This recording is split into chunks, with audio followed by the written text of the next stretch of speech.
Hi, welcome back guys. This is your friend, the fanfiction guy. Back with another fanfiction. This is the first part of What if Deku had spine chill as his quirk? Now before starting, please give this video a like and subscribe to the channel if you want more videos like this. Now let's get into the fanfic. Izuku hoped that he would get his quirk soon. Maybe it would stop Kakin from hurting him. It wouldn't. Maybe he could be a hero, if that is what he so chooses. He could smile like All Might and save everyone. Then he shall accomplish his dream. One night Izuku has a strange dream. He was standing in the middle of a cornfield. Out of nowhere his heart started hammering in his chest. What is this? In the right corner of his vision there is a strange symbol, a square turned diagonally in the shape of a diamond. The square was a faded green with a white mark on the border and a cat in the middle in a scared position, back arched, hair on end and tail standing straight up. Before Izuku could make sense of what was going on, the mark lit up a brighter green and Izuku heard a chainsaw being revved behind him. Izuku gasped awake in a cold sweat. The 4-year-old boy looked around and saw that he was in his room. It must have been a nightmare. Then he noticed that that odd symbol was still there in the corner of his vision. No matter where he looked it would stay in the same place. He tried to touch it and a strange panel opened up in front of him. On the panel it had a picture of the symbol, 3 more empty slots in the same shape as the symbol, above that there was a square with 2 smaller squares next to it, and finally a hexagon on the right of the smaller squares. Above the symbol and empty slots there was the word, Perks. Likewise above the squares there were the words, Item, and Add-ons. Finally above the hexagon there was the word, Offering. Under the Perks area there was the symbol but smaller with more empty slots in 3 columns with rows of 5. Above this was Inventory Perks. He clicked on the symbol in the Inventory Perks area and it read, Spine Chill, an unnatural tingle warns you of impending doom. Get notified when the killer is looking directly in your direction and standing within a range of 36 meters. While Spine Chill is active, skill check trigger odds are increased by 10% with success zones reduced by 10%. While Spine Chill is active, your repair, healing, sabotage, unhooking, vaulting, cleansing, exit gate opening, and chest searching speeds are increased by 246%. The 4 and 6 were a dark purple and dark red respectively. Izuku was confused. Killer? Who was the killer? Did it mean villains? And what was with all of the things that were increased?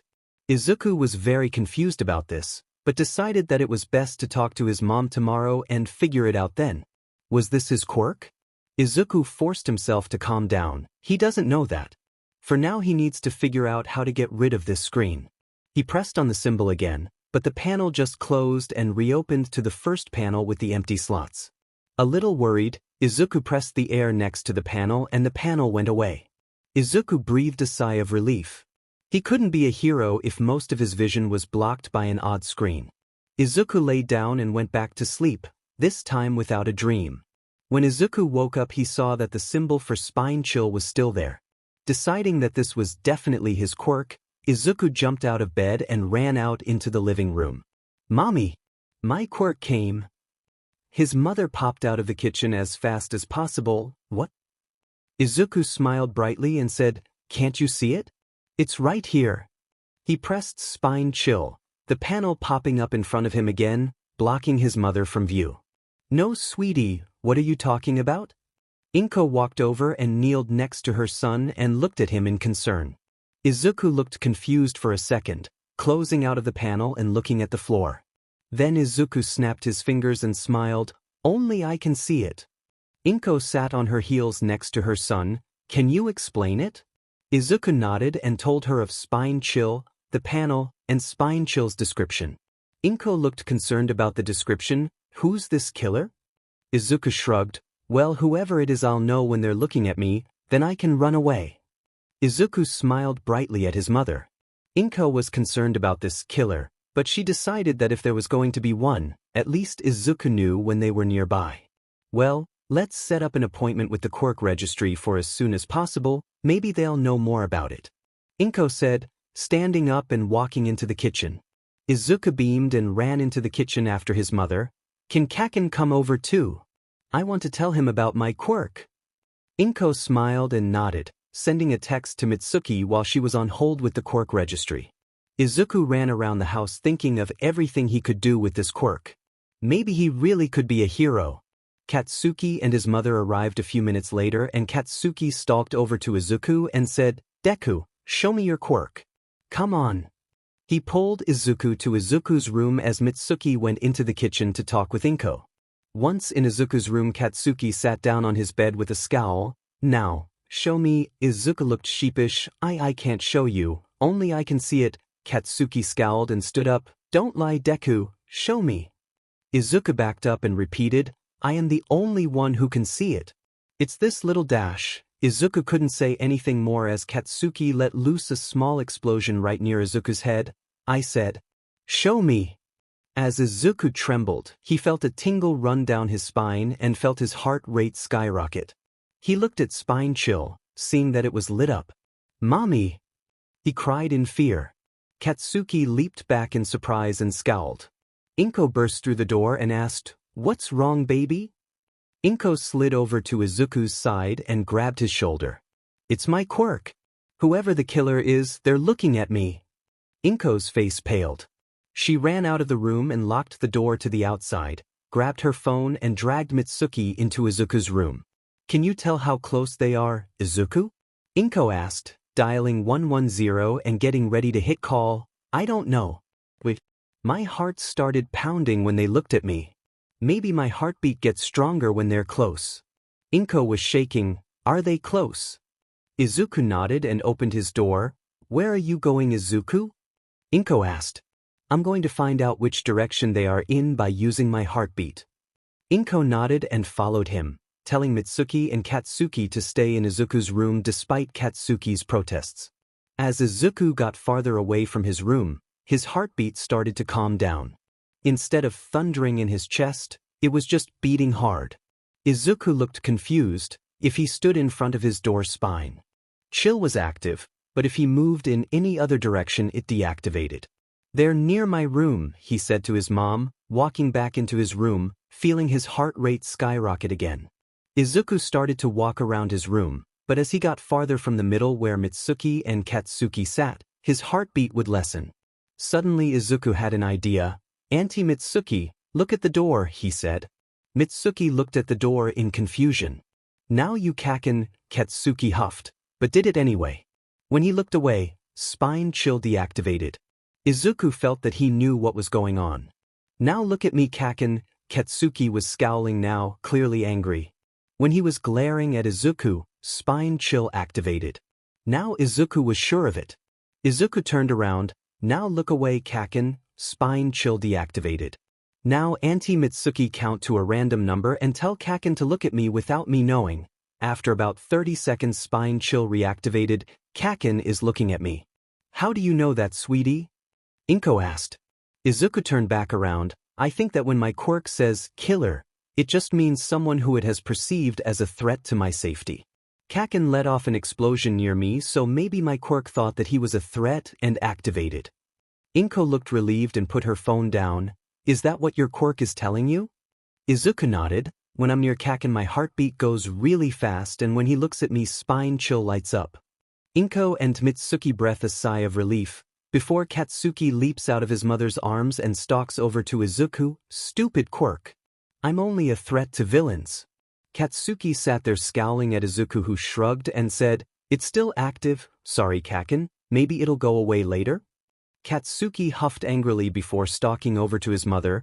"Come on, old hag. Let's get out of here." Katsuki stomped his way out of the room, being followed by a concerned Mitsuki. "I'm glad you got your quirk, Izuku. I hope that you can find a good use for it." The farther away Katsuki got from Izuku, the calmer Izuku's heartbeat got before his heart was completely back to normal. Then Izuku saw some more symbols on the left side of his vision. These were red circles with the words, Boldness, Max, and Chase, Max, next to them.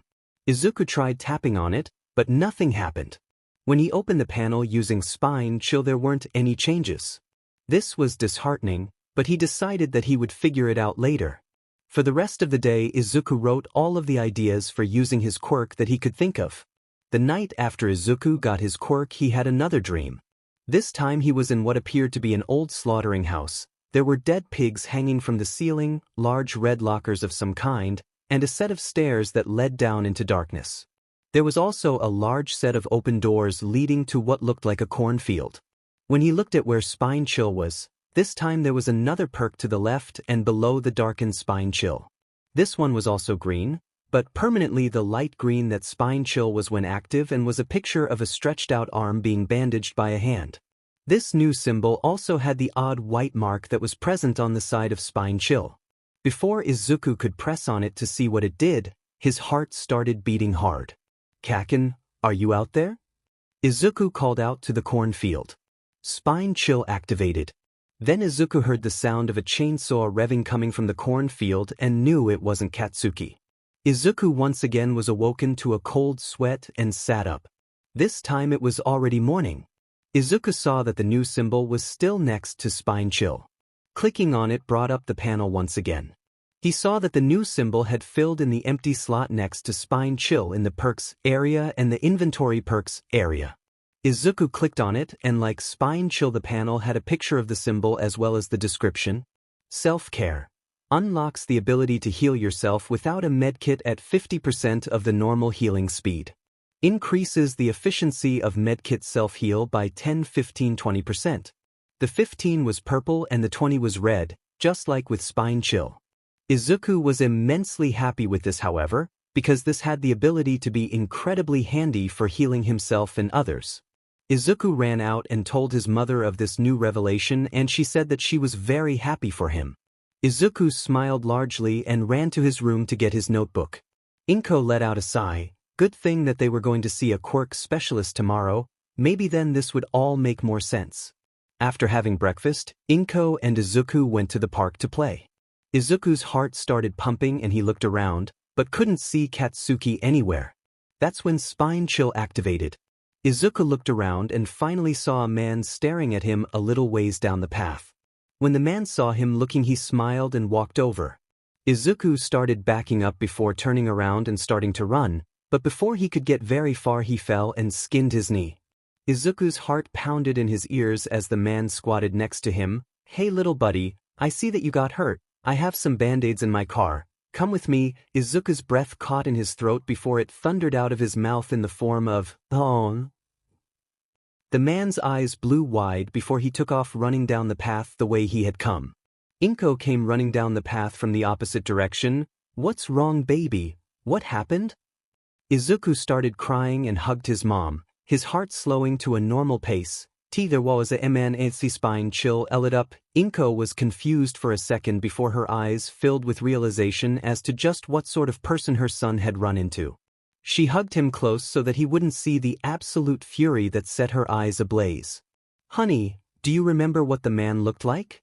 She felt Izuku nod into her chest and pulled out her phone. As Inko gave the report of the incident and the description of the man to the police, a man in a beige trench coat walked over and kneeled next to Izuku. "Young man, is what your mom's saying the truth?"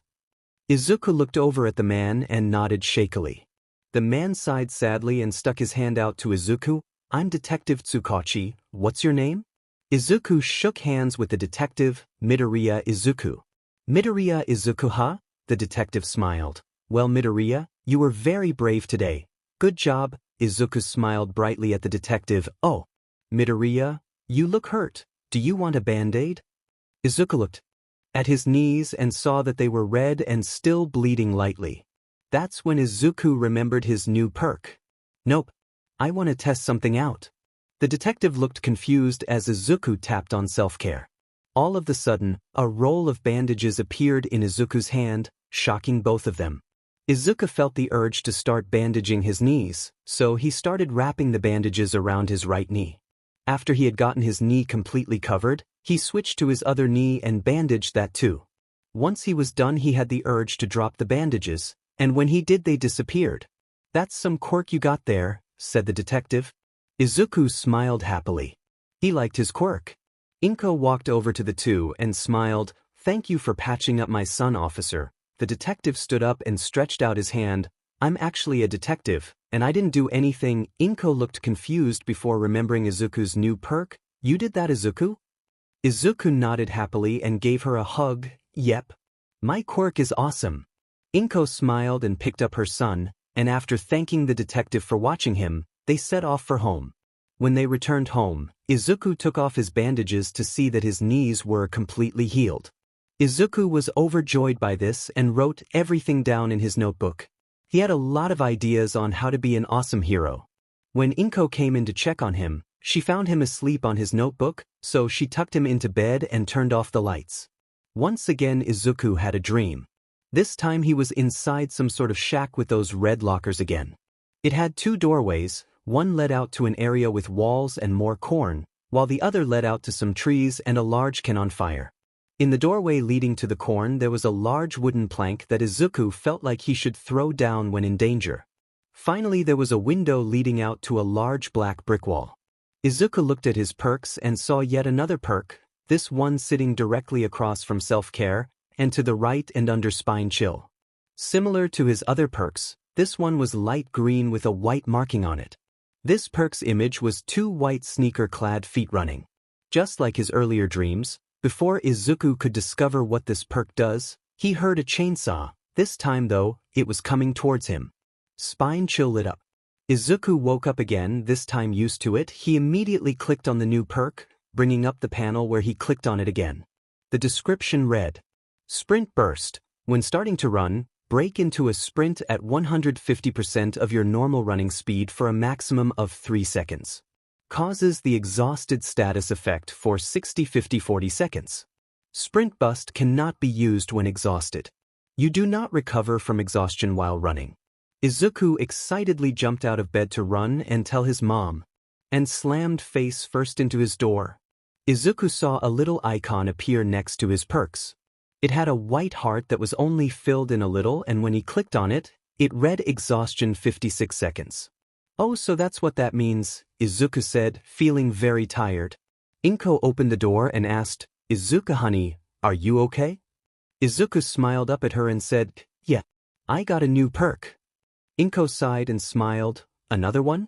Well, tell me what that one does when we are heading to the doctor's appointment. When they arrived at the doctor's office, Izuku was busy writing new ideas in his notebook, very excited about the developments in his quirk. After waiting for a few minutes, Inko is always 5 minutes early, a nurse calls for them. She checks Izuku's height and weight before leading them into a room and telling them that the doctor would visit them in a few minutes. As they waited, Izuku continued writing in his notebook when suddenly his heartbeat picked up. Mommy, he said, someone bad is here. Inko looked over at her son for a second before dialing 110 and pressing the call button. Hello, can I speak to Detective Tsukachi? It's urgent. Inko waited for a few seconds before saying, Hello detective, it's Inko Midoriya? Yes, from yesterday? Well, do you have the report that I filed? It should explain how Izuku's quirk works. Yes, someone at the doctor's office has set off Izuku's quirk. Great, please get here fast. Inko and Izuku waited for a few minutes. Every so often Izuku's heartbeat would increase and decrease in intensity, when finally the detective arrived with 2 police officers. Now, young man, can you show me this bad person? Izuku nodded with a serious expression before leading the detective out of the room. Using his quirk as a sort of hot and cold, Izuku led the group to a room and pointed inside. The detective knocked on the door and said, We are coming in. One of the officers opened the door and let the others enter. In the room there was a young patient girl, no more than 4 years old with white hair, a doctor with a large mustache, and a nurse with a ponytail. Which one, Midoriya? The detective asked. Everyone turn around, Izuku said. The group of 3 looked confused, but the officer that had held the door open said, Please face the wall. The group of 3 turned around, still obviously confused. Doctor, look at me please. The doctor turned around and looked at Izuku, nothing.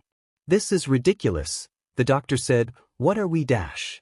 Please turn back around, sir, the officer said. The doctor let out a huff, but turned around again. Little girl, look at me please. The girl turned around and asked calmly, What's going on? Izuku shook his head, nothing again, turned back around. Nurse, please look at me. The nurse didn't move. Ma'am, please look over here. The nurse turns around and glares at Izuku. Spine chill activates. It's her, Izuku says.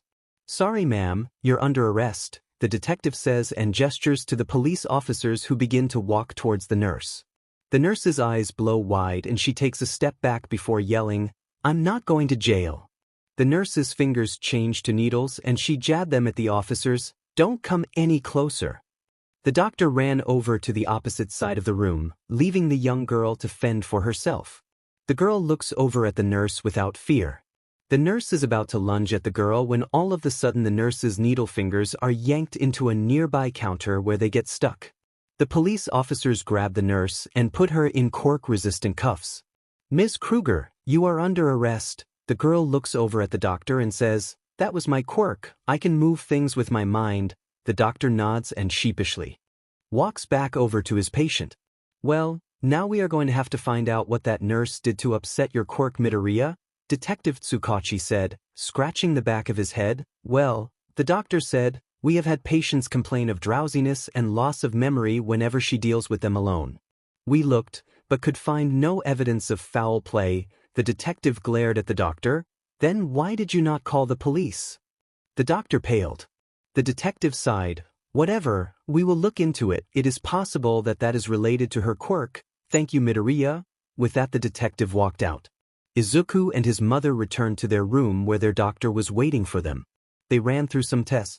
They had Izuku run and timed how long it took for exhaustion to run out. They gave Izuku small cuts and had him heal himself to see how it worked. Thankfully they didn't have to test spine chill as it had already spoken for itself. They tried having Izuku open his panel and sticking things through it. The items they stuck through disrupted the panel, but Izuku could still manipulate it. Well kid, all that's left is to name your quirk, the doctor said, stroking his black beard. Izuku thought for a moment before having a great idea. I'll call it Perk, after all, that's what it says when I open it. The doctor nodded sagely. Good name, Sonny. Now, how would you spell it? The doctor was odd, dressed in an all-red suit with the sides of his head shaved and a boomerang hanging from his belt. PRK? Izuku said, confused. The doctor nodded and scribbled something on his clipboard before standing up. Welp, come back in a month and we'll see if anything new has appeared with it. Suddenly the door burst open and a man with a bald head and blue arrow tattoos called in. There's an emergency, someone got into the cactus juice. The doctor gasped, not my cactus juice. The two odd men ran out of the room. Are we sure that was the doctor? Izuku asked. Inko thought this was a good point and talked to the nearest nurse. Turns out that was a doctor, he was just very odd. The Midoriyas went home and had a party to celebrate Izuku's quirk. Did you know cake tastes really good after a bowl of katsudon? Izuku found himself once more in an odd dream. He saw some bales of hay, trees, a large red and motionless generator, the same corn stalks from his previous dreams, and strangest of all a small construction made out of what Izuku knew were distinctly human bones. Izuku checked his perks and saw that once again there was a new symbol. This symbol was of a super cool looking gauntlet once more white on green with the white tally mark on it. Like Spine Chill, this new perk wasn't lit up, so Izuku thought that it must have requirements to activate. Izuku felt his heart rate pick up, hearing the noises of chainsaws in the distance, and saw Spine Chill light up. Izuku jolted awake, starting to get used to waking up sweating and a slowing heart rate. Looking over at the clock, Izuku saw that it was 6 o'clock in the morning. Izuku tapped on his perks and read the newest icon sitting in his inventory of perks. It was called Metal of Man and read, Metal of Man, evil has a way of finding you. After you earn 3 protection hit score events, Metal of Man activates. Once activated, the next occasion that would put you into the dying state from the injured state is ignored. The next time you heal back to full health, your aura will be revealed to the killer when you are farther than 12, 14, 16 meters from the killer. Metal of Man will deactivate the next time you are put into the dying state. Increases the odds of being the obsession. The killer can be obsessed with only one survivor at a time. Izuku wasn't happy about the whole killer being able to see his aura and being the obsession, but he did realize that that could be incredibly useful for being a hero. Jumping out of bed, the small boy ran to his mother to tell her the good news. When Izuku arrived at his preschool, he was excited to tell Katsuki all of the cool new aspects of his quirk. He searched around for the boy before finding him and his cronies over in the far corner of the playground. Izuku happily skipped over to the boys, feeling his heart rate pick up, but reasoning that it must be his quirk still freaking out about Katsuki for whatever reason. When Izuku arrived, he saw Katsuki and the other boys picking up stones and throwing them at a girl. Before Izuku knew what was happening, his body forced him to use Sprint Burst to run in front of the boys. The stones that they were throwing at the girl bounced off of Izuku's body, giving him cuts and probably bruises later on. Izuku didn't care, however, focusing on keeping the girl behind him safe. Glancing at his perks, Izuku saw that Metal of Man was now lit up, meaning that the boys had given him the 3 protection hits needed for Metal of Man to activate. Move out of the way, Deku. We're busy testing her quirk, we can test yours later. Katsuki growled. Izuku shook his head and stood his ground. No Kaken. It's not okay to hit people with rocks. Before the boys could continue arguing, they heard someone chanting something. It was a man with a crazed look in his eyes chanting, "Flesh, flesh, I want flesh." Suddenly the man's eyes locked on Katsuki and he smiled insanely, throwing his mouth open wide. His teeth grew incredibly fast and shot at the explosion quirk boy. Katsuki's eyes blew wide and he threw his hands up in front of his face, eyes slamming shut as he waited to be skewered. When the pain never arrived, his eyes slowly opened to see Izuku standing before him with his arms stretched out wide. Deku? Katsuki asked, afraid that his once best friend had protected him with his life. Out of nowhere the crazed man was tackled to the ground, his quirk cutting off and his teeth returning to their normal crooked selves. The man who had tackled the crazed villain slapped quirk suppression cuffs on the villain and looked up to see the brave boy who stood in front of the onslaught of teeth. Besides some cuts and bruises that were obviously not done by the teeth, the boy was fine. Izuku looked to his perks to see that Metal of Man had gone dark. He was grateful that his quirk had protected him because that would not have been a fun experience. The man who had captured the villain slammed his head into the concrete below him and walked over to the boy. "Hey kid," the young man said, his tired eyes tracing the boy's injuries. "Are you all right?" Izuku nodded. "Yes, thanks to my quirk I'm all right." "Are you a hero?" The young man gave a small smile. "Yep, but don't tell anyone. I'm an underground hero. The name's Eraserhead. I just graduated a few months ago." Izuku's eyes widened in wonder, but before he could ask any questions, the young hero moved over to the villain and said, "Now I have to go turn this guy into the police. See you later, kid." "Wait!" Izuku yelled, causing the man to turn back around. Izuku was holding out a notebook and pen. "See, can you give me an A autograph?" The young hero looked surprised before he smiled once more. He walked back over to the boy and signed the notebook, "To my first and only fan, Eraserhead." With a small rustle of Izuku's hair, the hero was off to the police station with a smile that he tried desperately to hide behind the gray scarf that hung around his neck. Izuku stood there in a daze staring at his notebook as Katsuki said something about not needing your shitty help, and the girl he had protected blandly saying, "Thank you for helping me." Izuku was too busy being amazed at getting his first autograph from a hero. Not only that, but it was the first autograph that the hero had ever signed apparently. This was going to be his prized possession for the rest of his life. Inko understandably freaked out when she heard about the attack at the preschool and was grateful to Izuku's quirk that it saved him and everyone else from getting hurt, even if she was suspicious of how it came to activate. Izuku was still in awe of the mysterious hero that had saved him, having spent the rest of the day writing in his notebook about the young hero. Inko got a call later from a woman who talked about how Izuku had protected her daughter from some bullies throwing rocks at her. This explained how Metal of Man had activated, but Inko was worried that similar things would happen in the future and Izuku would just heal himself and pretend that nothing happened. The mother on the phone explained that they were pulling their daughter out of the school and moving, but wished that Izuku and her could have been friends. Inko was still worried about Izuku pretending that everything's fine, but her pride in her son won out in the end. She ended up making Katsudon for the 3rd time in 4 days. Not that Izuku was going to complain.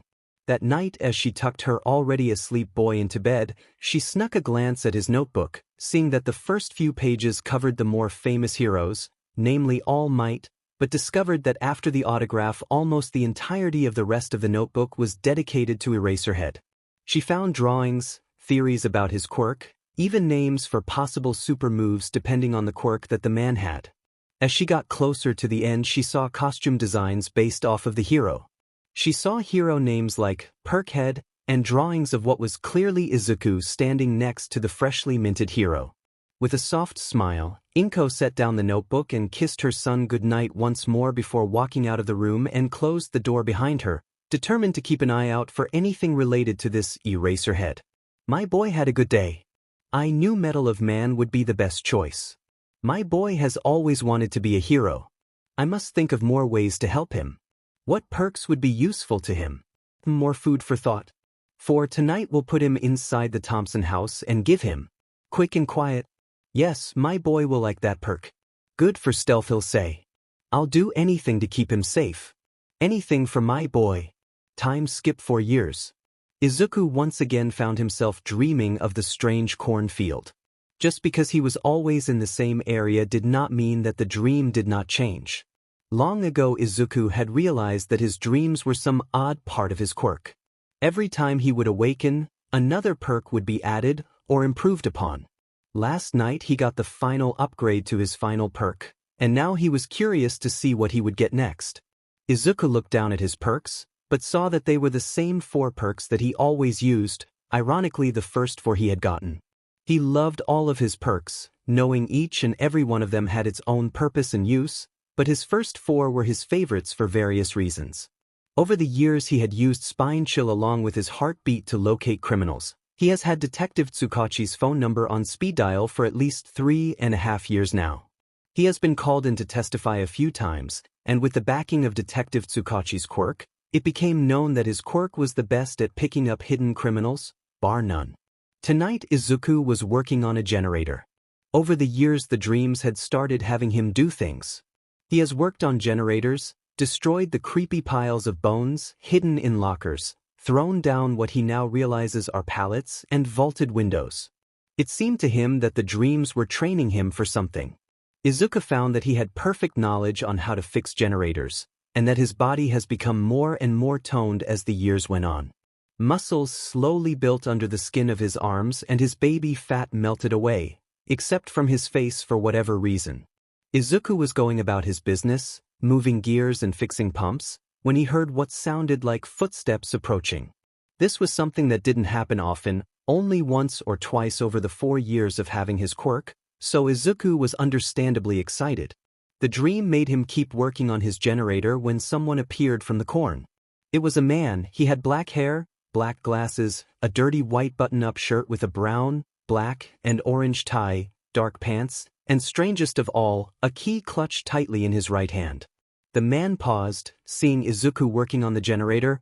Oh no, don't tell me a kid wound up in this god-awful place. What's your name, kid? The man slid in next to Izuku on the generator and started working on it. Much to Izuku's surprise, I'm Izuku, Izuku Midoriya. What's your name? The man sighed, looking around while working. Dwight Fairfield at your service, kid. Now tell me, how did a kid like you dash? A chainsaw revved in the background, Izuku's heartbeat picking up. Dwight's eyes blew wide. Never mind that now. Here, kid, if you find the hatch, don't hesitate to get the F out of here. It's much worse if he catches you. Dwight stopped working on the generator and placed the key on the ground. It has an add-on so that you keep it even if you use it, and one so that if you get caught, well, let's hope that you don't get caught. I'll take his attention. Please get out of here, kid, for all of our sakes. With those words, Dwight ran off in the direction of the sounds. Izuku discovered that he could stop working on the generator, so he picked up the key. His eyes widened when he saw a box appear above his perks. This one was pink with a white key inside. Before Izuku could ponder any further, he heard the chainsaw start up before someone let out a pained cry. Dwight! Izuku screamed, sitting up in bed. He looked down at the key in his hand and remembered what Dwight had said. He hoped that he was all right. Boom! His mother charged into the room, knives held in the air with her quirk. Izuku! What happened? Izuku sighed and stood up to comfort his mother. After telling her what had happened, Inko hugged her child close to her, telling him that she was glad that he was okay, and that if she ever met Mr. Fairfield, she would have to thank him. Izuku messed around with his perk screen after realizing that he couldn't let go of the key in his hand. After a while he found out that if he clicked on the key it would bring him to an item inventory, and if he clicked on it again it would be unequipped, so to speak. He got dressed and headed off to school, thinking about Dwight the entire way. He was so distracted that he ran into someone. "I am so sorry, IWW wasn't looking W or IW's go dash." Before he could finish, he was slammed into a wall. Stupid Deku. It was one of his many bullies. Because of his supposedly weak quirk, something that when stated would send an odd rush of anger through him, Izuku was bullied on a daily basis. This boy was one of the worst. There were two factions that bullied him, one that was led by Katsuki and one led by this boy, Ran Kichida. Ran held Izuku off of the ground by his shirt collar, an impressive feat considering the muscle that Izuku had packed on over the years. "What do you think you're doing here?" Ran asked, his breath smelling like rancid milk. "Gigi getting an E-education?" Izuku said, not really thinking about his words. The larger boy growled, "You shouldn't have said that, Deku, now you're going to get it." Izuku trembled at those words. Ran dragged Izuku along by his shirt collar until they arrived at a door. Ran grabbed the door handle and threw the door open before tossing Izuku inside. Izuku's back crashed against the back wall and he let out a little groan, looking up into the eyes of one of his many tormentors. Ran smirked from his position in the doorway of the janitor's closet. "Good luck getting out now, Deku." As the door slammed shut, Izuku started to panic. He couldn't be late for class, his teachers would kill him. Dwight's face flashed in Izuku's mind. "I really wish Dwight was here, he'd know what to do." Izuku curled into a ball, holding onto his legs tightly as he resigned himself to a lecture, detention, and, of course, waiting until someone ended up opening the door. Then Izuku remembered the key. Quickly equipping it, he slid the key into the slot in the door. "No way this can work, it's not even the right key." Even as he thought this, he twisted the key before pushing the door open, allowing light to flood onto him. "Thank you, Dwight, I hope we meet again." Izuku unequipped the key, seeing that one of the add-ons was now missing, supposedly the add-on that allowed him to keep the key when he used it. As Izuku was running home, something that was routine to him after the years of torture at the hands of his two factions of bullies, all he could think about was meeting Dwight again and thanking him for the key.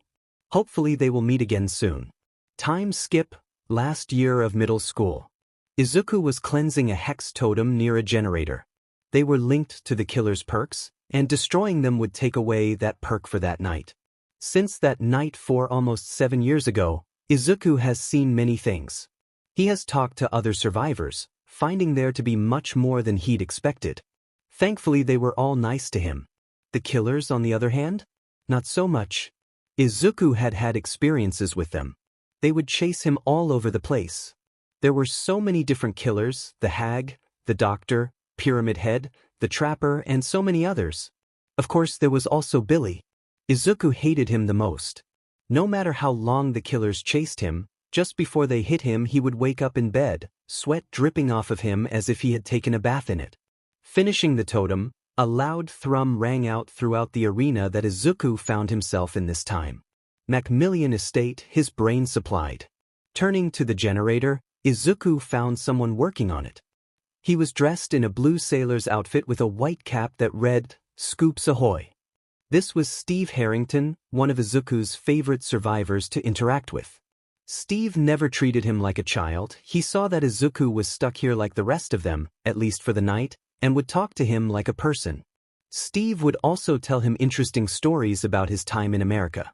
Before he was brought to wherever this is, he lived in a place called Hawkins, Indiana in the 1980s.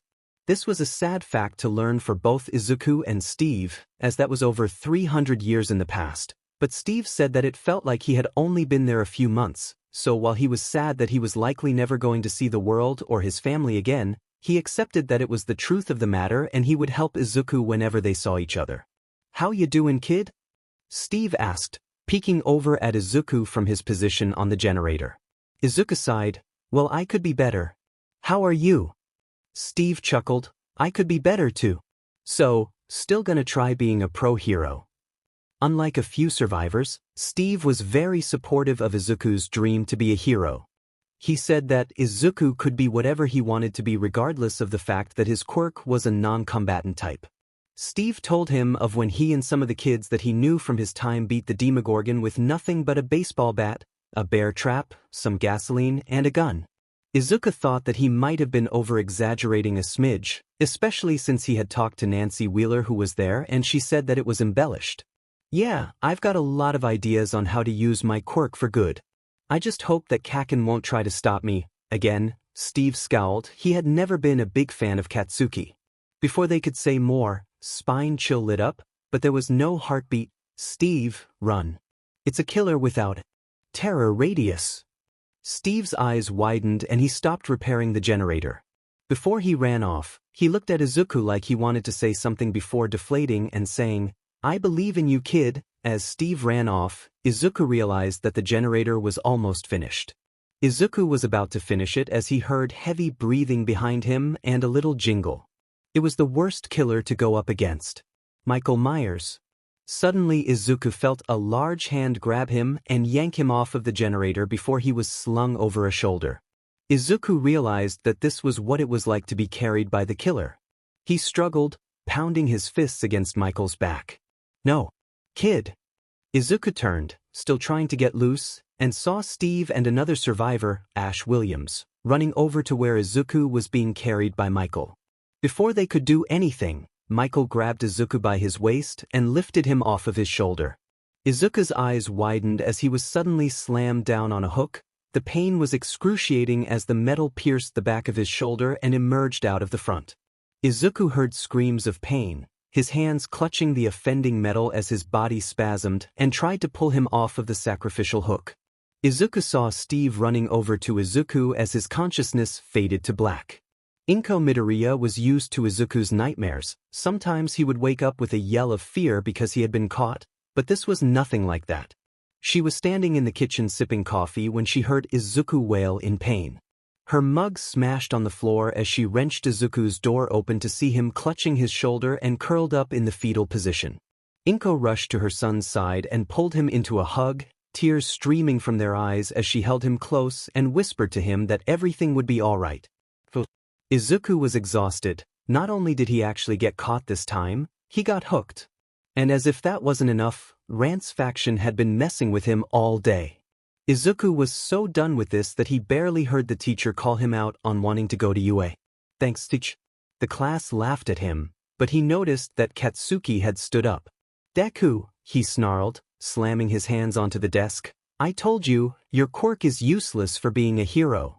You'll just die and force everybody else to pick up the slack.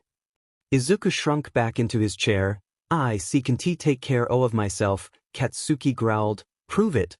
This was when their teacher decided to half-heartedly speak up. Now boys, settle down, no fighting. Katsuki growled once more before pushing himself off of Izuku's desk and stomping back to his own to finish out the class.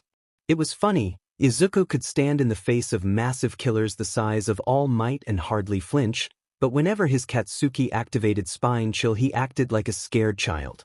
The bell rang before Izuku was fully packed up, so he had to scramble to shove his papers and notebooks into his backpack and leave.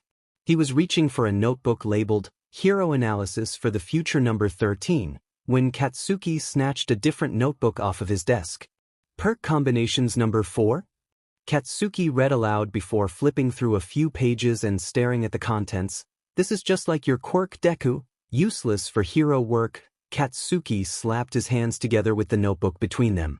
He let off an explosion, charring the book before he tossed it out of the window. Do something different with your life, Deku. Heroes don't run away like you do. With these words, Katsuki and his followers left the classroom. Izuku found his burned notebook in a koi fish pond being eaten by its inhabitants. After fishing it out, Izuku started his trek home. How could his day get any worse? A villain attack, of course. Izuku was passing under a bridge when his heartbeat picked up and he heard a rumble. Izuku looked behind him to see some disgusting jello-like substance slipping out of a storm grate.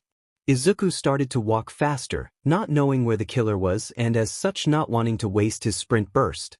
Out of nowhere Izuku felt a long tendril snake around his waist. Before he could fully comprehend that that was a bad sign, he was engulfed by the nasty sludge. "Thanks, kid. I was needing a medium-sized suit to get away from that cursed hero." Izuku struggled. Flashes of being hooked left him panicked and sobbing. "Shoo, it's alright, kid. I heard death wasn't bad for those who weren't evil. Maybe you'll even enjoy it." The villain sounded just the slightest bit remorseful, but Izuku couldn't hear him anyways. Izuku felt his consciousness fading and knew that this would be his end. Then he felt more than heard an aggressive voice, "Not my boy." Izuku felt a weight in his left hand as his right grabbed at something. With a yank or two, Izuku felt the thing in his hands roar to life. Izuku was JRK right and left, the item whipping him around in a jerky sort of dance. The tar around him fled from him as he was dragged forward by the life-saving tool. As quickly as it had started, the roaring device sputtered to a stop. Izuku breathed heavily, now a few feet from the villain. When he looked down, Izuku saw something that shocked him to his core. It was Leatherface's chainsaw in his hands. Before Izuku or the villain could recover from the shock of Izuku's spontaneous weapon summoning, the sewer grate popped off and a hulking figure crawled out. "No! He can't be here yet!" The villain yelled, lunging at Izuku in one last desperate attempt. Izuku revved the chainsaw, but before he could fully activate it, a booming voice rang out, "Fear not, for I am here." The figure leaned back and threw their fist forwards, the air pressure enough to splatter the villain and throw Izuku into the wall behind him. When Izuku came to, he felt a hand lightly tapping at his face and an emptiness in his hands. "Hello, my boy. Are you all right?" Izuku's eyes snapped open, seeing the massive figure of All Might himself leaning above him. "All Might!" Izuku cried, scrambling back a little bit. All Might let out a booming laugh. "Yes, it is I." Izuku stuttered, trying to ask for an autograph before looking next to him and seeing his hero analysis notebook open to All Might's signature. Izuku scooped up his notebook and bowed, a few tears streaming down his face. All Might laughed again. "What is your name, kiddo?" Izuku sputtered out, his Midoriya's dash. All Might's sweat dropped at the young fanboy, mentally viewing him as a scratched record. A light pat on the back brought out it. As if All Might flashed his signature smile. "I'm glad you're okay, my boy. Thank you for distracting the villain and I apologize for getting you caught up in my fight." All Might bowed to Izuku, who felt like he was going to simultaneously implode and explode. "Now, I must be OFF. Safe travels." All Might dropped into a deep crouch, and before Izuku could really comprehend the matter, he was dangling from All Might's pants a few hundred feet in the air. All Might landed on a nearby building, and after dislodging a frightened Izuku, made to leap again when Izuku cried out, "All Might, can I be a hero with a useless quirk?" All Might paused before he was engulfed in steam. Out walked a frail man clutching his side. "Of course you can, young Midoriya." The man began coughing up blood into his hand and leaning on his knee. Izuku panicked and rushed to help the man, a purple medkit being equipped with a flurry of hand motions. "Where are you injured, sir?" The man looked up at the boy in surprise before letting out a bloody chuckle. "A simple first aid kit can't help me, young Midoriya." He lifted his shirt to reveal an angry purple scar on the left side of his stomach. Izuku gasped before looking more determined than ever. "I think I can heal you, sir. My quirk gives me an incredible healing power." The man looked up at Izuku stunned before removing his shirt slowly. "Might as well give it a shot." Izuku brought out a roll of gauze from the medkit and began wrapping it around the man's body with surprising speed and skill. Once Izuku had fully wrapped the man's torso, he tore the gauze and the medkit disappeared, used up. The man looked shocked, already feeling better. "By my best estimate, if you keep that on for at least a week, you should be fully healed. I can give you my phone number just in case something happens and you need me to rebandage you." The man rubbed at the gauze-covered wound in complete disbelief. "As I told you, young Midoriya, you can 100% be an amazing hero." Izuku tilted his head in confusion. "How do you know my name?" The man scrunched his face up a bit before a puff of steam surrounded him, and where there was once a frail-looking man, All Might stood in all his glory. The steam surrounded All Might and the man appeared once again. I am All Might. Izuku freaked out for a few seconds before asking All Might to explain. All Might explained how he was involved with a villain a little over 5 years ago and received the wound to his chest, causing him to only be able to maintain his hero form for a few hours a day. Izuku was shocked, putting the pieces together in his mind and seeing that it all made sense. Now, young Midoriya, to return to your question, Izuku looked up at his idol once more. I believe that anyone with the drive and passion can be a hero. Strong Quirk, weak Quirk, no Quirk. The first heroes were quirkless after all. Of course, training and mastering some kind of gadget or device to help with fighting against villains would be mandatory, but anyone can do it. And young man, you have already proved yourself a hero. You immediately went to work helping a complete stranger. You are already more of a hero than some pros. Izuku burst out crying, holding his head in his hands as All Might proclaimed, Young Midoriya, you will not become just a hero. You will become a great hero. Izuku sobbed and held his chest, allowing his tears to freely flow down his face. This was all he's ever wanted to hear. Then he heard an explosion in the distance, and he was off like a shot. All Might looked after him as the door he had flown through banged against the wall. He smiled before chasing after the boy, eager to see what he would do next. When Izuku arrived at the scene, he couldn't see what was happening, just that the heroes weren't doing anything. Moving around, he tried to catch a better glimpse, not noticing All Might come skidding to a stop beside him.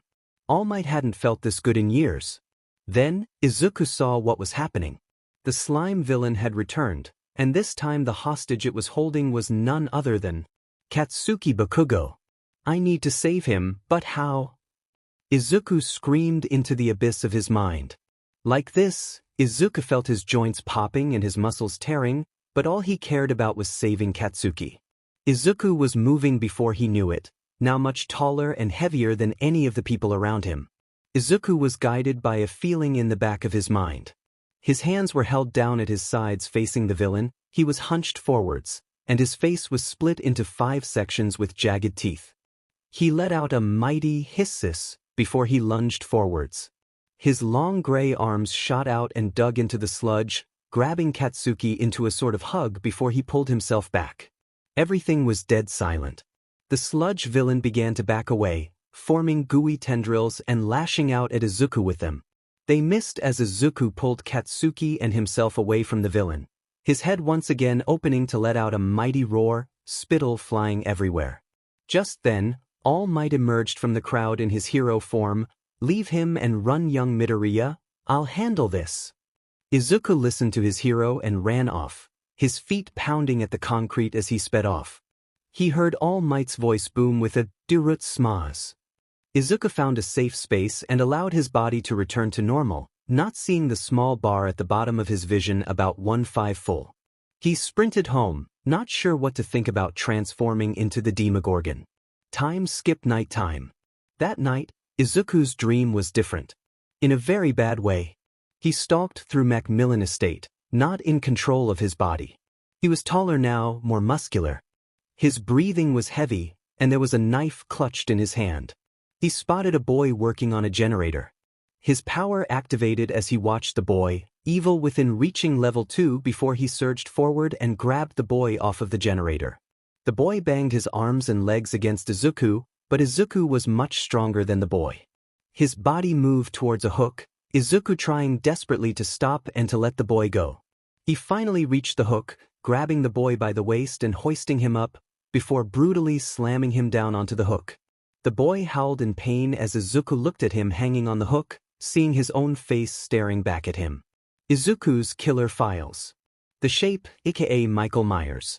Michael is a no-terror radius killer, meaning that a survivor's heartbeat will not pick up when he is near unless he is in Tier 3, see later notes for more details.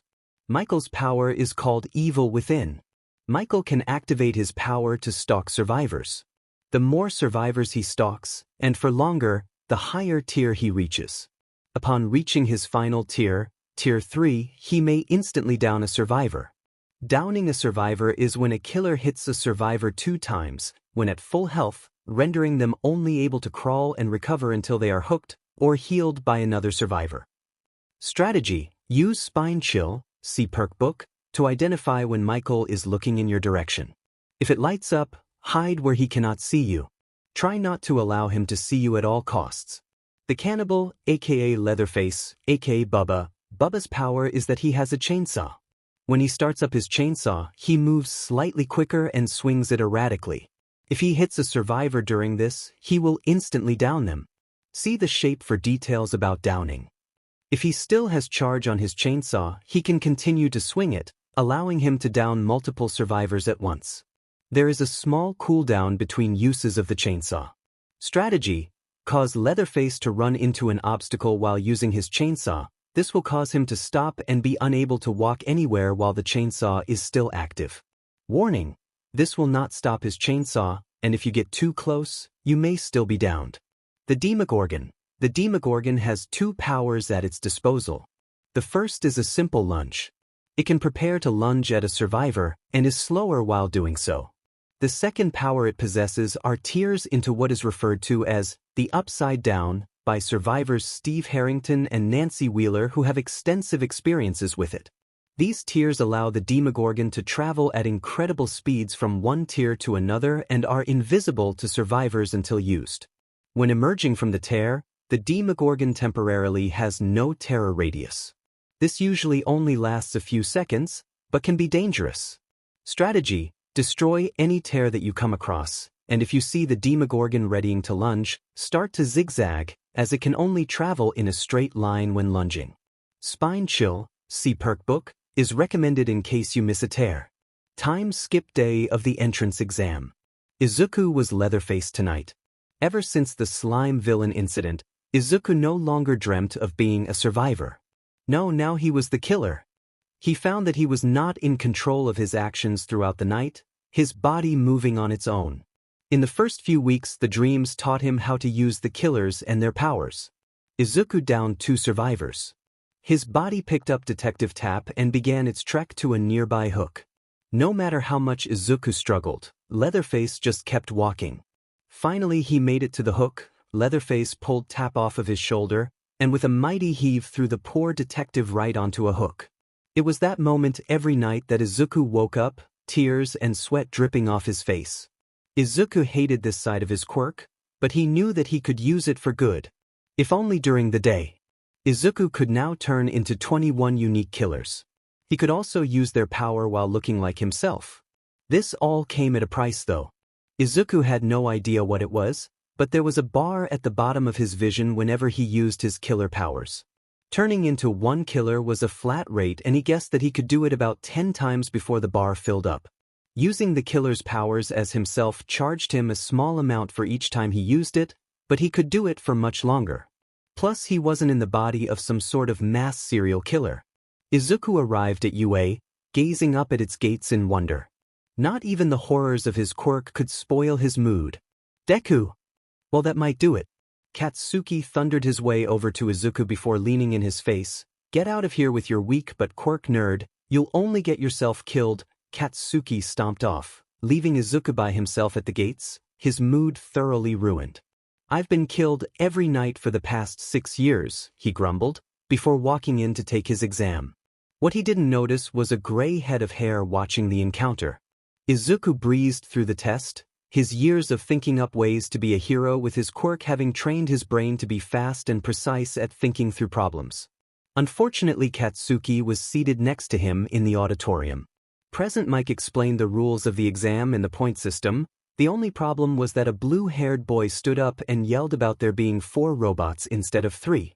Mike told the students that it was worth 0 points, and thus should just be left alone. As Izuku mentally brought up his list of killers that would be best suited for the exam, he noticed some commotion to his left. Are you trying to distract that boy? He was clearly concentrating. It was the blue-haired boy, Whoopi. Izuku saw that he was berating a gray-haired girl around his height. No, that wouldn't do at all. Izuku marched his way over to the two and cleared his throat, stopping the conversation. I will assume that you were talking about me? At Blue Boy's nod, he continued. Well, how do you know she was even coming over to me? Blue Boy stiffened. The only one being distracting here is you, and not only here, but also in the presentation. You need to calm down and allow people to speak.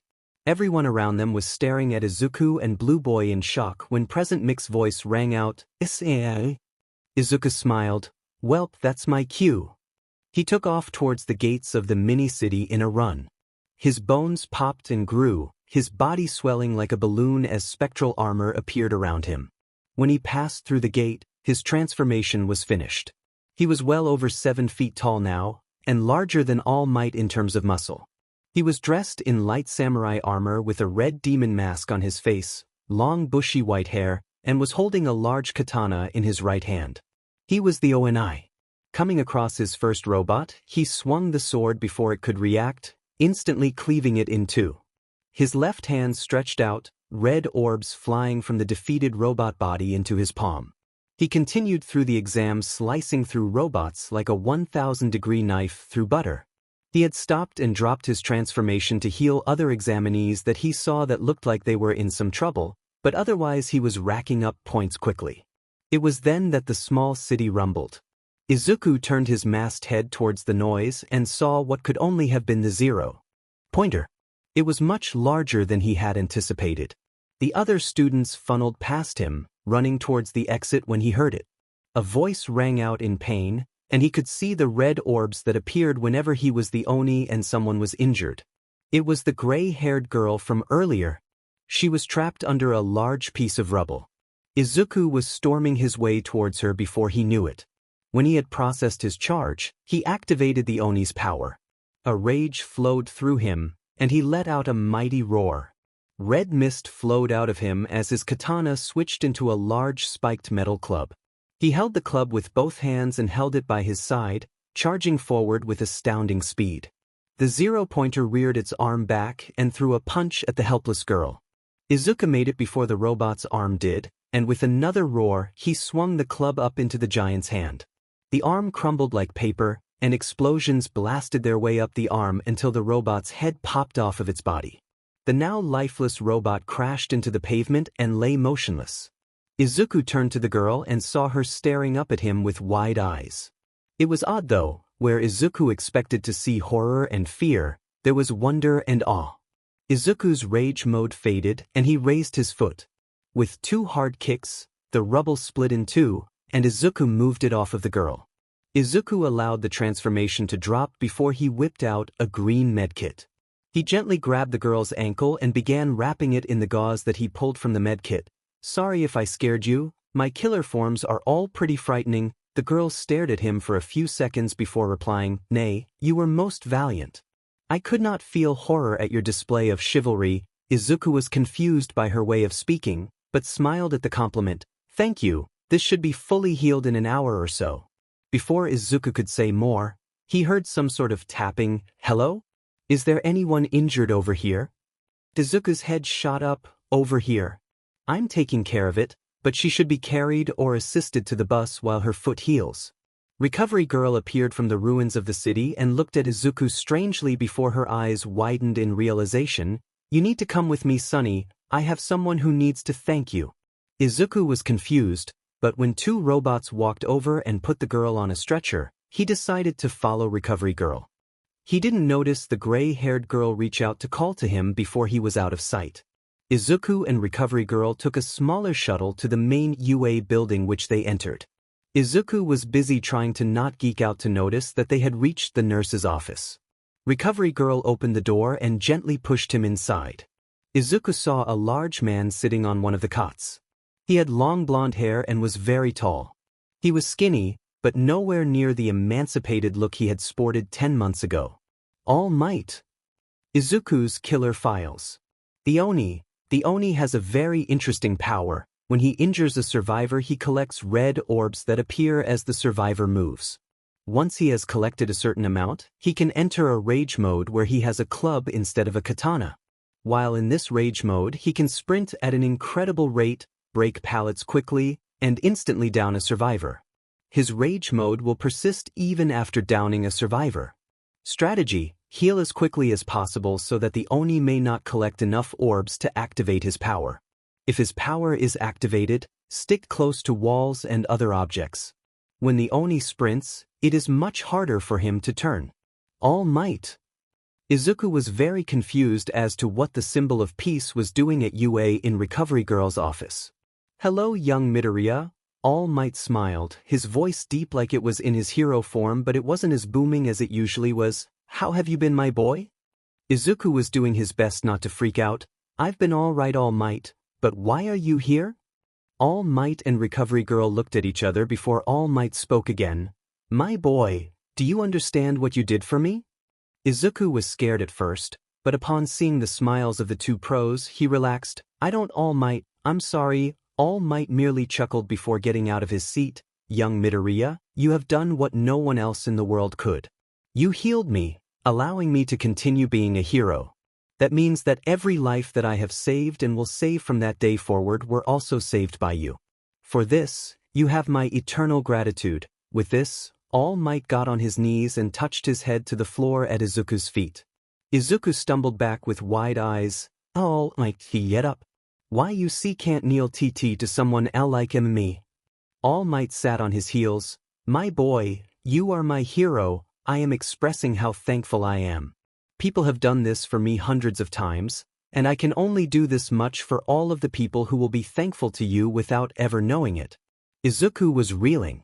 Recovery Girl offered him a seat and he gladly collapsed into it. All Might got off of the floor and sat down on the cot once more. Young Midoriya, can we ask you for one more favor? Izuku nodded so fast that Recovery Girl was wondering if he was missing a vertebrae in his neck. We would like to run experiments on the gauze that you used to heal me. Do you have any left? Izuku nodded and equipped a purple med kit. My quirk generates as much as I need, but I don't think that this will work. Izuku pulled out a little bit of gauze and cut it off before handing it to Recovery Girl. She took it from him and hobbled over to a microscope nearby, but before she could slip the gauze under it, the gauze disintegrated in her hand. She sighed, seems like you were right, dear Drat. Izuku felt bad, but he did warn them. Now, onto the last topic of discussion, All Might's piercing blue eyes delving into Izuku's green. Izuku Midoriya, you have the heart of a true hero. You have shown time and time again that you wish to do only the right thing. For this reason, I have deemed you worthy of inheriting my quirk. One for all. Izuku's eyes widened. Inherit a quirk? That seemed impossible. One for all is a sacred torch passed down for hundreds of years to defeat evil anywhere it may appear. I am the 8th wielder and I believe that you are the most suitable candidate to be the 9th. Izuku's jaw dropped as he thought about it. He could be as strong as All Might even with his evil quirk? His quirk? He hadn't thought about that. How does one for all affect quirks? Izuku asked, already feeling guilty. All Might looked at him in confusion before replying, well, it boosts their power quite a bit. I wouldn't really know. Izuku looked down sadly. I'm sorry, All Might, I can't accept this power. All Might did a double take. Why not young Midoriya? Izuku fidgeted in place. My quirk, it's evil. And not in the sense that it makes me look evil, as in it truly is. All Might's expression fell. My powers come from people trapped in a place that we do not understand, and from creatures that hunt them down.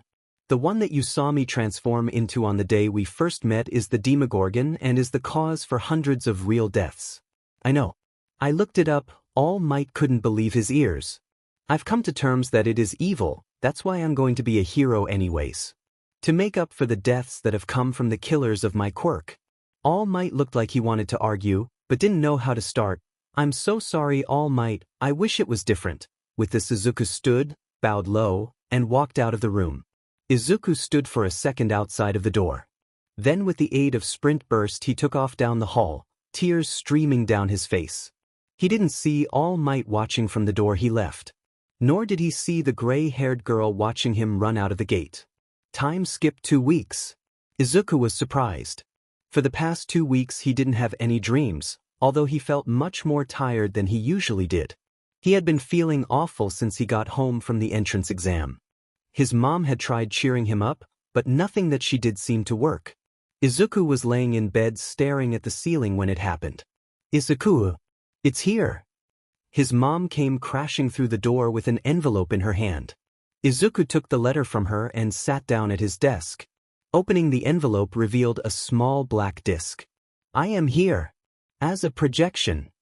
Izuku's heart sank as he saw his hero in holographic form. Young Midoriya, you did amazingly on the written exam, scoring highest out of all of the other hero examinees.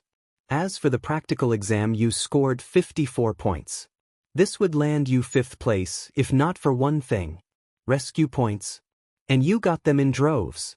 For healing others in the exam, and saving a girl trapped in rubble, you were awarded 100 rescue points. You now hold the record as the highest scoring person on the exam, beating me by 10 points. Ha! Welcome, young Midoriya, to your hero academia. All Might's smile shrunk a little, and my offer still stands, young Midoriya, if you so wish to take it. With that, the recording shut off and Izuku was left to his thoughts. He was happy with his results, and he wondered what it would be like to inherit one for all, but he can't help but see the dangers in it. It was something to think about later. For now, he had some packing to do.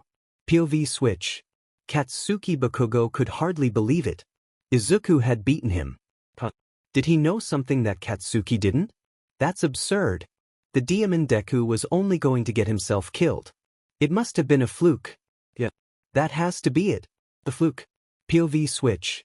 She watched the video of the boy who saved her. She was certain that most people would be horrified by the large demonic man charging at them, but she could tell. The spirits told her that he posed no threat to her. In fact, he was an old friend of hers. She replayed the disc for what felt like the 5th time. She found it hard to believe that she was going to the same school as him. She was just, well, at her. Nothing special. She watched as the video was brought up again. She watched as the Oni charged down at her before saving her from the clutches of the giant robot. Her savior in red. Important.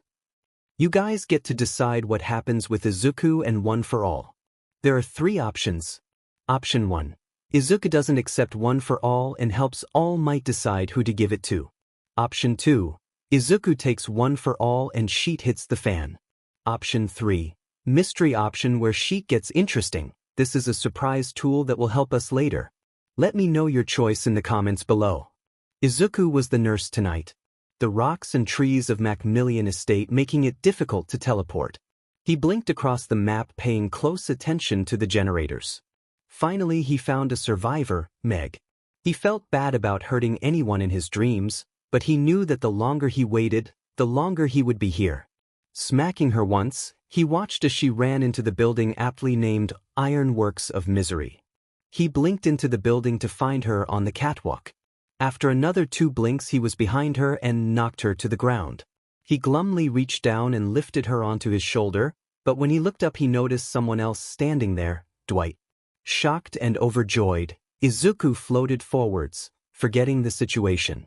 Then Dwight lifted something in his hand, a flashlight. This stopped Izuku, confused. The light came on and burned his eyes, the whole world turning white. He felt the weight of Meg leave his shoulder and he reached up to rub his eyes, only to find himself in his bed. This new discovery, along with what this day was sure to hold, significantly brightened Izuku's mood. He leapt out of bed and began his morning routine. After getting ready and having a fight with his tie, Izuku was ready for the day. He wished his mother a good day with a kiss to her temple and a smile before walking out the door. The train ride was smooth, and Izuku couldn't wait to see what was in store for him. He skipped through the gates and down the halls of UA, his eyes staring in wonder at the halls of hero trainees. His heartbeat picked up, meaning that it was likely that Katsuki was around, but he hoped that he was in Class 1B and that it was just close by. He reached the door of his classroom and was given quite a shock. It was huge. Probably to support students that were the size of the Oni or other large killers. He slid open the door to find something that dampened his mood. There was the blue-haired boy from the entrance exam and Katsuki. Damn it. The blue-haired boy noticed him standing there and quickly approached him.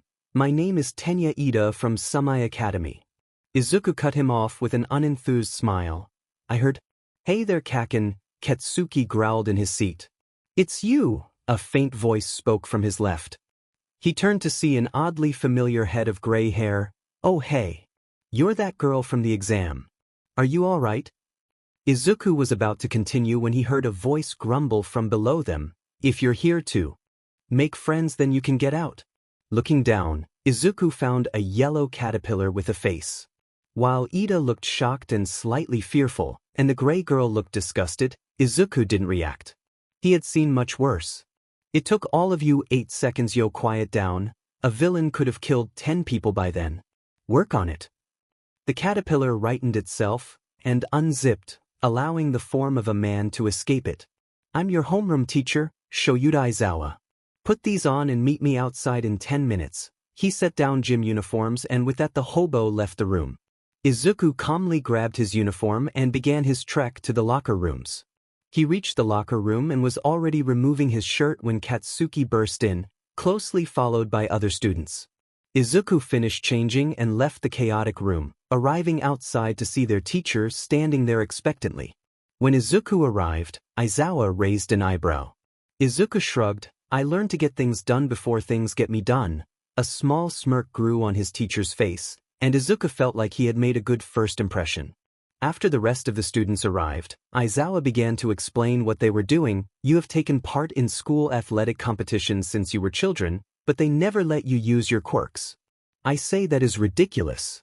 Midoriya. Izuku stepped forwards. You scored first on the entrance exam. How far was your ball throw in middle school? 42 meters, sir. Aizawa smirked again, pleased with the way he was addressed. Now try it with your quirk. You only need to stay inside the circle. Izuku nodded and took the ball from Aizawa's hand. He stepped into the circle and took a deep breath. Throwing the ball up in the air as high as he could, he activated the Oni's power. Red mist floated off of him as the Oni's club appeared in his hands. The ball reached its peak and came back towards him. He wound back and struck the ball with all of his might, launching the ball with a loud crack and a shockwave. Aizawa waited for a little while and showed the class the score, 800 meters. Most of the class looked flabbergasted. The only two that didn't have to pick their jaws off of the floor were the gray-haired girl who looked proud for some reason, and Katsuki who looked ready to take his ball throw too. With Izuku as the ball. Deku! He thundered, his explosions boosting him forwards until something happened and he fell flat on his face. Thank you, Eraserhead. That would have been annoying to deal with. Aizawa looked impressed, so Izuku took that as a good sign. Wow. This might be fun. Then a dangerous look flashed in Aizawa's eyes. Fun, you say? Well, the person who gets last will be expelled. Welcome to UA Kids. The next event was the 50-meter dash, and Izuku had a plan. He had had his normal perks at the ready: Spine Chill, Self-Care, Medal of Man, and a relative newcomer Vigil. Vigil. You look over your friends even in dire situations. You and your allies within a range of 8 meters recover from exhaustion, hemorrhage, mangled, hindered, and blindness status effects 10, 15, 20% faster. Once out of range, this effect persists for 15 seconds.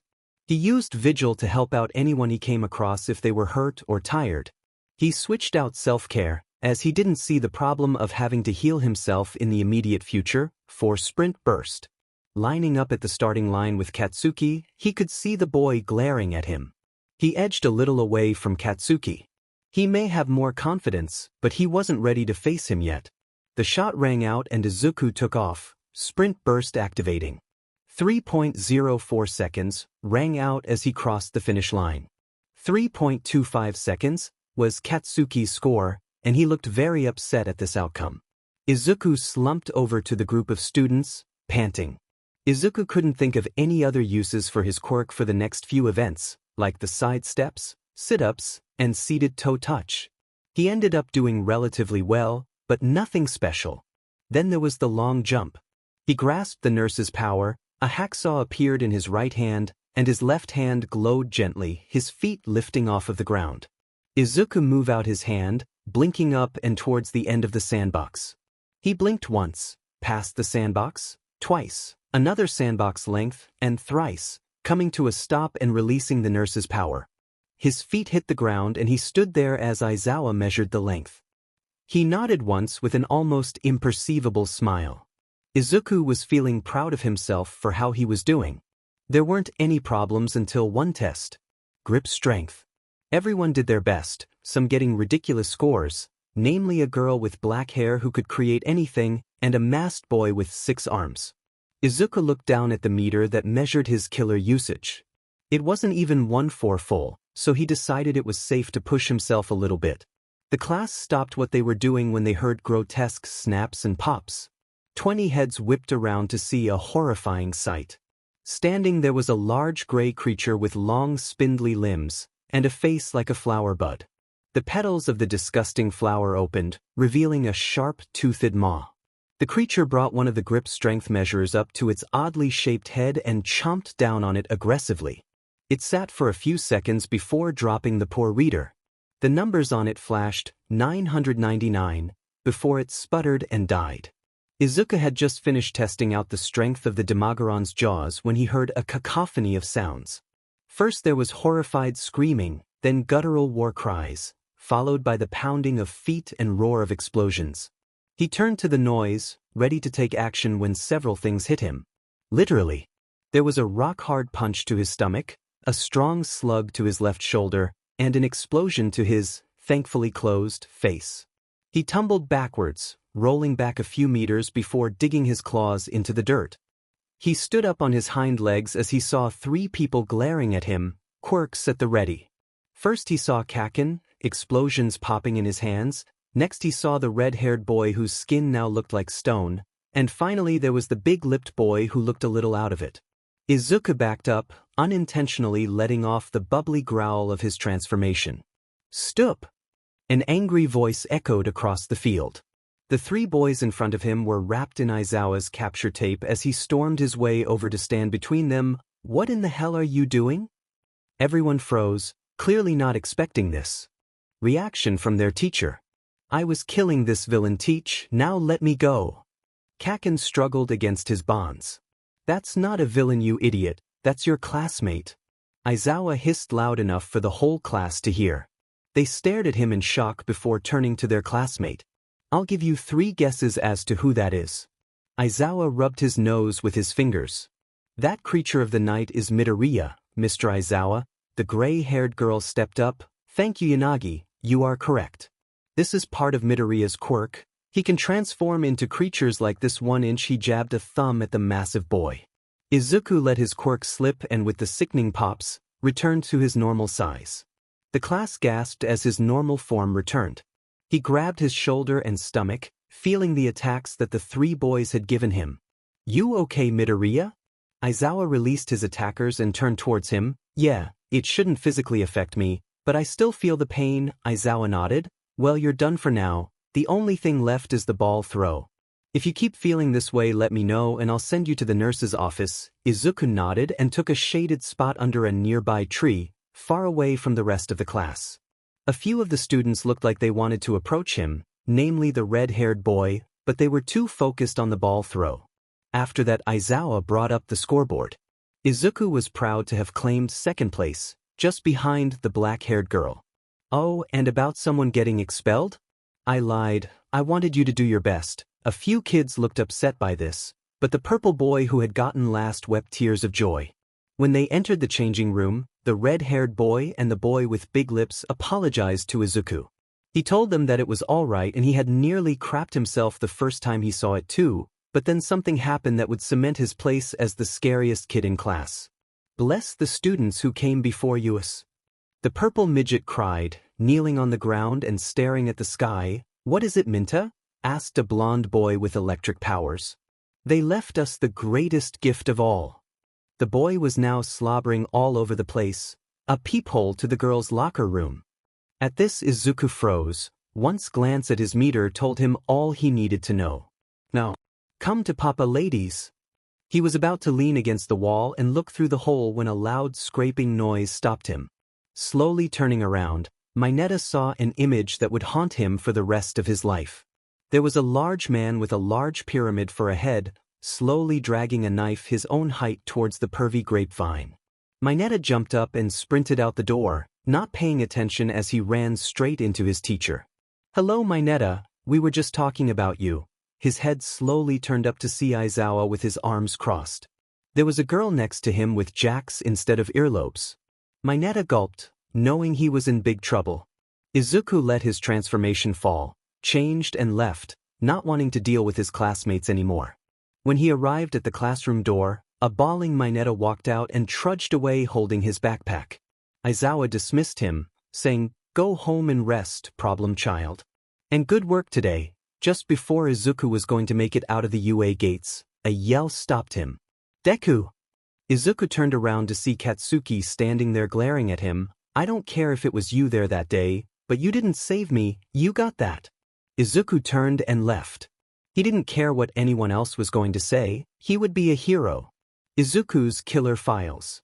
The nurse. The nurse is a ghostly woman who can teleport, called blinking, becoming intangible and passing through anything she comes across. After blinking, she hunches over and breathes heavily for a few seconds before being able to move and blink again. Strategy: when the nurse blinks towards you, turn around and run to where she was standing before she blinked. This can cause her to swing wide and miss. It is also a good idea to zigzag, as she can only blink a certain amount of times before tiring out. Warning pallets and windows can be rendered useless as the nurse can just blink through them, so be wary. Pyramid Head, aka the Executioner. Pyramid Head is a large man with the head of a pyramid who carries with him a large knife. Pyramid Head can stab this knife into the ground, carving a trail, causing survivors who walk into it to become tortured. When in this state, Pyramid Head can send them to cages instead of hooking them. If the survivor would be dead on hook, Pyramid Head can kill them instantly. Pyramid Head can also flick his knife while it rests in the ground to send out a wave that can damage survivors. Strategy: do not step in the trail unless absolutely necessary. If Pyramid Head stabs his knife into the ground while chasing you, immediately turn in a different direction, as it is likely that he will hit you. Trails will disappear after a PRD of time, so watch for that. Izuku heard a snap ring out across the Midwich School. He lumbered over, his large blade gripped tightly in his right hand, the other holding a bear trap. In this nightmare, Izuku was the trapper. He was hoping that he could get this night over with as fast as possible. He wanted to get to school. After finding that the poor survivor was a nice girl named Kate, Izuku picked her up out of the trap and started his sorrowful trek over to the nearest hook. Izuku sat up slowly, used to being the killer by now, even if he hated it. He climbed out of bed and walked over to where his uniform hung. After getting dressed, Izuku made himself some breakfast, kissed his mother goodbye, and walked out of the door. He sat on the train to UA while looking at the Daily Hero news when someone stood in front of him. Normally he would ignore everyone else on the train, but the person in front of him spoke. "Finally, I have the great opportunity to talk to you." Izuku looked up to see the gray-haired girl from his class. "Oh, I'm sorry I never see caught your name." Izuku cringed a little at his stutter. He thought that he had gotten rid of that for the most part. The girl sat next to him. "My parents have graced me with the name Reiko Yanagi, and yours has given you the name Izuku Midoriya, am I correct?" Izuku nodded, slightly confused at the girl's manner of speech. "Do why you need something?" "I merely wish to give you my gratitude for rescuing me from a most horrible fate," Yanagi replied. "Bill, that's J just what the heroes do, alright." Yanagi's normally emotionless face looked shocked for a brief second before she nodded. They sat in silence for a while, Izuku too socially inept to start a conversation with an admittedly beautiful girl. Just as Yanagi seemed about to say something, they arrived at their destination. This killed any potential conversation, and they walked to UA in silence. As they arrived outside of their classroom, Yanagi had gathered some courage and asked, "May I have the pleasure of being seated with you at the meal of midday?" Izuku gave her a confused look, but nodded. "Sure, it would be great to have a friend to sit with." Yanagi's blank face grew a small blush. "Me, a companion to you?" Izuku's heart sank. "I understand if you don't want to be my friend. My quirk is pretty horrifying." Yanagi shook her head. I mean simply, what have I done to deserve to be a companion of yours? I have yet to prove that I am worthy of such an honor." Izuku chuckled. "You don't need to accomplish something to be my friend. I would love to be your friend, and friends eat lunch together, right?"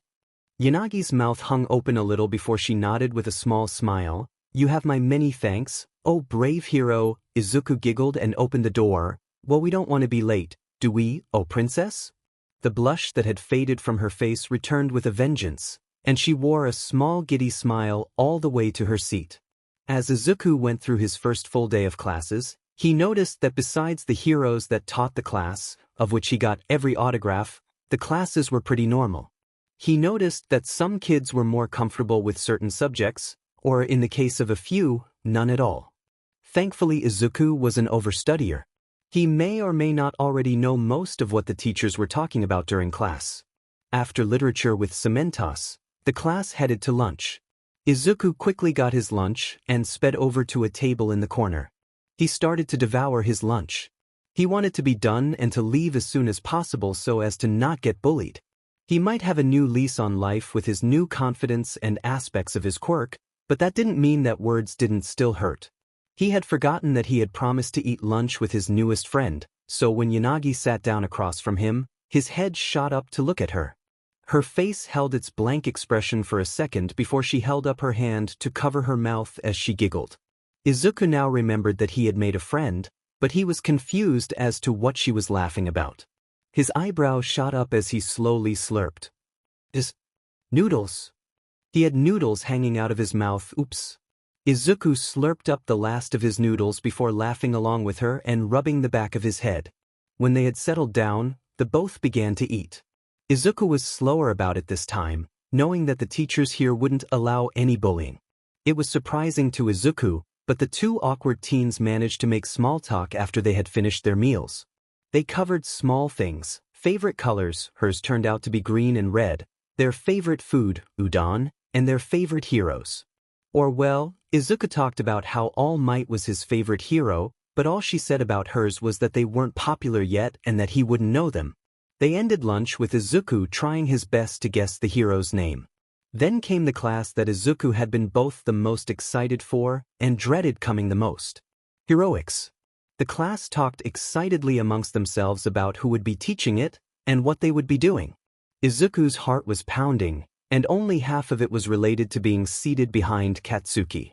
Maybe he could talk to Aizawa about being moved. That was when a voice rang out, "I'm coming through the door like a normal person." All Might burst through the door with his muscles flexed. Izuku was a mega fanboy, so while the others in the class commented on his old costume, Silver Age, Izuku noticed something only he could. All Might was larger. Not in the sense that he had grown in height, but his muscles looked bigger, more full. Izuku's wide smile faltered. He was proud that he could heal his hero, but at the same time he couldn't help but remember his offer. All Might spared a small glance in his direction. His eyes were less sunken than they had been before. Then he laughed. "Today's subject for heroics is this." He held up a card, "Battle Training. But before you can be a hero, you must dress the part." He pressed a button and one wall opened to show a bunch of cases. "Now meet me down at Gym Gamma. Hurry up, little heroes." With that, All Might left the class. The students grabbed their cases and ran down to the locker rooms. Izuku was excited to see if the support class had gotten his design right. His mother had wanted to make a costume based on his childhood drawings, but after turning down the hero that they were based on, Izuku couldn't bring himself to wear one, so he kindly told her that he would ask the support course instead. She understood and wasn't upset. She just gave him a hug and told him that she was proud of him. Izuku quickly changed into his new costume. The shirt was a little snug, but he chalked that up to him not noticing he had grown larger after working out for 10 months. He had worked on his quirk at Dagoba, but to keep up with it he made sure that he was in great shape. He looked at himself in the mirror and was proud of the hero looking back at him. Because he didn't really need anything to help him with his quirk, his costume was more about aesthetics and protecting him while he wasn't in his killer form. His arms and chest were covered in tight dark green leather armor, the thick material placed just right so as to not limit his movement.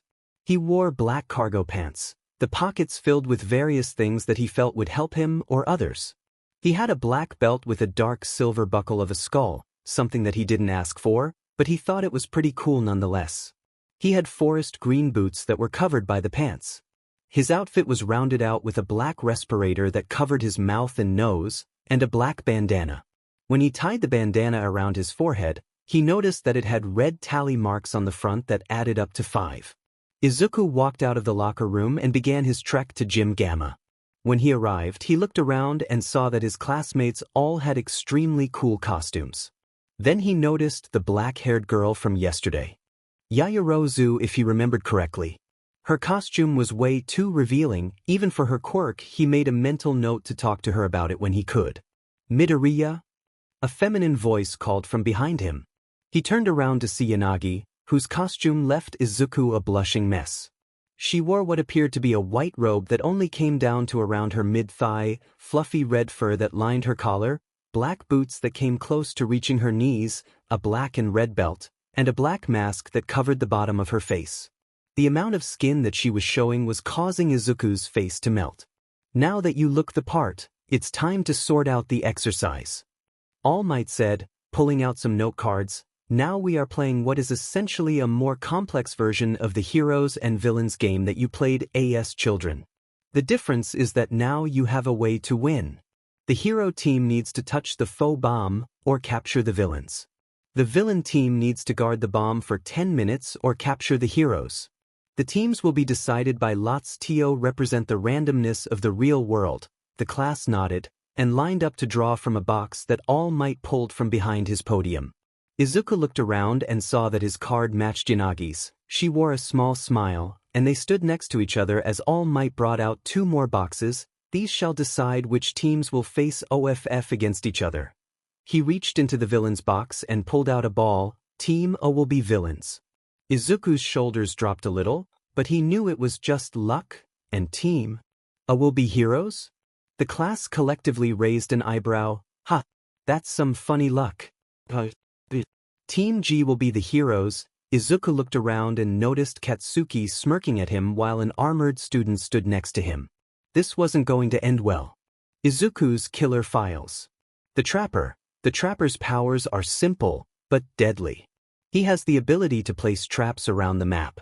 Based on what add-on is used, the Trapper's traps can knock survivors down instantly, injure them when they disarm it, or leave them completely unharmed. This is a strategic killer. Be wary.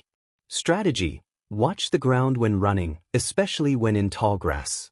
Traps can be placed almost anywhere, so jumping through windows and throwing down pallets can be dangerous.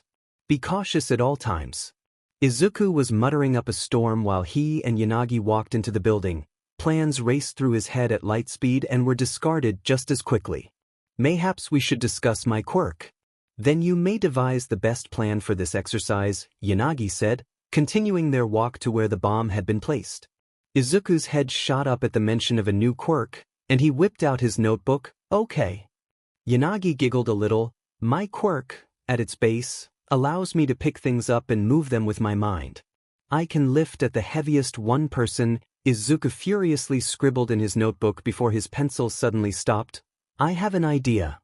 Bakugo was glaring at the building as he paced in front of it, small pops ringing off of his hands to build up sweat. Iida was chopping his arm and trying his best to get his partner's attention, but he was focused solely on where Izuku might be in the building. Finally they heard All Might yell, "Hero team, you may enter the building. Your time starts now." Bakugo raced towards the doors, Iida hot on his trail. Bakugo burst through the door and immediately turned towards the stairs. Why are we going this way, Bakugo? Iida asked, his quirk flaring to keep pace with the boy. Deku's smart enough to have realized that the bomb did not need to be inside, so it's definitely on the roof. We need to get up there quickly because we don't know if he has any transformations stronger than the one he used yesterday. They arrived at the stairway and began climbing the steps at a slower rate to conserve energy. They had just made it to the first landing when it happened. With a loud shout, Izuku popped out from nowhere. Bakugo launched into action, swinging his right hand in a large hook. His eyes widened in surprise when he passed straight through the other boy. He had overextended, so his foot slammed down to balance himself.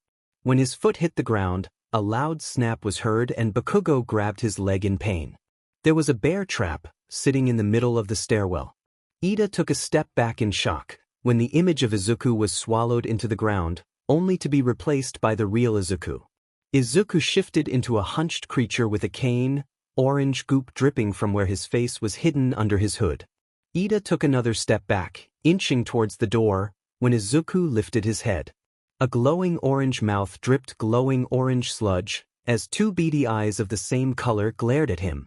Iida threw open the door behind him and activated his quirk, flying down the hall. He heard the creature behind him release a screech. Turning to look behind him for a second, he saw the monster hurtling at him with its cane raised.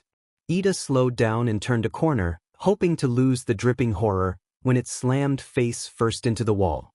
He skidded to a stop, wondering if it had been hurt, when the creature spun towards him like a top and released another screech. It lunged forward and smacked him with its cane, sending Iida sprinting down the hallway. Bakugo watched as Izuku took off after his fleeing teammate as he struggled to release himself from the trap. He never expected Izuku to have something like this up his sleeve. It seemed too dangerous for hero work. That's when he noticed that despite the pain, he wasn't bleeding. That demon nerd is looking down on me. Even though he was so weak before now. Finally Bakugo forced the bear trap open.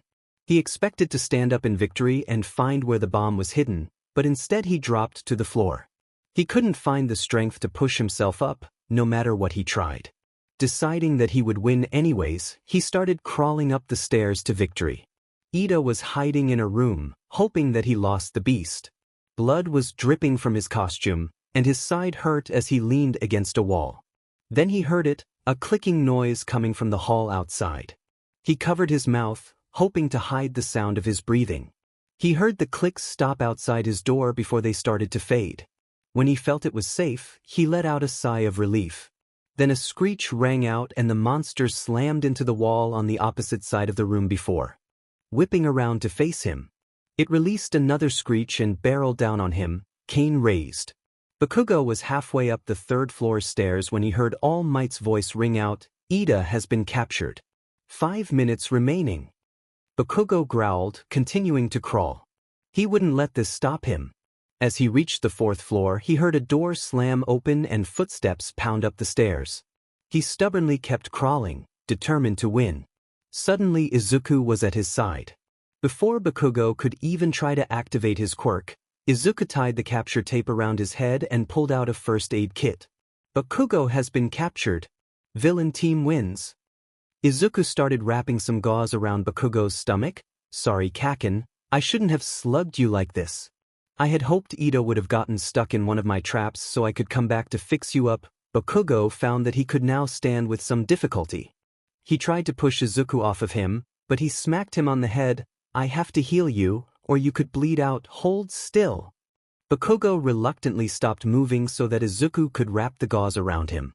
After a while he found that he could stand without issue. He pushed Izuku away and growled before walking down the stairs. Izuku walked down behind him, and when they reached the outside they found Iida and Yanagi waiting for them. Yanagi wore a blank expression on her face, but when she saw Izuku the corners of her mouth turned up in a small smile. Iida, Izuku, and Yanagi walked together as Bakugo stomped ahead of them. They arrived in the observation room to applause. Izuku blushed and wrung his hands in front of him. Iida looked down and to the side with a sad smile. Yanagi's face returned to its completely blank state, and Bakugo looked like he was going to burst a blood vessel.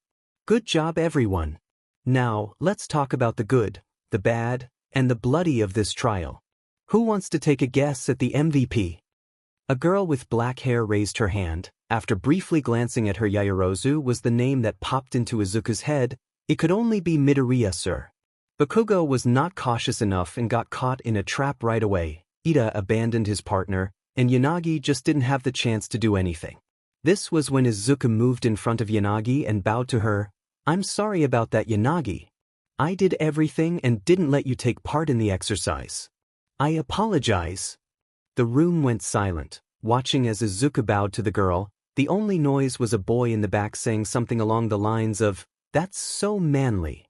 Please don't bow." Yanagi sounded a little flustered. "You merely did what a hero, or villain in this instance, would do. You resolved all of the problems that you could. I'm sure that there shall be more exercises in the future." Izuku looked up to see Yanagi with a large blush on her face and wide eyes. "Ah, it's all right, young Midoriya. She's correct. You did perfectly fine. Besides, you had a plan, did you not?" Why don't you explain young Yanagi's part in it?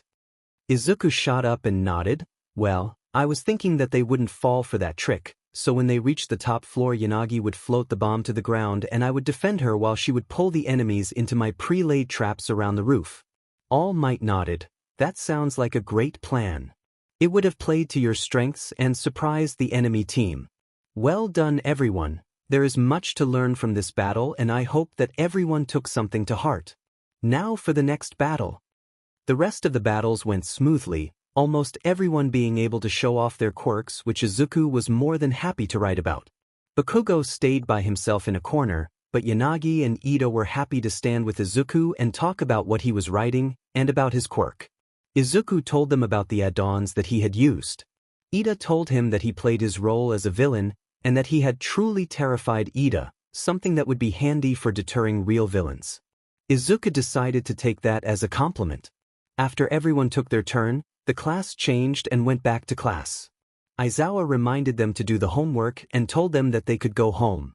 As Izuku walked out of the classroom, Yanagi and Iida rushed to keep up with him. Midoriya, we should walk to the train station together. Iida said with a chopping arm. Sure Iida, that sounds like a good idea. Izuku and his new friends walked towards the train station chatting happily.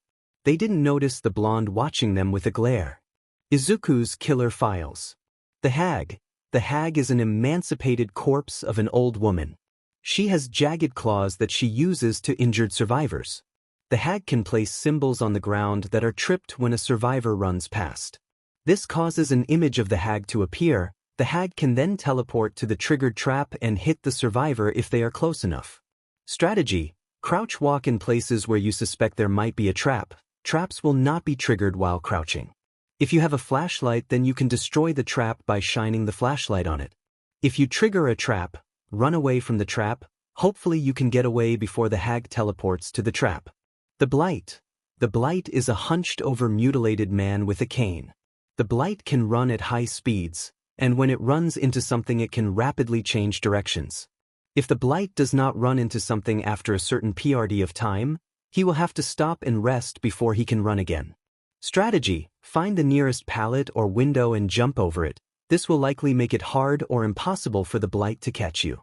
If there are no pallets or windows nearby, make the Blight run into as many objects as possible. This will waste his power and make it harder for him to chase after you. Tones. Padded jaws. Add to the trapper's bear traps. The trap will no longer do damage to a survivor that walks into it. Honing stone. Add to the trapper's bear traps. If a survivor is caught in a trap, they will be downed upon being freed. Izuku's bell rang out as he found the injured Jeff and became visible once more. Jeff tried to run, but it was much too late. Izuku swung his bone mallet and knocked Jeff to the ground. He silently lifted up the poor man and carried him over to the nearest hook. After awakening, Izuku hugged his legs close. He had been a killer in his dreams for over 10 months now, but that doesn't mean that he was used to it. Some nights were worse than others, and the Wraith is one. Of the killers he is least adverse to being, but that doesn't make it any easier. Time skip. Izuku felt his heartbeat pick up as he neared Yua. Yanagi watched in confusion as he stopped and peered around. Midoriya, is there something about this Moro that bothers you? Izuku spotted Bakugo and calmed down. It must just be him. I'm fine Yanagi, thanks for asking. When they turned the corner, they saw a large group of people crowding the gate and harassing the students. They saw Iida chopping his hand as he answered someone's question. Izuku groaned internally, but kept walking. When Izuku and Yanagi reached the group, some of the people turned to them. Izuku now recognized them as Hero News reporters and wished that there was another entrance. The nearest reporters started shoving their microphones in the teens' faces, asking them questions about having All Might as a teacher. We're general studies students, Izuku deadpanned. Immediately the reporters turned away from them and began asking other approaching students. They passed through the gate with no more problems, and Izuku could see that Bakugo was stalking off ahead of them. Why did you provide them with such false information, Midoriya?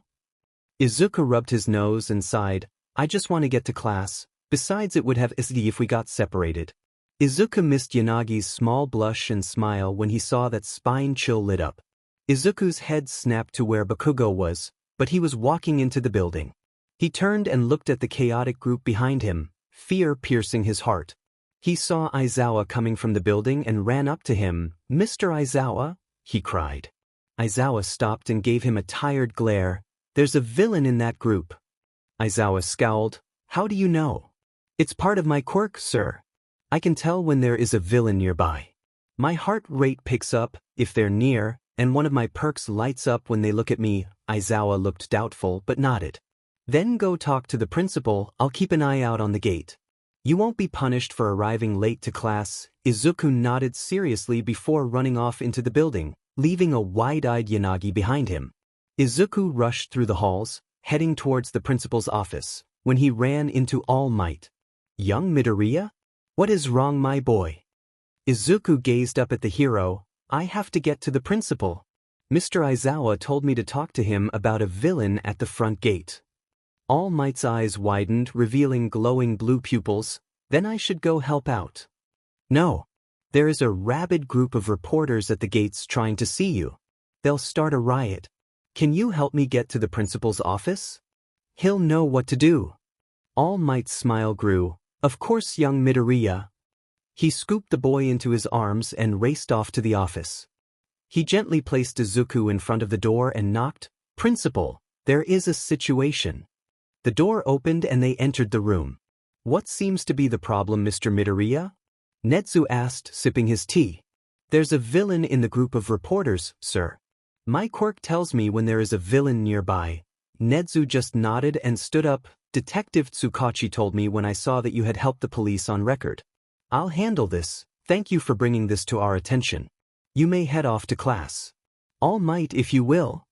All Might leaned over and picked up the chimera, gently setting him on his shoulder. "Have a good day, young Midoriya." And with that the hero and principal disappeared down the corridor. Izuku sighed and made his way to his class. When he entered the classroom, everyone turned to look at him. Iida started his robotic chopping. "Midoriya, a hero student should never be late to anything." Aizawa interrupted him before he could continue. Midoriya was informing the principal that his quirk sensed a villain close to the school. "Principal Netsu and All Might are taking care of it now." Iida bowed to Izuku and shouted a quick apology before turning back to Aizawa. Izuku chuckled awkwardly and sat at his desk. He noticed that Yanagi was staring at him, and he waved at her slightly. She just kept staring at him as if looking at him in a new light. Time skip. At the end of Midnight's class, she received a call on the class phone, and hummed in agreement with the person on the other end. The bell rang for lunch and Midnight called out, "Can someone take these papers to the teacher's lounge? Principal Netsu needs me at the gates." Izuku raised his hand. "I will." Midnight smiled and winked at him before handed him the papers. "Thanks, Midoriya." Izuku blushed, but grabbed the papers and marched down the hall. He got lost very quickly, not having been to the teacher's lounge before. But after getting pointed in the right direction by a nice upperclassman, Izuku heads off in the right direction. Before he got to the final turn, an alarm blared around him. "Warning. Level 3 emergency. Warning. Level 3 emergency." Izuku's heart rate picked up. He quickly switched out Vigil for a perk called Premonition. Premonition. Get an auditory warning when looking in the direction of the killer in a 45-degree cone within a range of 36 meters. Premonition has a cooldown of 60-45-30 seconds each time it activates. Premonition trumps any of the killer's stealth abilities. Izuku looked towards the teacher's lounge, and Premonition activated. Izuku scowled and felt the Wraith's bell and mallet appear in his hands. The bell rang out ominously as he cloaked himself and raced towards the lounge. When he arrived at the door, he saw a man in a black hoodie close the door and run down the hall. Still invisible, Izuku flew after him. The man was fast, so Izuku quickly equipped the fastest add-on he had for the Wraith, and picked up speed to sprint beside the figure. Soon they arrived outside, and Izuku followed him to the gate. The man checked his phone before stepping out of the school.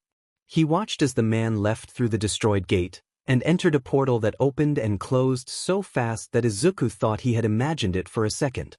Izuku ran through the halls of the school, desperate to find the principal. After making it to the principal's office, he stopped in front of the door and uncloaked. the bell ringing his arrival. "Come in, Midoriya," he heard from inside the room. He entered and bowed to the principal. "I'm sorry for the intrusion, but someone infiltrated the premises." He had switched to what Detective Tsukachi calls his detective mode. "Yes, Mr. Midoriya, the school knows this. That was why the alarms went off," Nedzu explained. "I understand, sir, but I was the only one to see who it was," Midoriya replied. At this, Nedzu's eyes widened. "What do you mean, Mr. Midoriya? It was the press who entered the school." "No, sir. It was a villain. He entered the teacher's lounge and I followed him invisibly as he left the premises. He entered some sort of portal directly outside of the UA gate. I believe that the man who I saw is responsible for the damage at the gate and has also destroyed the cameras that would have seen him, sir." Midoriya responded, giving his report as he had done many times in the station and a few times in court. Nedzu nodded and pulled out a notebook and pen. "Describe the villain for me, please." "Yes, sir. He was wearing a black sweatshirt with the hood pulled up, black tight jeans, and black skater-style shoes. I was unable to get a good look at his face as he was incredibly fast and kept his head down. I did notice something else, however. He used only 4 fingers to do things, despite having 5 fingers. I believe that he has some sort of destructive quirk that requires 5 fingers to activate. That or it is an odd habit, which is unlikely." The principal nodded as he took detailed notes on the figure that Midoriya described. After he was done listening to the description of the man and the events that transpired, Nedzu set down the notebook. "Thank you, Mr. Midoriya, we will look into this matter. You may head back to class. I will contact President Mike so that he knows what you have been up to. You can stop by Lunch Rush's kitchen and pick up something to eat." "You are dismissed." Izuku nodded and left the room. As he walked towards the lunchroom, Izuku wondered why the man had done something so bold as to infiltrate UA, and when he will do so again. Izuku's killer files. The Wraith. The Wraith is a tall humanoid with a mask on its face. It has a mallet that it uses to ring a bell that it carries. This allows it to turn invisible. While invisible, the Wraith moves and does actions much faster, however it is unable to attack survivors. It is still slightly visible by the distortion of air around it as it walks.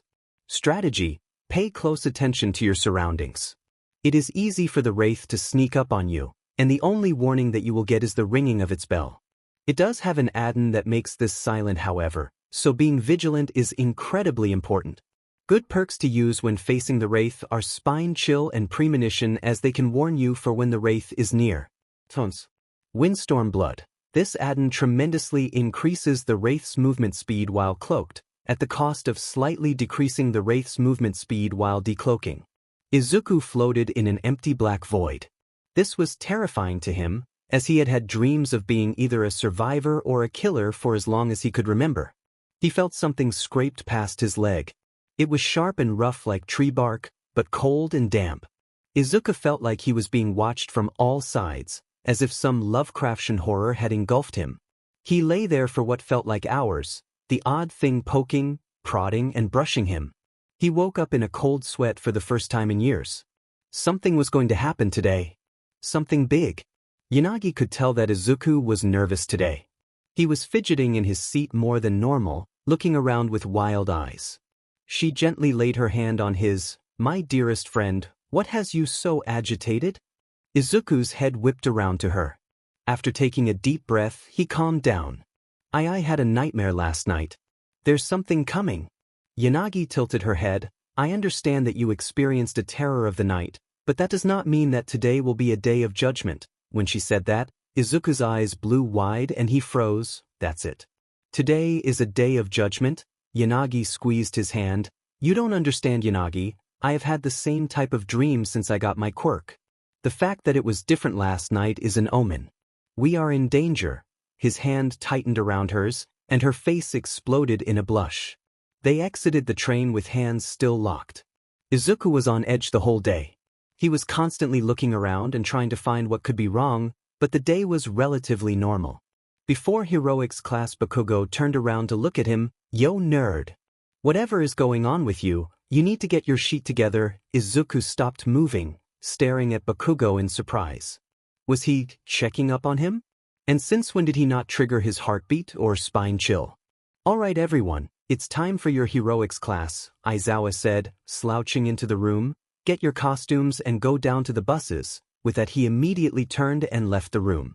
Most of the kids chuckled at his actions, but Izuku raced to get his case.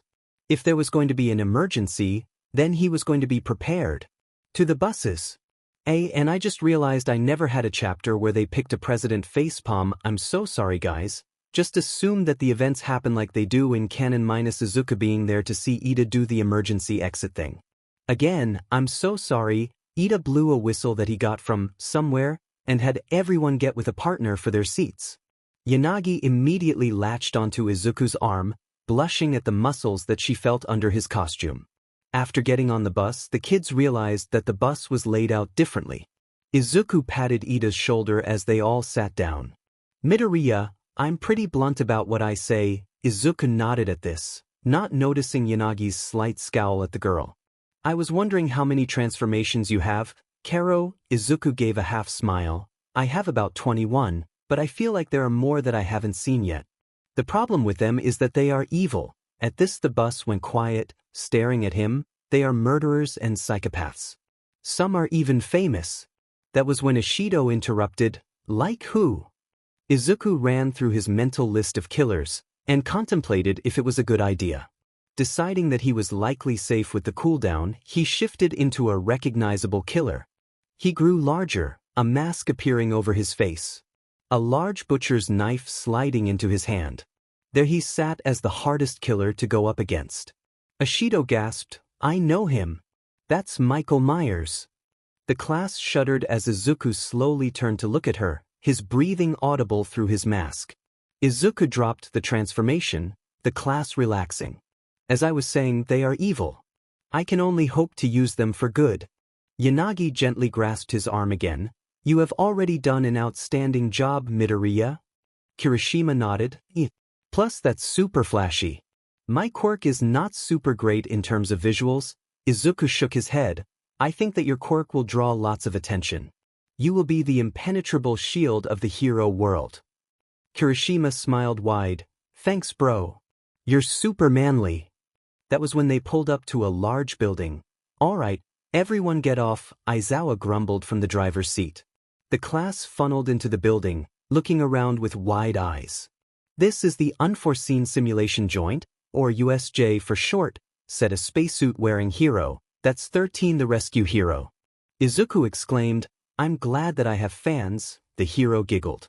Aizawa walked up to the pro and whispered, Where's All Might? I thought that his time was getting better. 13 nodded. He was called away on a mission. He won't be coming today. Izuku barely picked up this conversation, and he freaked out a little.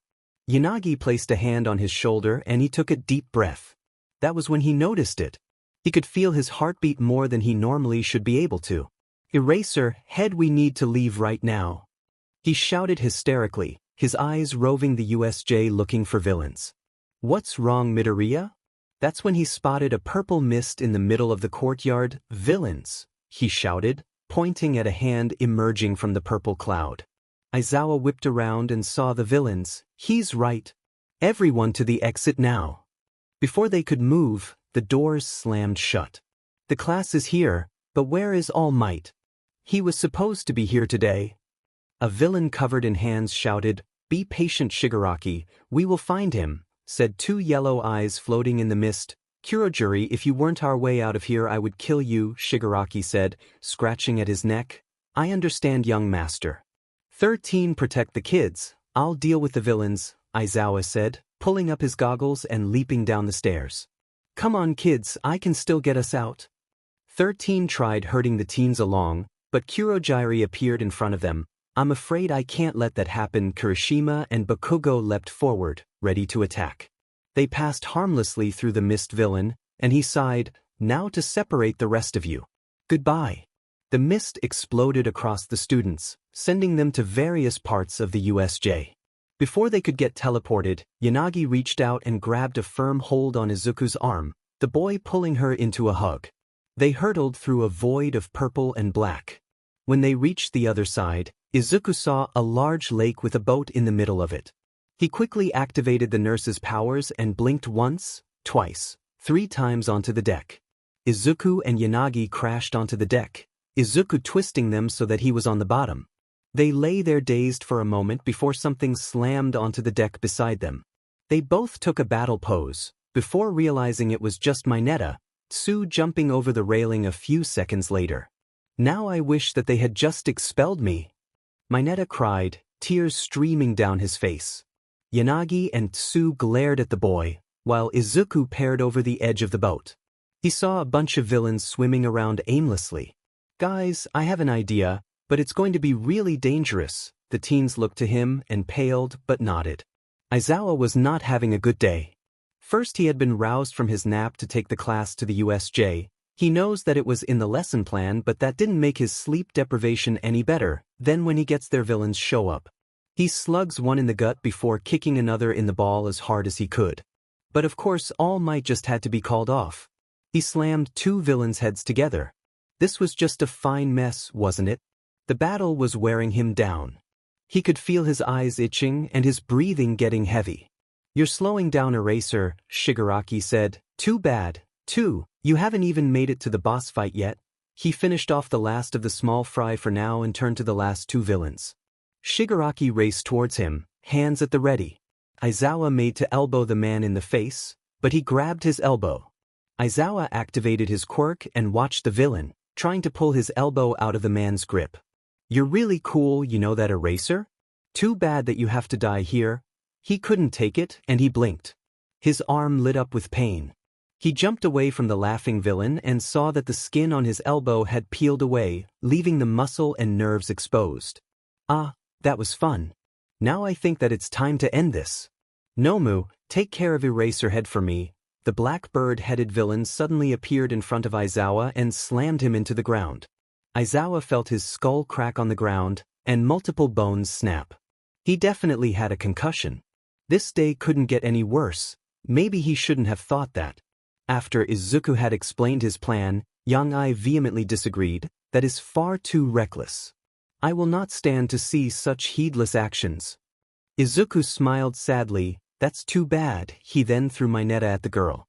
She quickly used her quirk to stop him before turning up to ask why he did that, only to find him gone.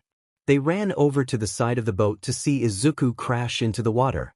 Several villains gave cheers of excitement, rushing towards him. Then the water appeared to fizzle with electricity, the villains screaming and clutching their heads.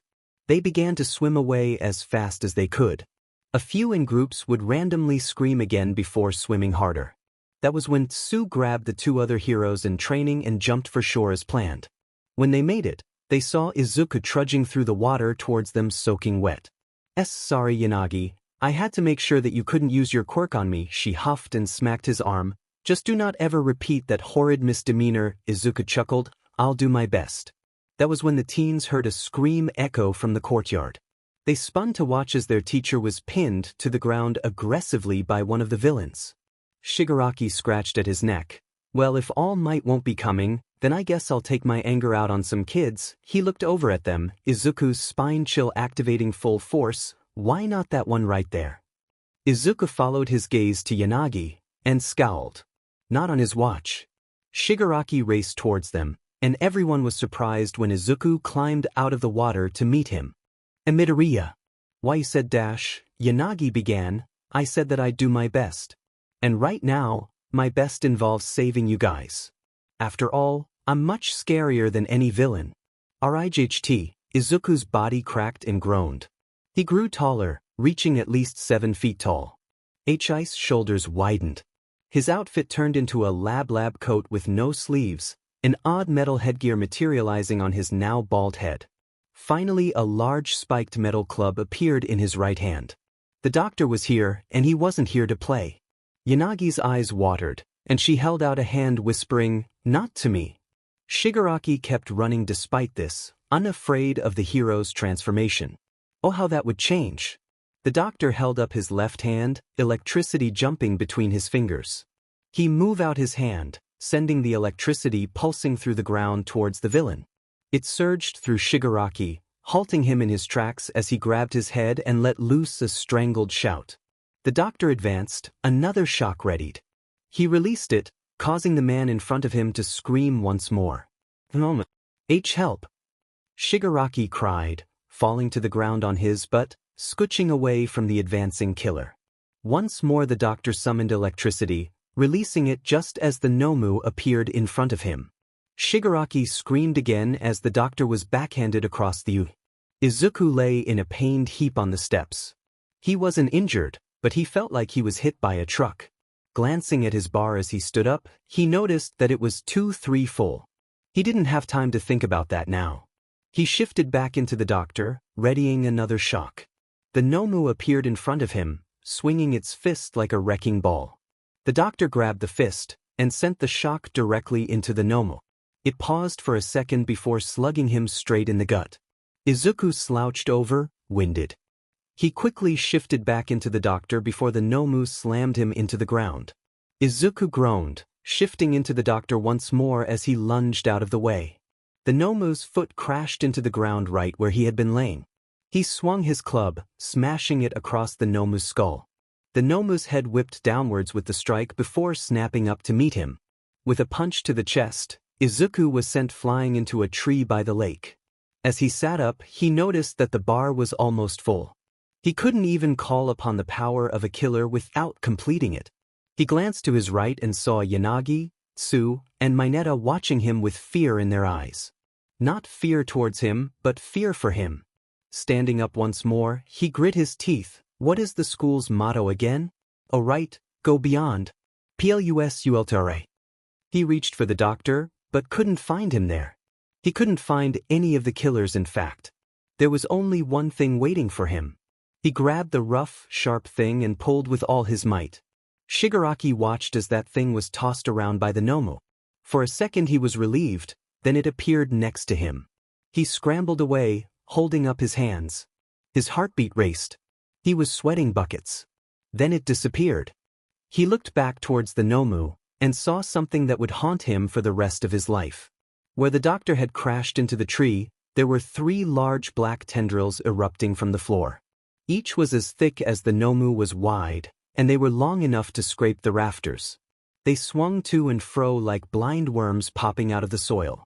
Then they halted, swinging to point at the Nomu. In the center of the tentacles, the boy stood. His eyes were pitch black in his pale face. His once green hair was as black as night. His fingers now dark claws. A scowl was deep set in his face. His open-mouthed frown revealed gleaming, jagged, white teeth backdropped by an endless, hungry void. The entity howled. It was here to feed. The Nomu rushed it again, but it was batted away by the tendril on the left. The Nomu was flung into the stairs, leaving a large crater. It started to climb out of the hole when another tendril hooked it through the shoulder, flinging it across the courtyard. The Nomu rose up again, charging at the monster. The 2 tendrils on its sides hooked through the sides of the Nomu's chest, tearing it in two. The Nomu's body stitched itself back together before it was slammed into the ground by the tendril behind the creature. Suddenly the ground behind the Nomu cracked. Out of the ground grew a tall red pole. On the end of the pole, a dark black hook hung, swaying ever so slightly. The entity speared the Nomu with 2 of its tendrils, lifting it up into the air. It struggled and strained helplessly as it was slammed onto the hook behind it. It grasped the hook, a loud screech wrenching from its beak. It tried to pull itself off as the entity stowed forth, walking towards the hook. Finally the monster reached the flailing animal, its frown twisting up into a smile. Its jaw unhinged, the back tendril slowly reaching down at the Nomu. It lunged with surprising speed through the Nomu's chest, pulling it off of the hook. The Nomu squirmed on the tendril, unable to make any progress. The entity lowered the Nomu over its head before it jumped up and swallowed the Nomu whole. Everyone watched in horror as the Nomu disappeared into the entity's mouth. It licked its lips with a midnight black tongue. Its head slowly turned towards Shigaraki, a sick smile on its face. Shigaraki crawled backwards as the tendrils wavered above him. Before they could lash out, a figure slammed into the entity. Its claws sped towards the figure before they stopped dead at the sound of a voice. "Izuku, you are already my hero. You can stop now. Please just rest, you're tearing yourself apart. The entity looked at its hands and Izuku noticed that they had black cracks running up them towards his arms. His eyes rolled back in his head, and he slumped forwards into Yanagi's arms. Shigaraki took this time to fall into the portal that Kurogiri had opened beneath him. It was then that All Might crashed through the doors of the USJ with the rest of the staff in tow. We are here to... The teachers looked out over the destruction. Yanagi looked up at the sound of his voice. Izuku's head was in her lap, and she gently massaged his head. Midoriya has already saved most of us, All Might, but Mr. Aizawa need medical attention. As the teachers rushed through the USJ, rounding up students and villains alike, Yanagi stayed with Izuku as he was transported to Recovery Girl's office. In the ambulance, she held his hand and whispered softly, "Do not fret, my hero, I will make certain that you are all right."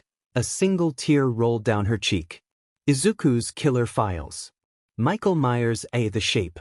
Michael Myers is a large man from the movie series, Halloween. There he terrorizes people by stalking and killing them with his large kitchen knife. His power allows him to stalk survivors and gain a boost for each tier level. Once he reaches tier 3, he can instantly down any survivor. There are add-ons that allow him to have an infinite tier 3, or kill a survivor once he reaches tier 3. He is the most dangerous killer. Strategy. He is one of the reasons that Spine Chill is an essential perk for all survivors. Make sure to look around to make sure that he is not stalking you, and if he is try to block his vision. Whatever you do, do not allow him to reach tier 3, you never know how dangerous he will be once he does. The Doctor. The Doctor is a large man with a spiked club. He can shock survivors to make them scream and hallucinate images of himself, or of fake palettes. This results in the insanity level going up. If you reach tier 3 you cannot perform actions such as healing, cleansing, or repairing until you snap out of it. You can do this by crouching and holding your head. There are 2 types of shocking, one where he shocks in a large circle around himself. This can be used once every few minutes. The other type is a straight line that only takes a few seconds to recharge. Strategy. If you know that the Doctor is about to shock you, you can climb into a locker to avoid the shock. Make sure to pay attention to what pallets have been thrown down. Izuku jolted awake, sitting up and looking around. Large rocks blocked off the small clearing that he found himself in. A campfire crackled, lighting up the dark forest around him and keeping him warm in the cool night. As Izuku looked around, he noticed something. The bar was gone, and where his perks should be was just one empty perk slot. He tapped on his perks and brought up the familiar screen. He could tell that something was wrong immediately. There was only one perk left in his inventory, and it wasn't one that he recognized. It was green with one tally mark, meaning that it was brand new. The image was what really confused Izuku. It was of him running with a backpack on. He tapped on the perk, placing it in the empty slot. Then he read the description. Heroic motivation. You are naturally drawn to helping people in need, or your body moved on its own. For every protection hit you take, gain a stack up to 8 stacks. After gaining 4 stacks and saving someone from the hook, you have the ability to heal other survivors 1 health state 15-30-50% faster. After gaining 8 stacks you are able to heal 1 survivor to full health instantly. After gaining 8 stacks you gain the broken status effect for the rest for the game. Izuku stared at the perk.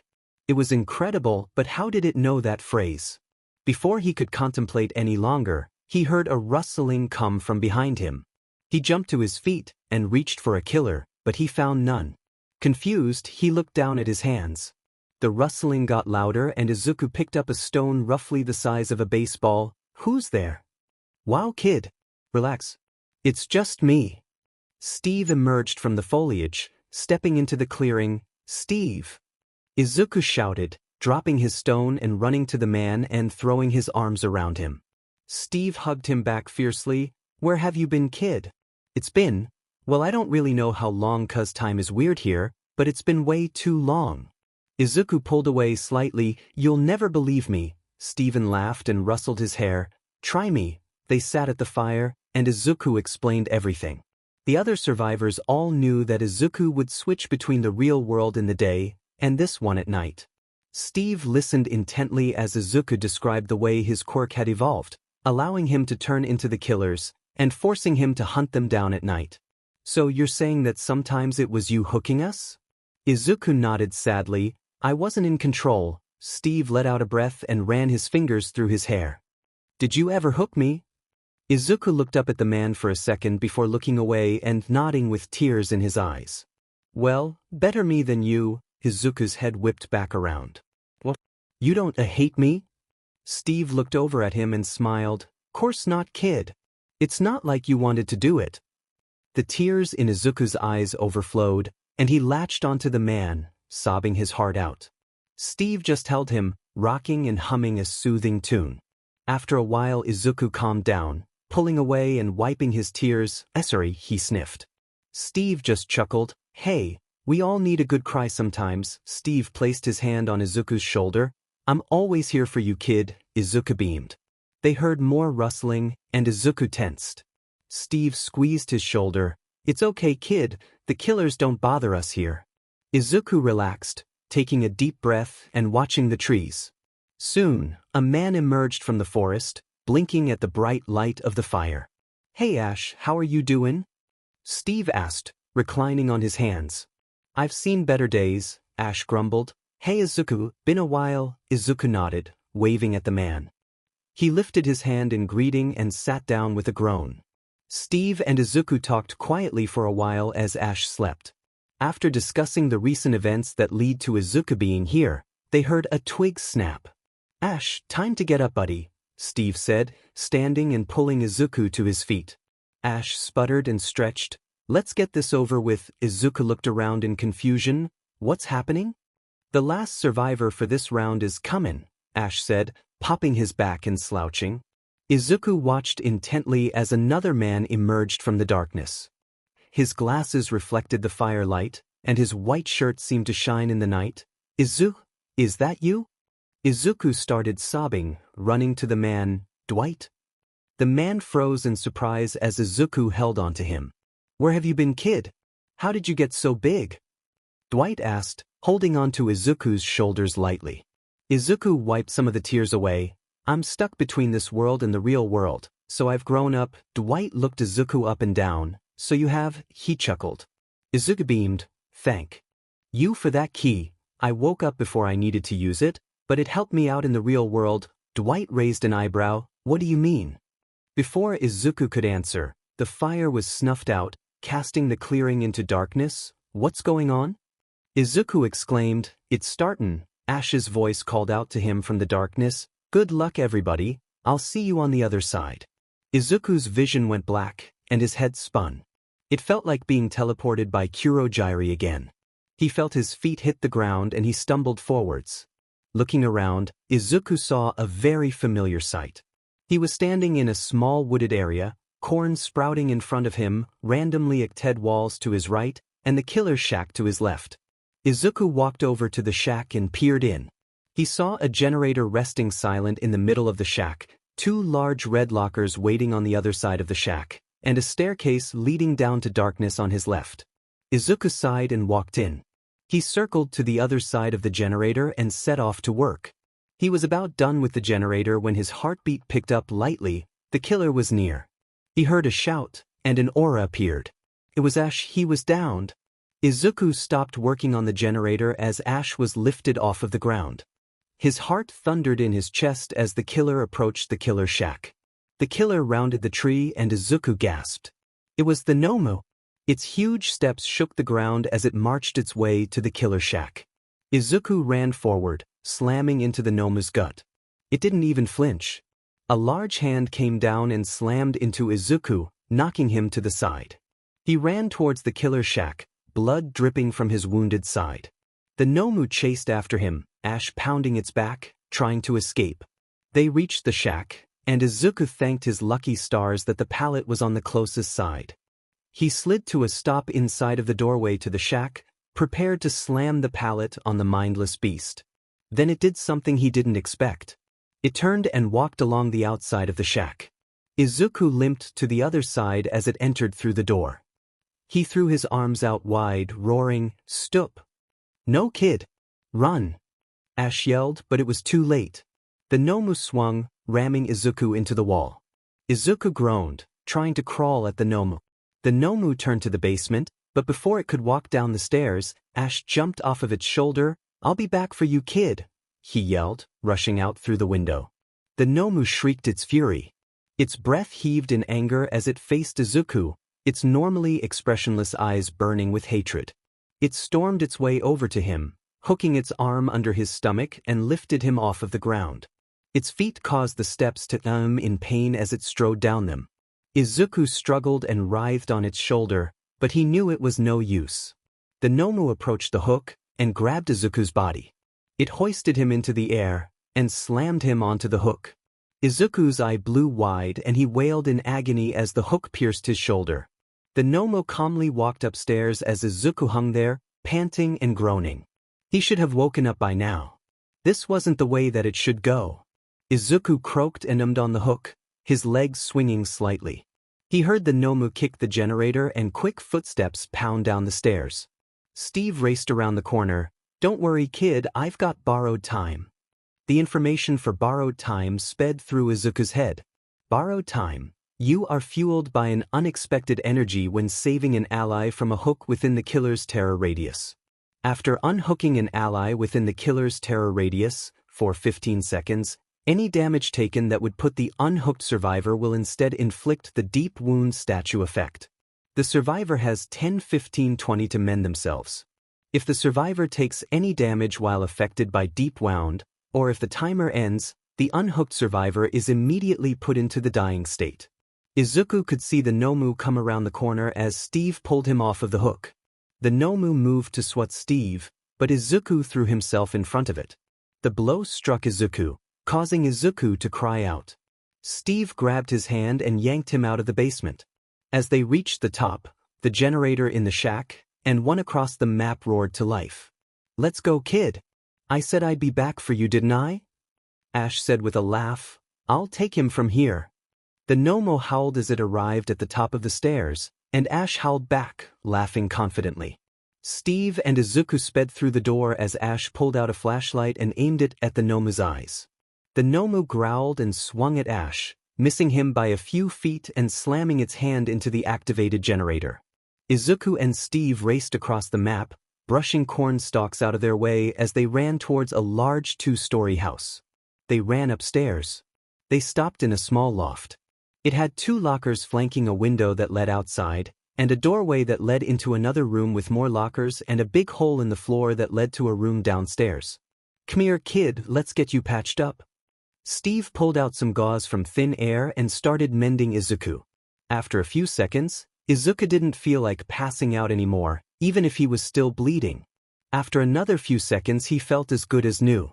He took a peek at his perk and saw that it already had 3 stacks. "Thanks, Steve." The man in question nodded and ruffled Izuku's hair. "Course, kid, now do you know anything about this new killer? I've never seen anything like this thing before." Izuku rubbed the back of his head. "You remember when I was describing how I got here? You fought that thing?" Steve exclaimed. "Steve, be quiet." Dwight hissed, running up the stairs. "It's close." As he said that, the Nomu burst through the window. It beamed straight for Steve with a massive fist, but Izuku pushed him out of the way. He flew over the railing and fell down the stairs. He turned to run back up them when he saw Dwight and Steve sprinting down the stairs. "Run! Run!" Dwight shouted, pushing Izuku to get him moving.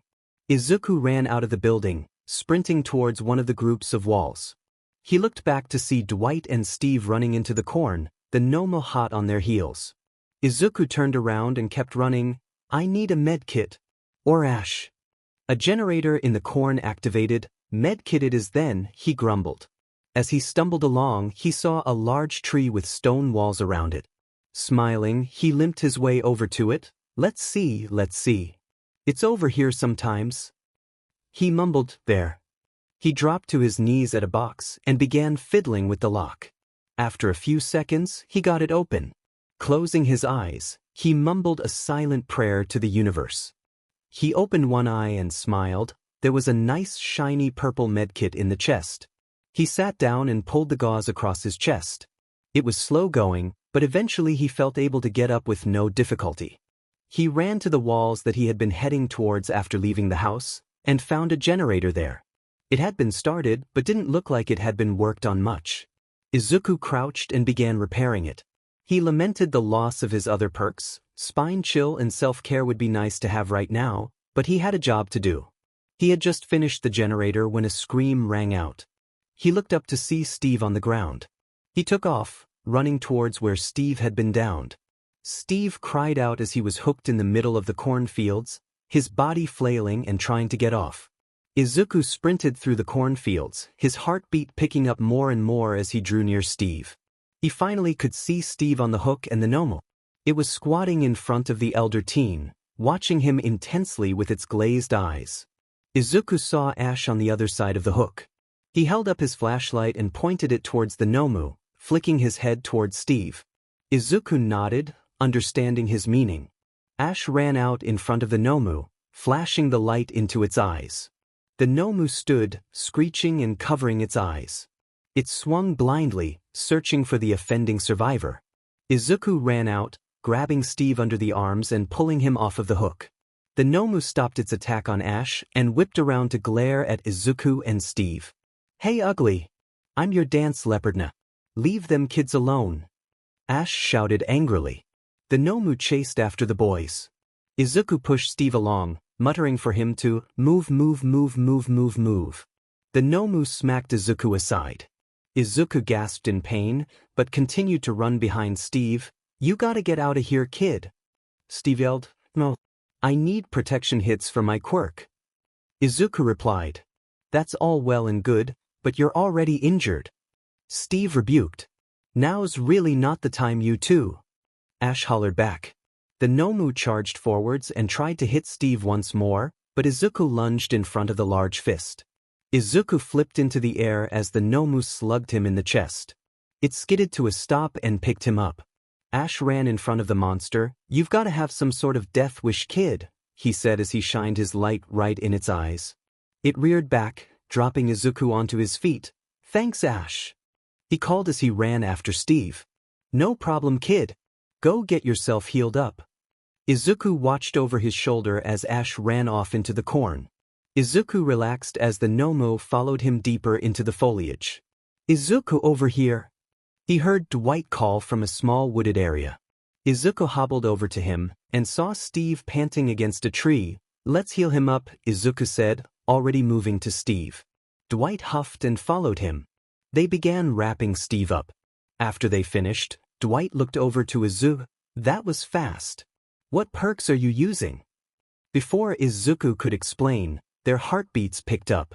The Nomu burst through a tree and threw Izuku to the ground. Steve and Dwight ran, trying to get the killer's attention to no avail. The last generator released a satisfied ding as Ash finished repairing it. The Nomu picked Izuku up and set off for a nearby hook. Dwight ran off towards the nearest door as Steve followed Izuku and the Nomu.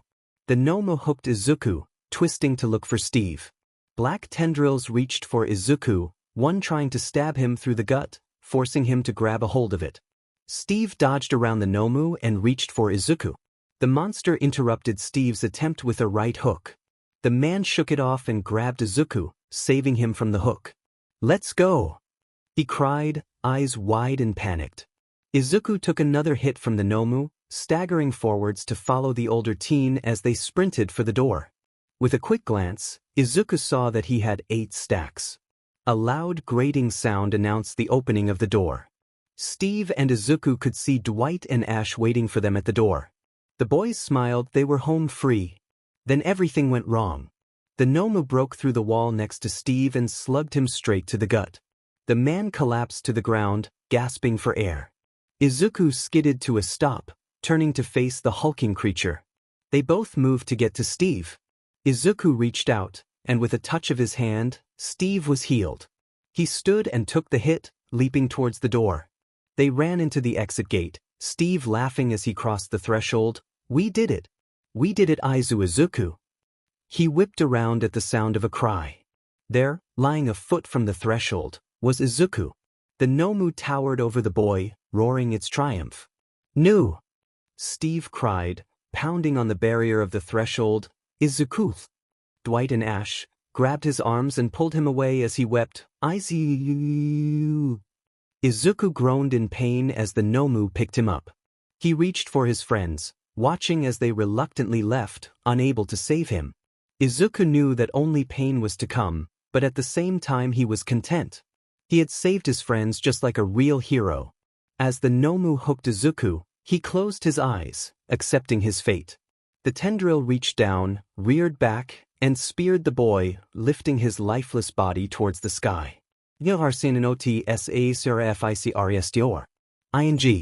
Yanagi watched as Izuku slept peacefully in the hospital bed, his now black hair spilled out across the pillows.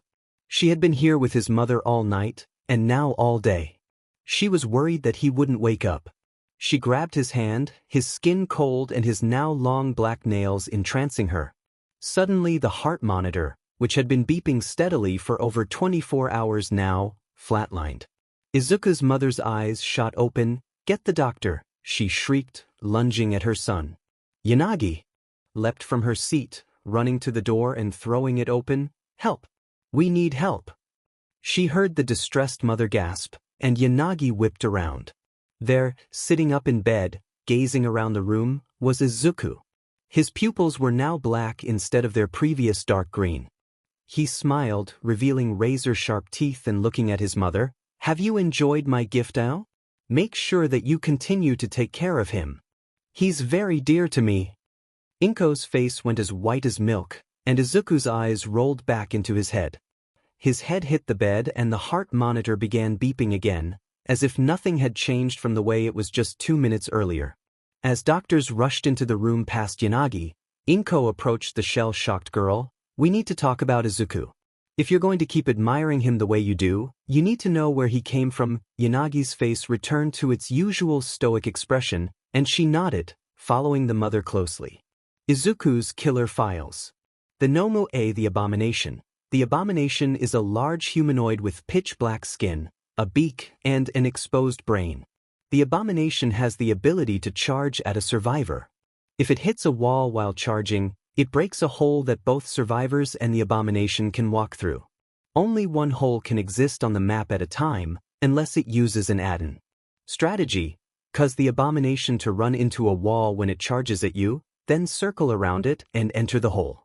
It will usually confuse the Abomination, and you can get away.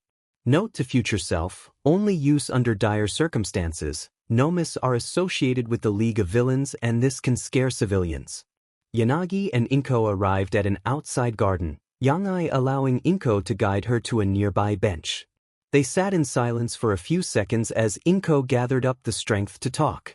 "Izuku isn't human." At this, Yanagi's head shot up. "Well, he's half human. I guess I should start at the beginning, shouldn't I? Almost 16 years ago. I was married to a kind man. We had our problems, but we got past them with hard work and love. We had stable jobs, a nice apartment, good connections. We were ready to have kids is what I'm trying to say. We tried and we tried, but it just didn't work. Finally my best friend Mitsuki recommended that we see a FRTLTY clinic. We sat there hoping that it was just poor luck. We were wrong. I was infertile. There were multiple things wrong with my womb that would make it impossible for me to get PRGNT and carry a baby. This caused a lot of conflict between us, and eventually we decided to split up. He wasn't cruel and I don't hate him. It just wasn't meant to be. I won't say that the only thing I've ever wanted to be is a mother, but it was a part of my life that I was looking forward to. I lay there in our now empty bed and cried my heart out. Finally I fell asleep. I woke up in a clearing. It was dark, the remnants of a fire smoked on the ground, and trees rose in the darkness all around me. That was when I heard it. Hundreds of voices whispered through the forest. They said that they held pity for me, that they had always wanted children too. They told me that we could help each other. They would give me a baby, and I would have to protect it until it was ready to fight for itself. I thought that it was a dream, so of course I agreed. From the darkness, large tentacle-like things stretched towards me. They grabbed my arms and legs and held me in the air. I woke up feeling sore, but I had thought that I slept wrong. It wasn't until a little under a month later that I realized I was PRGNT. The doctor told me that it was literally impossible, and that they would have to take care of it. I told them over my dead body. For 9 months I kept myself in the best shape possible. My best friend and her husband did their best to make sure that I was taken care of, but she was also pregnant. When I was in my final months and they were too busy, things would arrive at my doorstep. I thought that it was just my ex-husband. I had told him that I was pregnant, and he had promised to help in any way he could. It wasn't until Izuku was born and Hisashi was holding him that I realized. I had never asked him for help. I remembered the dream, and I knew. He wasn't entirely human. For the first few months I was weary, I would feed him and take care of him, but I was always cautious. Finally I realized, even if he wasn't entirely human, he was still my baby. From that day on I promised that I would raise him to be good. I didn't know if the entity that gave him to me was evil or good, but I knew that Izuku would be the purest child on the planet. I was right, he would go out of his way to help anyone and everyone. Then his quirk came in. I was horrified. What sort of power would my child have? As it grew I realized it wasn't really a quirk. He is some sort of eldritch being, and that is the way his powers manifested. At the time it seemed that they were all pure. They were for the defense of himself and others. I was relieved, and at the same time nervous about what could come next. For 10 years I thought that everything was fine, his power was just small boosts that he could use to be a hero. Maybe the entity was the good side of the eldritch beings and Izuku would be its avatar of justice.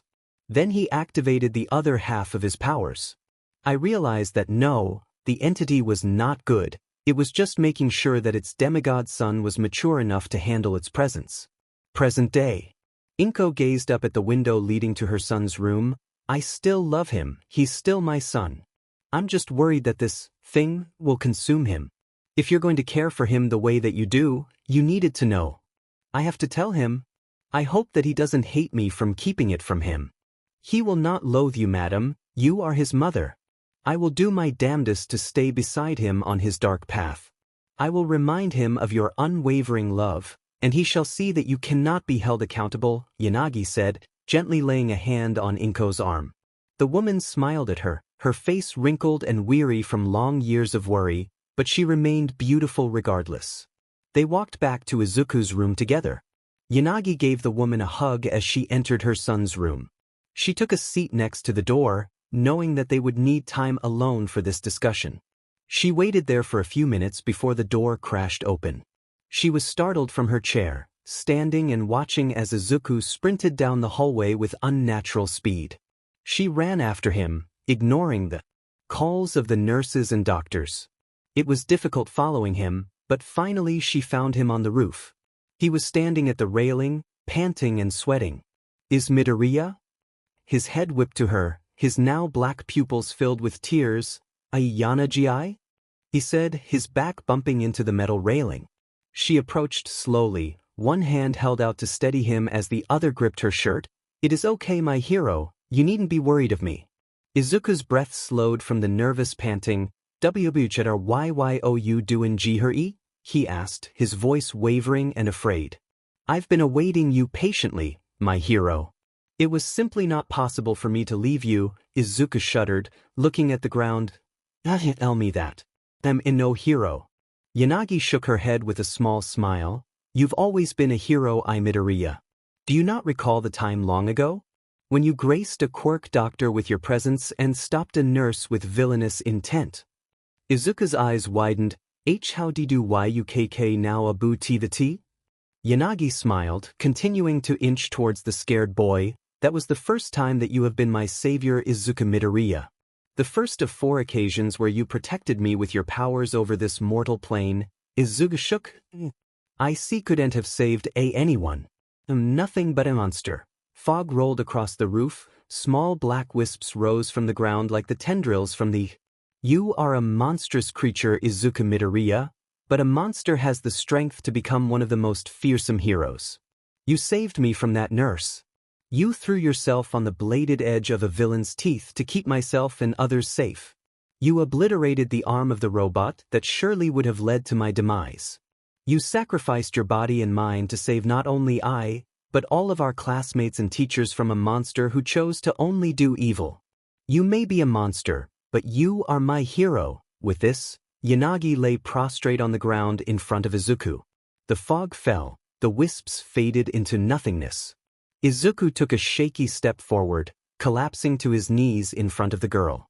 She quickly sat up and held out her hands to stop him from falling over. They sat there and stared at each other. Yanagi gazed into his dark eyes, and she could see that there were still flecks of green hidden in the dark orbs.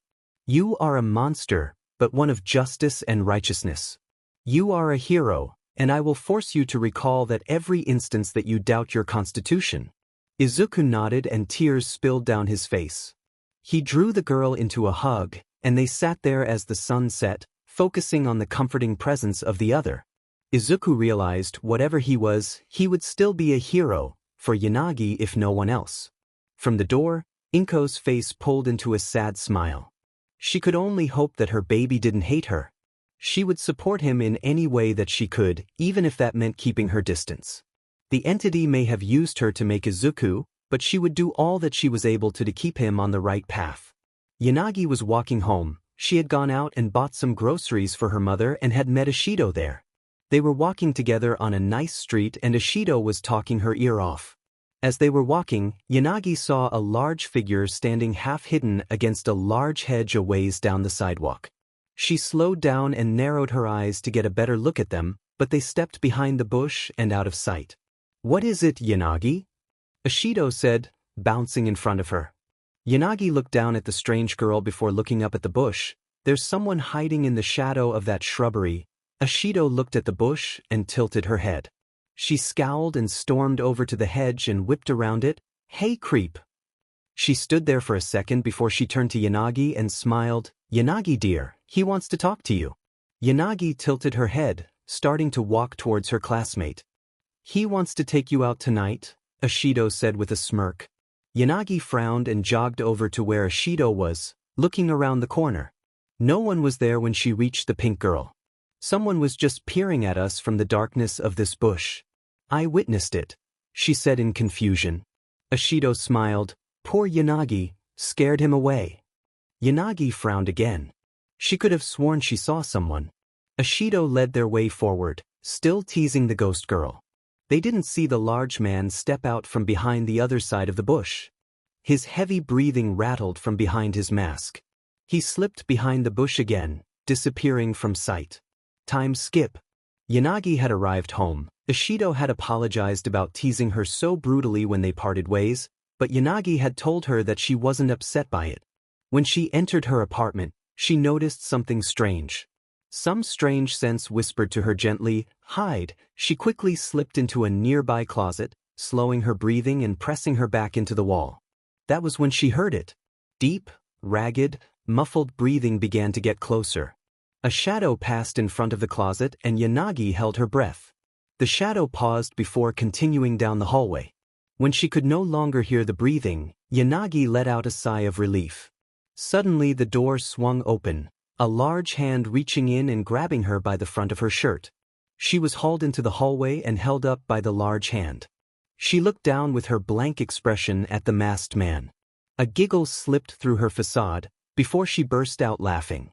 The man set her down with a sigh. Yanagi barely heard the cracking and snapping as she laughed herself to tears. "It's not funny." Izuku whined as he shifted out of his Michael form. "It's supposed to be scary. Why can I never get you?" Yanagi's mother called to him from the kitchen. "It's no use, sweetie. She's only ever been afraid of one thing." Before her mother could continue, Yanagi cried out, "Do not utter their name. I loathe them." She covered her ears and shook her head. Izuku tilted his head and raised an eyebrow. "What was that, Ms. Yanagi?" "Nothing, dear. You should head home before your mother worries again." "I would rather not get another phone call with her sobbing if I'd seen her son," Izuku sighed. "Yes, ma'am. Thank you for letting me in. I'll come over again soon." He heard her laugh. "You better. I've never seen Reiko this expressive before." Izuku smiled as he closed the door and waved goodbye to his friend, a warm feeling in his heart. Time skipped to the next day at school. Izuku was still mopey that he couldn't scare Yanagi. Kuda walked over to him, the shy giant twiddling his fingers. "WW what's WW wrong and Midoriya?" The boy stuttered. Izuku looked up in surprise. The boy rarely spoke. Nothing coulda, just a little down in the dumps. The rocky boy frowned a little. WB to seeing cute animals help? Izuku smiled at the boy and nodded, sure. Coulda got out his phone and began swiping at pictures, showing them to Izuku. He cooed and smiled at the adorable pictures. Are these all your pets? Coulda nodded and swiped to the next picture. Aw, look at his fluffy ears. This was when Yanagi noticed the two boys. What objects are you gazing at that could draw out such an amazed reaction, my friends?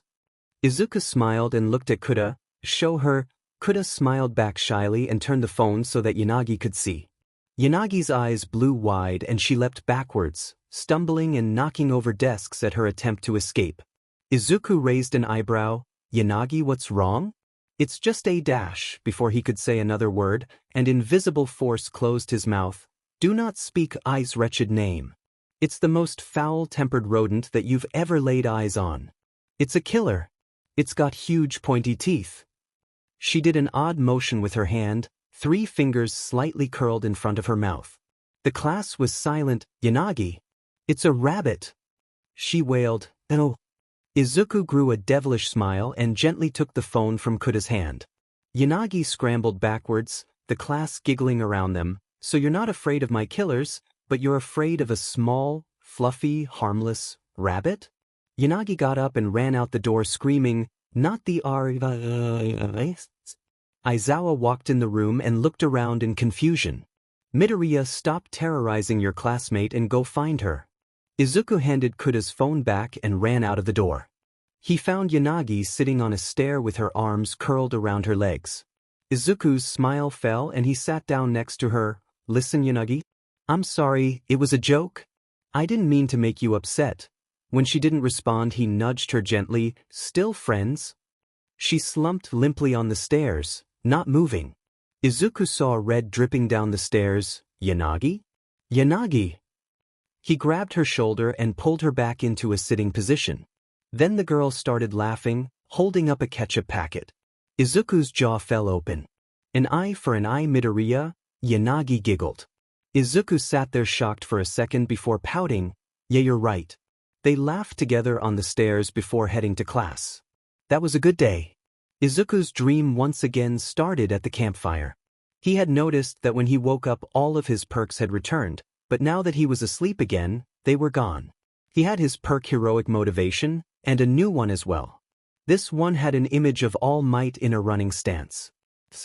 You say run. You have more people to save. You can't give up here. After saving another survivor from the hook, the next time you are being carried, your struggle meter is automatically a quarter full. If you are able to wiggle off, you gain the haste status effect and can sprint at 150% of your sprint speed for 357 seconds. Afterwards, you gain the exhaustion status effect for 90-70-50 seconds. You cannot recover from the exhaustion status effect while sprinting. This perk does not trigger while exhausted. Izuku popped it into one of the empty slots and watched the campfire as he waited for his fellow survivors. He waited for a while when bushes all across the clearing started rustling. He caught a glimpse of his fellow survivors just before the campfire was extinguished. He saw Claudette, Feng Min, and Detective Tap. Then the world was bathed in darkness. When his vision returned, Izuku could see that he was on the catwalk in a large building. This was Ironworks. He jumped down from the catwalk and landed hard on his feet. As was customary for his dreams, this barely inconvenienced him. He limped for a few steps before walking normally towards the generator in the corner. He wasn't working on it for long when his heart rate picked up. He continued working, but looked around worriedly. Then he heard it. That sound that he would never forget.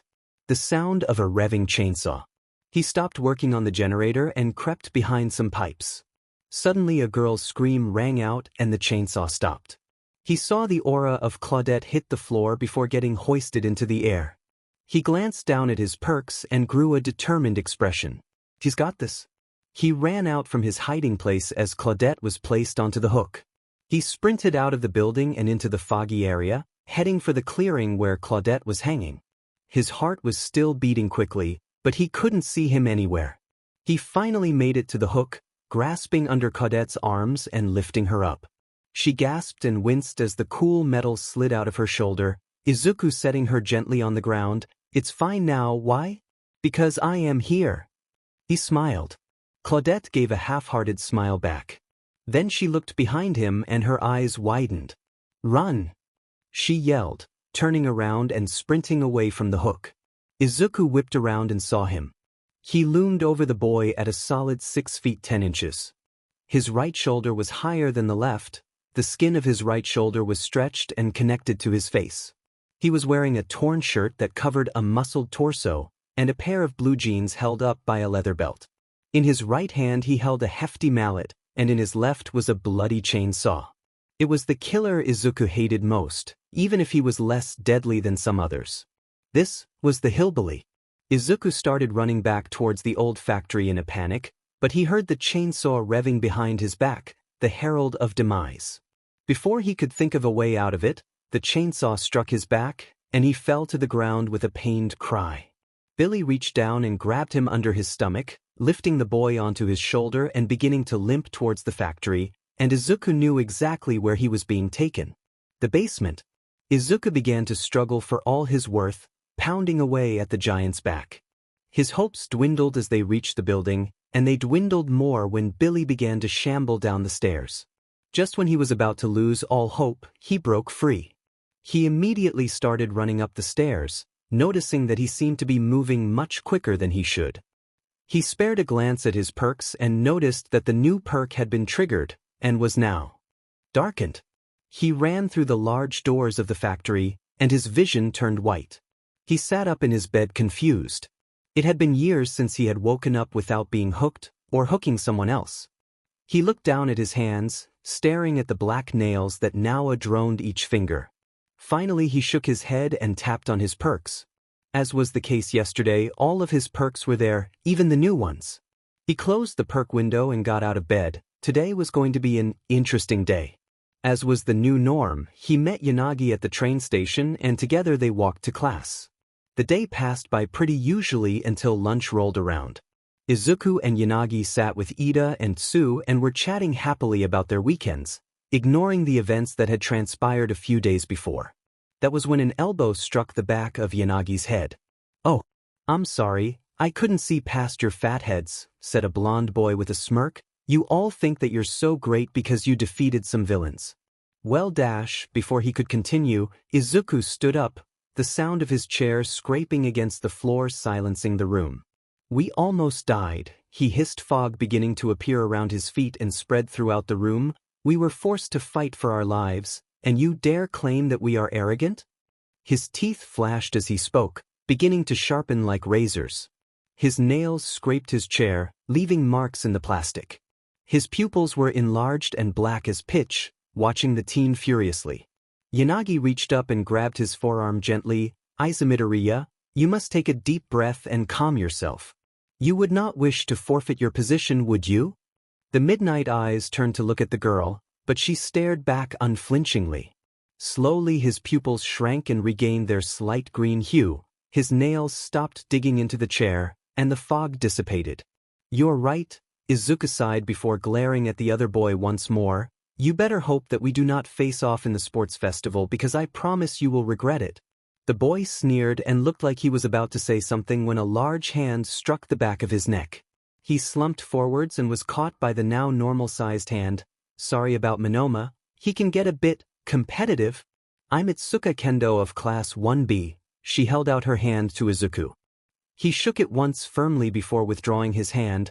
"Well, I will not hold back against him, or any of 1B, so be wary." Kendo sighed and nodded. "I don't blame you, good luck though. Hey Uraraka, can you come help me with him?" A girl bounced over to the group with an excited, "Sure." She slapped Manoma upside the head, causing the boy to groan and begin floating. She saw Izuku standing there watching her quirk with awe and blushed. "Ochako Uraraka, nice to meet you." "Izuku Midoriya," the boy replied, "your quirk is so cool." The girl blushed a little harder. They both missed Yanagi glaring at the girl. "Well, we will see you around," Kendo said, pulling a floating Manoma and blushing Uraraka behind her. Well, it seems that at least a few of the 1B students aren't that bad, right, Yanagi? Yanagi? The girl in question ignored Izuku as she continued to eat her lunch. Izuku just hoped that he could fix whatever he had done wrong by the time the sports festival rolled around. He was going to need Yanagi's help. For the festival, not because of anything else. What are you talking about? Izuku's killer files. The hillbilly, Billy. Billy is a large deformed man who carries a mallet and a chainsaw. He can use his chainsaw to gain a burst of speed and instantly down a survivor. He can also use his chainsaw to break pallets that have been thrown down.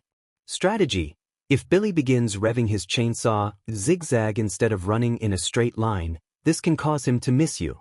If possible, cause him to run into a wall, this will stop him in his tracks. Izuku awoke to the fire again, seeing that there were already 2 figures sitting around it. Felix and they. He said hello to them and they made small talk as Izuku checked his perks. All of his perks except the 2 new ones were still missing, but there was another new one. Prove you're a hero. It's all you ever wanted, and now you're going to prove you were meant to be a pro. Go beyond. Plus Ultra. For every injured, dying, or hooked survivor, gain a stackable 234% boost to all actions and speed. The symbol for this one was of him standing in the classic all-might pose, arms curled up towards his head in a flex, with his legs spread wide and his head up. It wasn't an incredibly powerful perk, but not all of them were. Izuku heard the last survivor enter the clearing with a gasp, but before he could turn around and see who it was, the fire was blown out and the forest descended into darkness. He gazed around at his surroundings, seeing that he was in an Old West-style area. He grimaced. Dead Dog Saloon wasn't his favorite map, but he could live with it. He began to work on a generator, and the night passed quickly. He was found by the killer, the hag, and hooked him swiftly. He was grateful that his night was uneventful, because today was going to be a waking nightmare.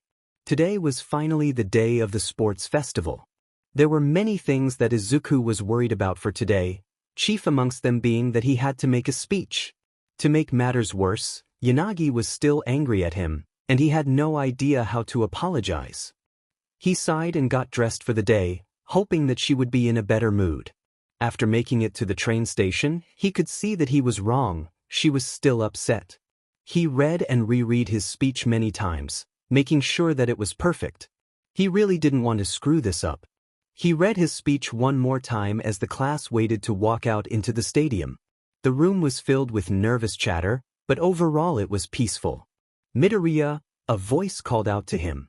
He looked up to see Todoroki standing there, looking at him with an unreadable expression. You are strong, I'd say one of the strongest in our class. That is why I will defeat you. The room went silent before Izuku stood up. I don't understand why you feel the need to be the best, but we are all trying to win here. He glared at the boy lightly. If you do not do your best you will lose, I guarantee it. The room collectively held their breath. Izuku could see Yanagi open her mouth to say something when a banging was heard. What about me, you icy hot bestiary?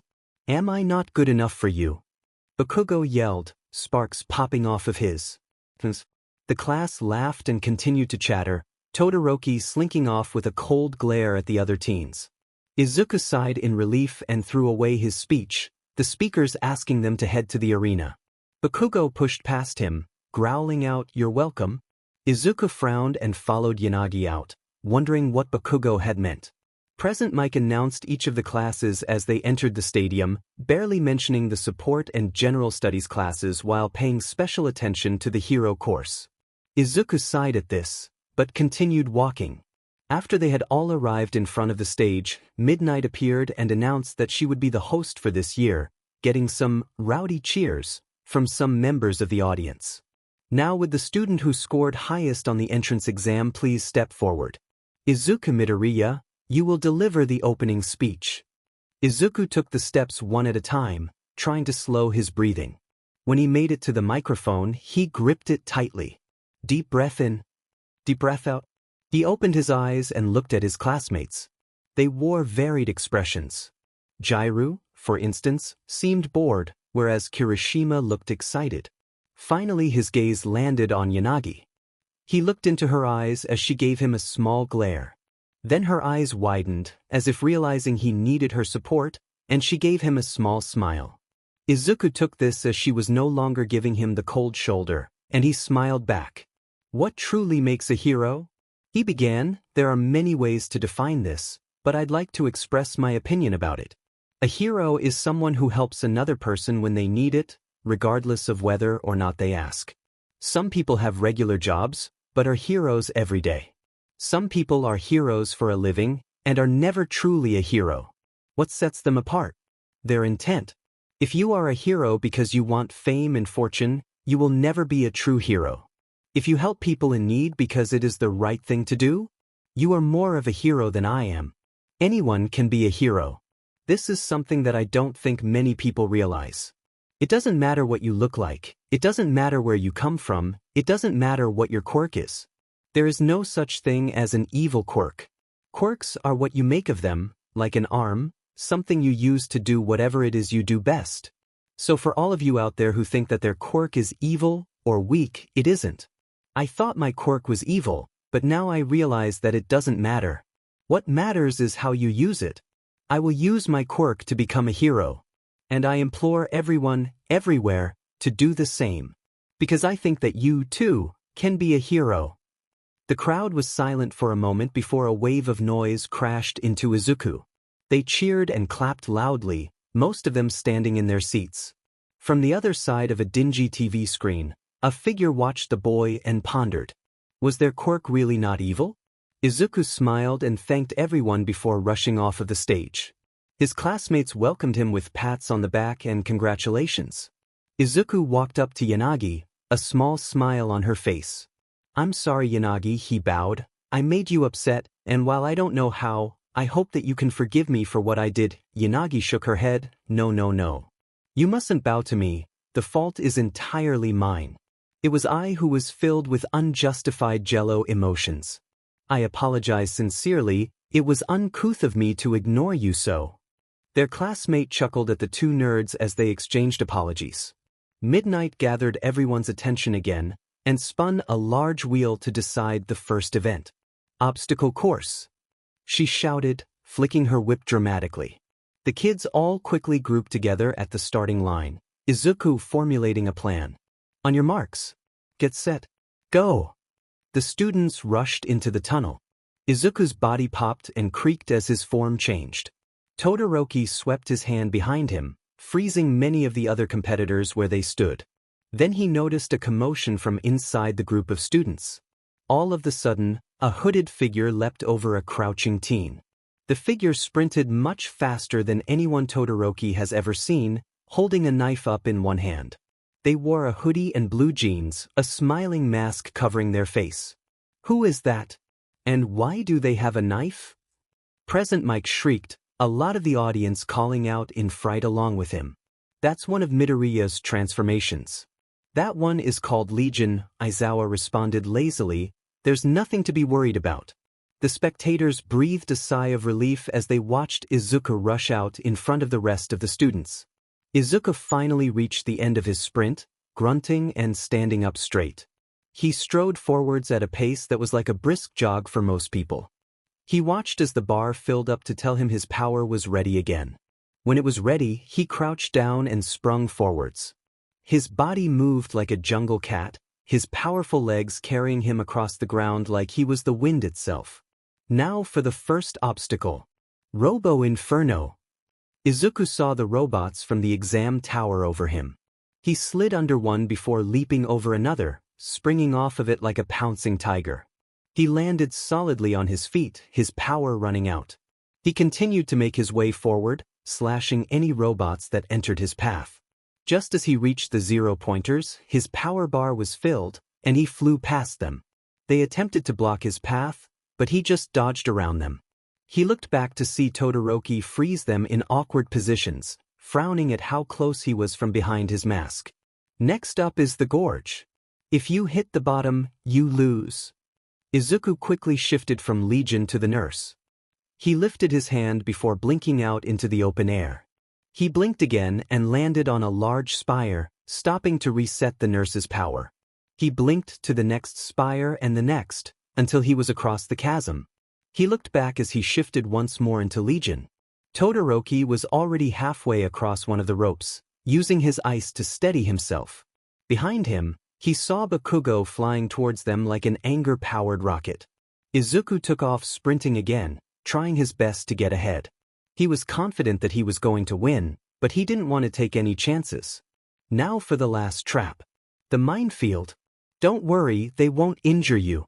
Just hurt a lot. Izuku shifted again, not liking the fact that his limit bar was about to be a quarter full. Todoroki watched as Izuku changed into a hulking figure dressed in traditional samurai armor. Izuku was the Oni. He activated his power, pulling the large metal club from over his shoulder before he began to thunder towards the finish line. Holy cow! He's just tanking the mines. Eraserhead, what are you teaching these students? Their teacher sighed, I didn't teach him that. He came like this. While the last part was muttered, the audience laughed at the comment, even as they watched Izuku make it through the mines seemingly uninjured. And while it was true he wasn't injured, his everything hurt. He continued to storm his way to the finish, beating the rest of the competition by a long shot. The crowd cheered for him, and as the Oni, he roared to the sky in triumph. Izuku's killer files. Frank, Julie, Susie, and Joey, aka the Legion. The Legion is a group of killers, though only one ever appears at any one time, with the same ability. They are all dressed in hoodies, jeans, and a mask. Legion has the power to run at high speeds, vaulting pallets and windows like survivors. When hit by Legion while they are using their power, you are put into the deep wound state. If you do not mend fast enough, you will be downed instantly. Strategy, if possible, throw a pallet into Legion's face. This will forcibly stop their power. If you are unable to do this, attempt to outrun them as best as possible. There is not much strategy to this. It is very difficult to get away from them. Izuku was laying on the ground when Yanagi crossed the finish line. Are you feeling unwell, my friend? She asked, leaning down to look at him. Her face covered the sun, causing her to look like she had a halo. Izuku smiled brightly, just tired and in pain. Rushing through those mines took a lot out of me.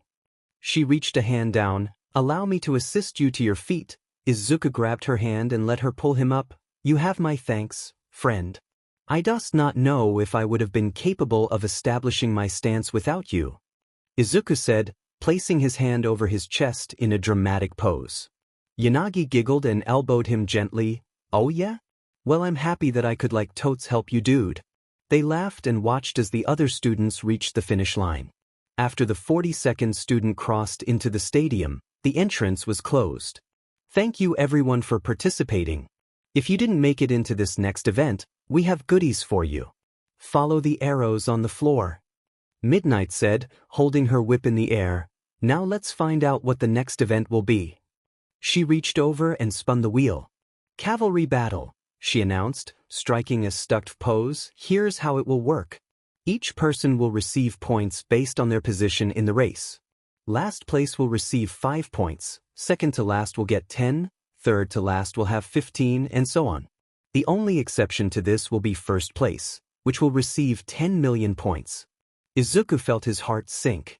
He looked around, seeing the other students looking at him like a fresh cut of meat. He gulped before hardening his expression. He's got this. Now split up into teams of 2 to 4, and we will pass out the headbands. Midnight said, gesturing to Cementos. Izuku watched as everyone split up and formed groups.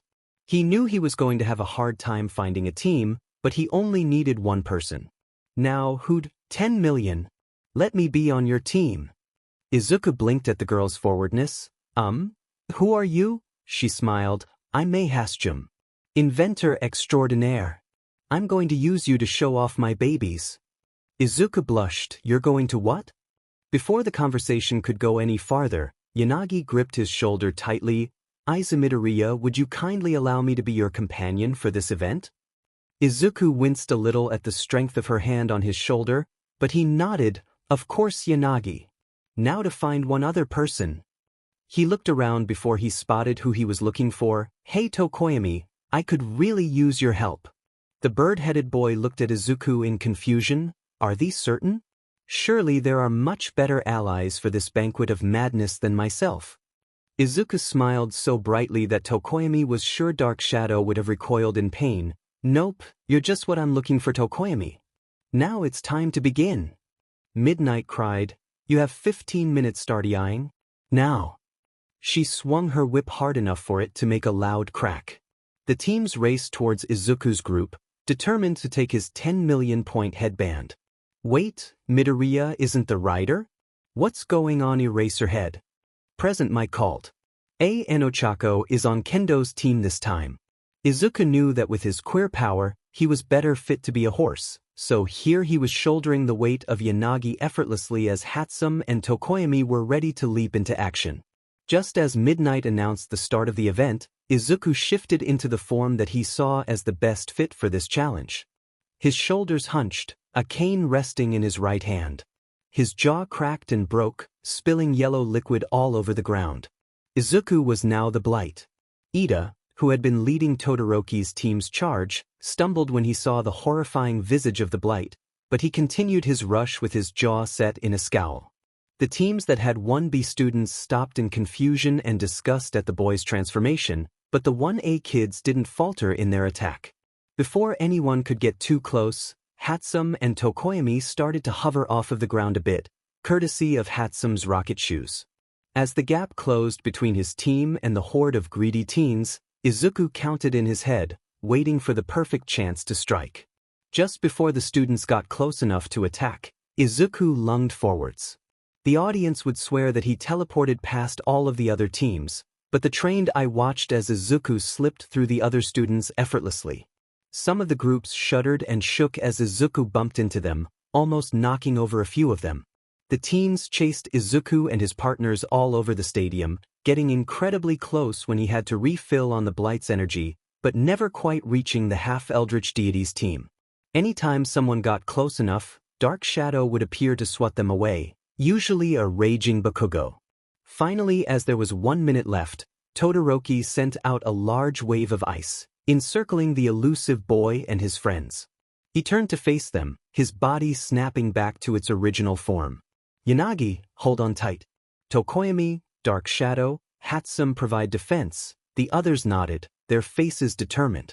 Iida said something to his team quietly, and Izuku braced himself. As Iida got into a runner's position, Izuku shifted again, his face set in a deep scowl. His body grew much larger, a mallet clasped in his right hand and a chainsaw in his left. His crooked back provided an excellent seat for Yanagi as Tokoyami and Hatsum slid in front of him.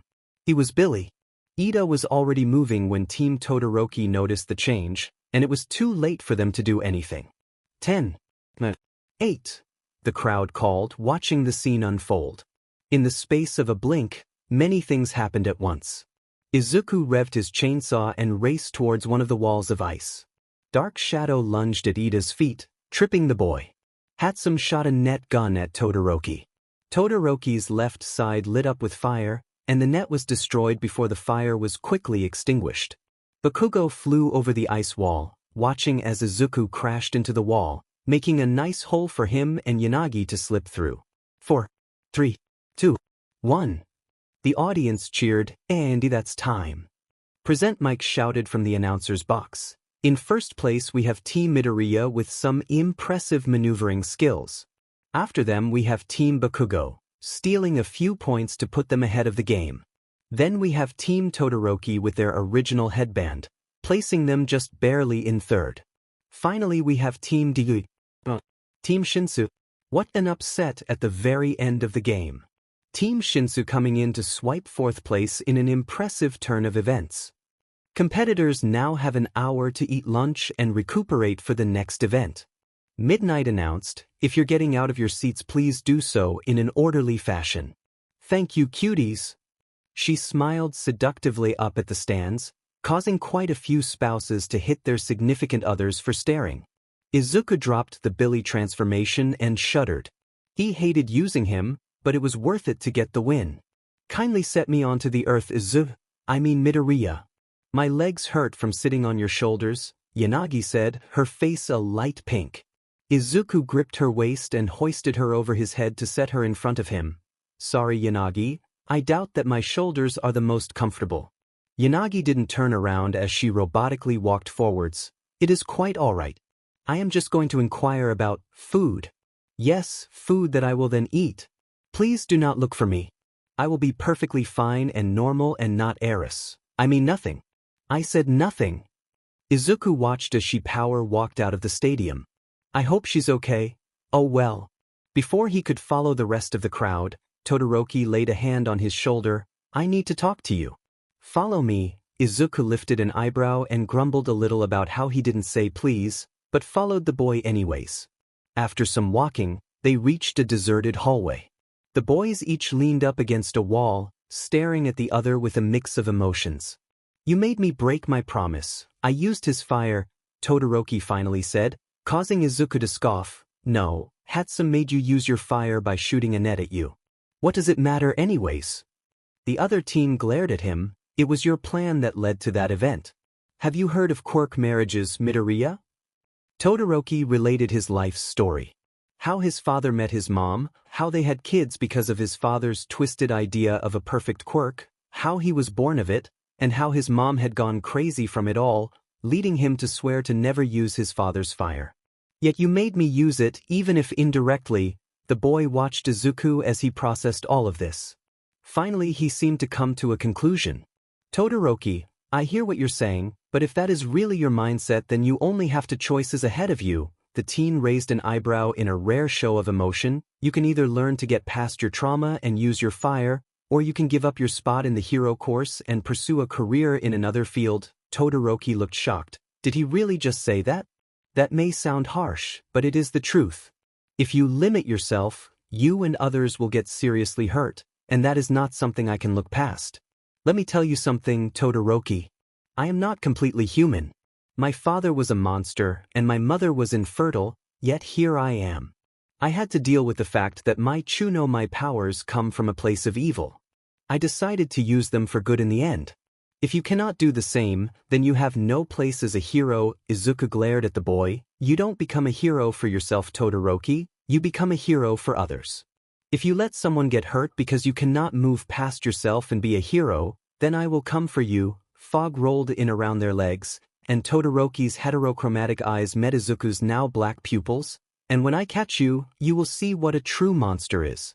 Todoroki stood still, his racing heartbeat calming the farther Izuku got from him. Izuku reached the end of the hall and stopped. The same goes for you, Bakugo, his black eyes peering into the darkness where Bakugo was resting against a wall. If you cannot get over your own pride, I will drag you to hell if it is the last thing I do. He walked off towards the cafeteria, hoping that Yanagi had saved him a seat. Bakugo stood there for a while, wondering many things. How did Izuku know he was there? When did he figure it out? Did he really think that Bakugo was that prideful? And, since when was Bakugo intimidated by Izuku? The students that would be progressing on to the final event waited in the field to see who they would be fighting against. Here are the matchups. Midnight cried. The board read. Izuku Midoriya vs Hitoshi Shinso. Nairenjiki Shota vs Denki Kaminari. Shuto Todoroki vs Hantasiro. Mei Hatsum vs Tenya Iida. Yuga Aoyama vs Mina Ishido. Momo Yaoyorozu vs Fumikage Tokoyami. Mashireo Oriho vs Eijiro Kirishima. Reiko Yanagi vs Katsuki Bakugo. Midnight opened her mouth to speak, but a voice from the students interrupted her. I would like to forfeit my position. Everyone turned to look at Ojiro, who had stepped forward with a determined look. Are you sure? You're giving up an irreplaceable opportunity, Midnight asked, looking confused. Oriho nodded. I don't remember the last event, and I don't think it's fair for me to continue when I'm not even sure that I participated in the last challenge. I agree. A student from Class 1B stepped forwards. I cannot accept this opportunity if I didn't earn it. Midnight glazed between the two boys before nodding. Mashireo Ojiro and Nairenjiki Shota have forfeited their positions in the final tournament, so two students will be chosen at random from the last round to fill their places. Ojiro's and Shota's last names spun and two new names took their places. Izuku smirked. Filling in for Mashireo Ojiro is Tetsu versus Eijiro Kirishima. And filling in for Nairenjiki Shota is Nito Manoma versus Denki Kaminari. Izuku looked up at where he knew Manoma was and smiled evilly. As the other students left the field to allow for the first match to take place, the purple-haired boy approached him. "So you're my opponent, huh? My name's Hitoshi Shinso. Let's have a good match." He held out his. But before Izuku could answer him, Ojiro's tail covered his mouth. "Don't answer him, Midoriya, that's how he gets you." Shinso tisked and walked over to his side of the battlegrounds. Izuku looked to Ojiro and nodded in gratitude. "Thank you." Ojiro patted him on the shoulder and walked off, saying, "Beat him for me," as he left. Izuku took his position and waited for the match to start. "Ready!" Midnight called out, "Start!" Present Mike yelled, the stadium watching them intensely. Izuku watched Shinso carefully, waiting for the boy to make his move. "I'm assuming the monkey told you how my quirk works?" The lavender boy sighed. "Ojiro did indeed tell me how it works, but I don't think that it will help you," Izuku said, a light glare on his face. Shinso raised an eyebrow at the greenette's confidence, but allowed his quirk to grab the boy's consciousness anyways. Something that many didn't realize about Shinso's quirk was that it gave him a small glimpse into the head of whoever he took over. Usually it was a flash of something like what they had for breakfast, or the face of a loved one. When Shinso reached for Izuku's consciousness, however, he realized that he should have just walked off the stage instead. The first thing to hit Shinso was the screams. The number of voices was deafening. Next came the visions. He saw horrified faces, hooks, knives, mallets, chainsaws, and blood. So much blood. He was in a house, then a factory, then a lab, then a meatpacking plant, then a forest, then finally a cornfield. From the corn fog, rolling over him like a blanket of icy hands. Then a hook flew out of the corn, spearing his shoulder and dragging him into the corn. When he touched the corn, he found himself in an empty black space. Then two eyes the size of houses opened in front of him, their green pupils glowing like floodlights. Shinso gasped as he returned to the real world. He fell to his knees and held his chest with clenched fists. He looked up to see it touching its head gently. "I see," the thing said with what sounded like pity. "You were bullied because your quirk seemed villainous. I am sorry, but it isn't." That was when Shinso really saw the boy. He looked at him in sympathy. "Your quirk is not truly evil. Mine is. But that doesn't matter. As someone dear to me once said, I may be a monster, but I am a monster of justice and righteousness. I will use my powers to become a hero, will you?" Shinso looked upon the monstrous man, and finally caught his breath. He stood on shaky legs. In the crowd, Yanagi blushed up a storm. The stadium had gone quiet when Shinso had fallen to his knees, so Izuku's words had rung out clearly across the field. She clutched her heart as the audience began whispering. She knew that she needed luck on her side to defeat Bakugo, and she had a feeling that she knew just where to get some. Shinso stared at his opponent. "I'd rather not use my quirk on you again, and I know that without it I am not a match for you. Could you at least give me a cool send-off?" Izuku's lips twitched into a small smile. "I can do that, but I hope that you won't mind the nightmares that come along with it." Shinso gave him a lopsided smile. "I don't sleep much and I have a feeling that I'll have nightmares from what I saw in your head. What's a little more horror on top of it?" Izuku chuckled as fog rolled around his feet. "That's fair. Well then, I hope that you get into our class. You're fun." Shinso blushed slightly, but watched with horrified curiosity as Izuku's body cracked and shifted. Where the green-haired boy once stood, an ugly man took his place. He was wearing a black fedora, black cargo shorts, and a red and black striped sweater. His face was a mess of scars. He raised his hand to lightly scratch at his face, and Shinso noticed the glove that he wore on his right hand. It had large knives that emerged from his fingers like tiger claws. He waved at Shinso, the knives making a hissing sound as they rubbed together. "No way!" Ashido yelled, almost deafening Yanagi. "I know him. That's Freddy Krueger." The class stared with renewed interest. Yanagi watched Izuku carefully. This was one that she hadn't seen yet, and she didn't want to miss it. Izuku stood still for a few seconds before rushing forwards. Shinso tensed and leapt to the side. Izuku swiped the air where he was just standing, tanking the punches to the gut as if they were nothing more than gusts of wind. Shinso looked up at the horrifying visage of Freddy Krueger as he raised an eyebrow and knew that he was screwed. Izuku slipped his claw like knives into the front of Shinu's shirt and lifted him off of the ground. The boy kicked at him, hoping to dislodge himself, but before he could, Izuku whipped his hand off to the side and threw him out of the ring. Hitoshi Shinso is out of bounds. Izuku Midoriya is the winner. Midnight called out, flicking her whip as the crowd cheered.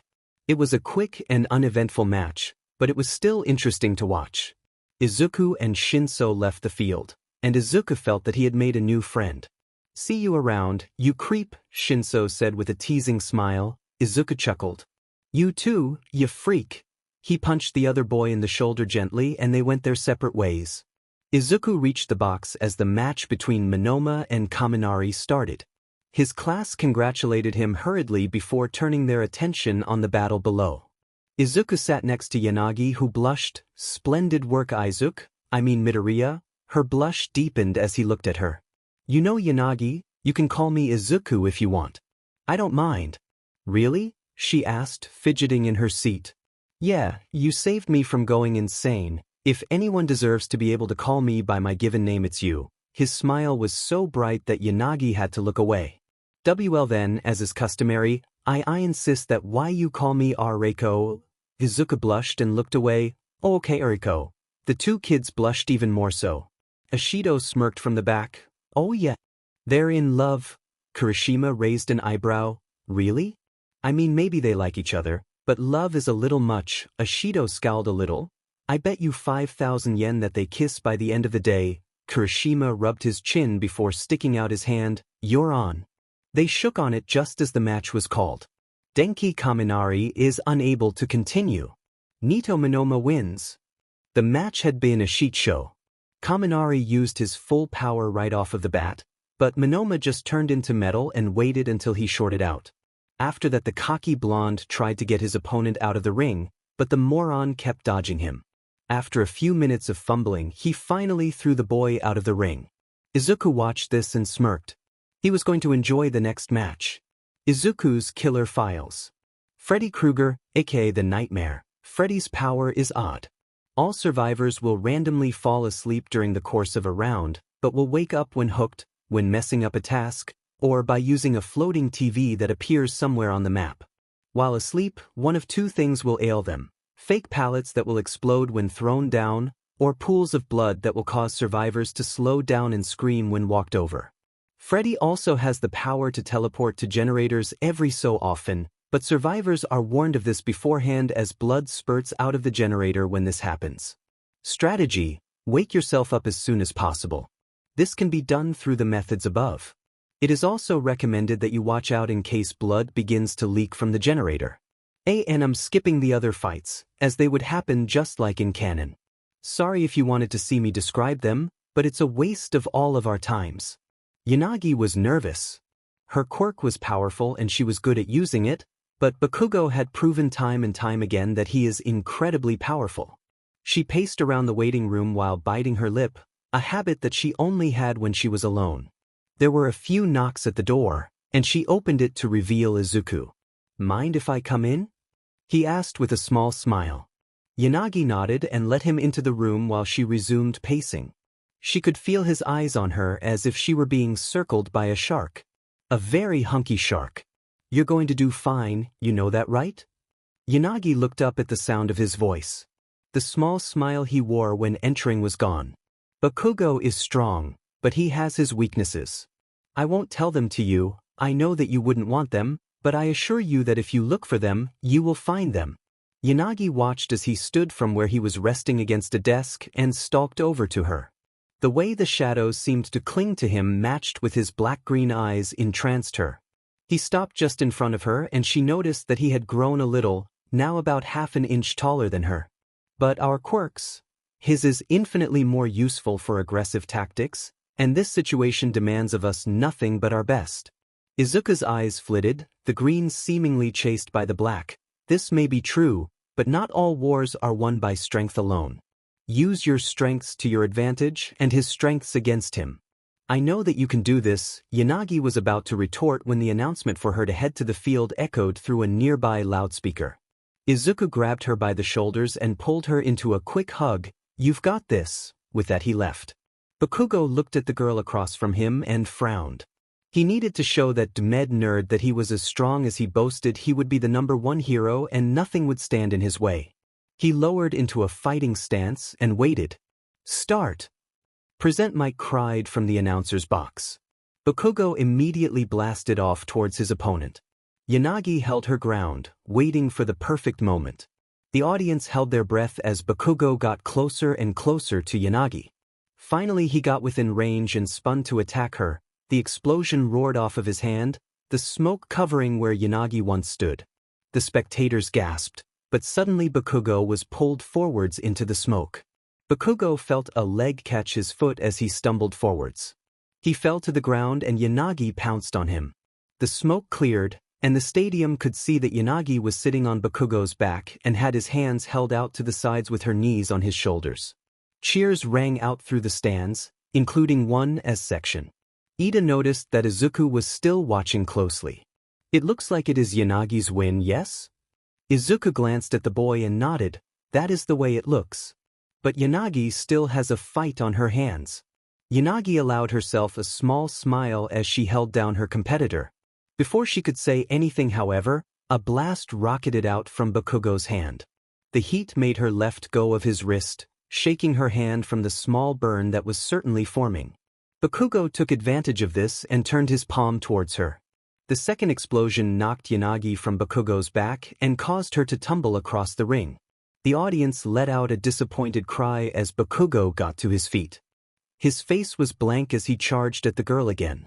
Yanagi rolled over onto her back, and when Bakugo got close enough she pulled with her quirk.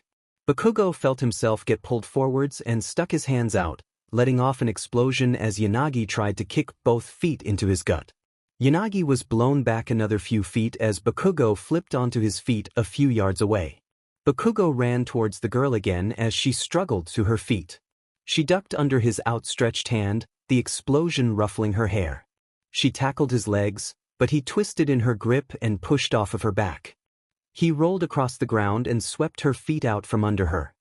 He jumped onto her, holding his hand in front of her face. Yanagi glared at him as they huffed and puffed for breath. Finally she relented. "I am forced to yield." Bakugo nodded and stood up. The crowd roared in disapproval before Aizawa spoke up. Bakugo had to attack her with such ferocity. If he hadn't he would have lost. Iida watched as Izuku stood slowly, his eyes shadowed by the angle of his face. The black-haired teen found Manoma resting against the wall outside of 1BS viewing area. The blonde looked up and smirked at him. "It must Izuku to see your girlfriend get beaten that badly, huh? Well, don't worry, I'll send you to the infirmary to see her soon enough." Izuku ignored him and continued down to the stadium. Izuku stood on his side of the ring and watched as the blonde-haired boy finally made it to the ring. "Ready?" Midnight cried, raising her whip up. "Wait!" Manoma exclaimed. He walked to the middle of the ring and stuck his hand out. "That was uncalled for. Can we have a good fight?" Izuku stalked towards the other teen and grabbed his hand, the strength of his grip causing Manoma to wince. "You think that we are cocky for surviving what we did? Fine, then we'll see if you can stay that way." He let go of his victim's hand and walked back to his side. Present Mike was yelling something about sportsmanship when Manoma reached his area with a smirk. "Start! Let's see what your quirk is like." Manoma cackled, reaching for the copy when he felt it. Nothing. He frowned and looked at the unimpressed boy on the other side of the arena. What are you?" Finally Izuku cracked a sharp-toothed smile. "I am a monster." Izuku's body swelled and rippled as he grew larger. His skin turned purple, and his brain became exposed. Present Mike stopped narrating and Aizawa froze. 1A watched in horror as the Nomu stood tall and menacingly where Izuku once was. The audience chattered nervously at present mixed silence, which was something that never occurred. The Nomu strode towards Manoma, its footsteps shaking the ring. Manoma breathed out a wall from one of his copied quirks, but the Nomu broke through it like it was paper. He called Tetsu's quirk and hardened into steel. The Noma's eyes just flashed in amusement. Before Manoma could move, he found himself flat on his stomach, the ground cracked around him. The Nomu grabbed him by his feet and threw him into the air. When he got close to the ground, the Nomu slapped him across the ring, stopping him from flying out of the other side with a fist to the stomach. Manoma could feel the punch through his metal skin, considering himself lucky that the denting would fix itself when he released the quirk. The crowd was deadly silent as the Nomu picked him up by his feet again and slammed him into the ground a few times, leaving imprints of his face on the ground. The monster lifted the metallic boy up to its face before slamming him into the ground a few more times. It threw him out of the ring, Tetsu's quirk failing after he was buried into the concrete of the wall. The Nomu cracked and shifted back into Izuku. He walked down the steps to a silent arena. As he passed by the boy stuck in the wall, he huffed, "Puny human." Midnight looked over to Cementos and the concrete man stared back at her. The staff had heard the story of the USJ and had recognized the transformation the second that it had appeared on stage. Nito Manoma is out of bounds. Izuku Midoriya is the winner. Izuku felt his heartbeat pick up and saw that spine chill lit up, something that hadn't happened since the USJ. Fog rolled around his legs and he prepared for a fight. When Endeavor appeared from around the corner, Izuku knew that he was in no danger. Not because there wasn't a villain nearby, but because this villain wouldn't attack him here. "What do you want, Todoroki?" The hero's eye twitched and he scowled. "You're powerful, you will make a good challenge for my creation." Small black tendrils rolled off of Izuku's shoulders, but he held back. "I will enjoy my fight with Shudo. I think that we will both learn something from it." He glared at Endeavor. "Know this, NG Todoroki. If you're still around by the time I become a hero, I'm coming for you." The number 2 hero raised an eyebrow before it lowered back into his scowl. "So he told you?" Blood dripped from Izuku's clenched fists. "He did, and I promise you that you will be brought to justice." Endeavor almost chuckled. "Even if it's the last thing you do?" Izuku couldn't hold it in anymore. He laughed. His laughter turned into cackling as the pro-hero stood there in confusion. "No." The look in the boy's eyes made Endeavor's blood run cold for the first time since he was 4. "Even if it's the last thing you do." Izuku brushed past the flaming man, the burns on his skin healing as he walked away. Warning for a gross scene in this chapter. If you want to skip it, look for this. Izuku watched as Todoroki froze Iida over the same way he had frozen Zero in the first round. Izuku was unimpressed at this showing, but was ready for his match. Yanagi looked over at him and frowned. "What will you do, Izuku? It appears as though you shall not be able to even fight back."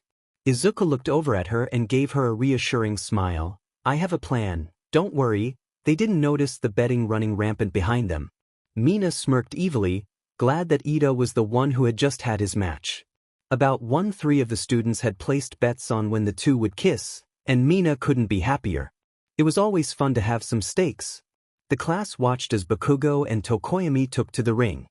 "Who do you think will win, Midoriya?" Yaoyorozu asked, having left the area where the betting pool was taking place. She hoped that her intuition was right. Izuku sighed. "Unfortunately, it is almost impossible for Tokoyami to win.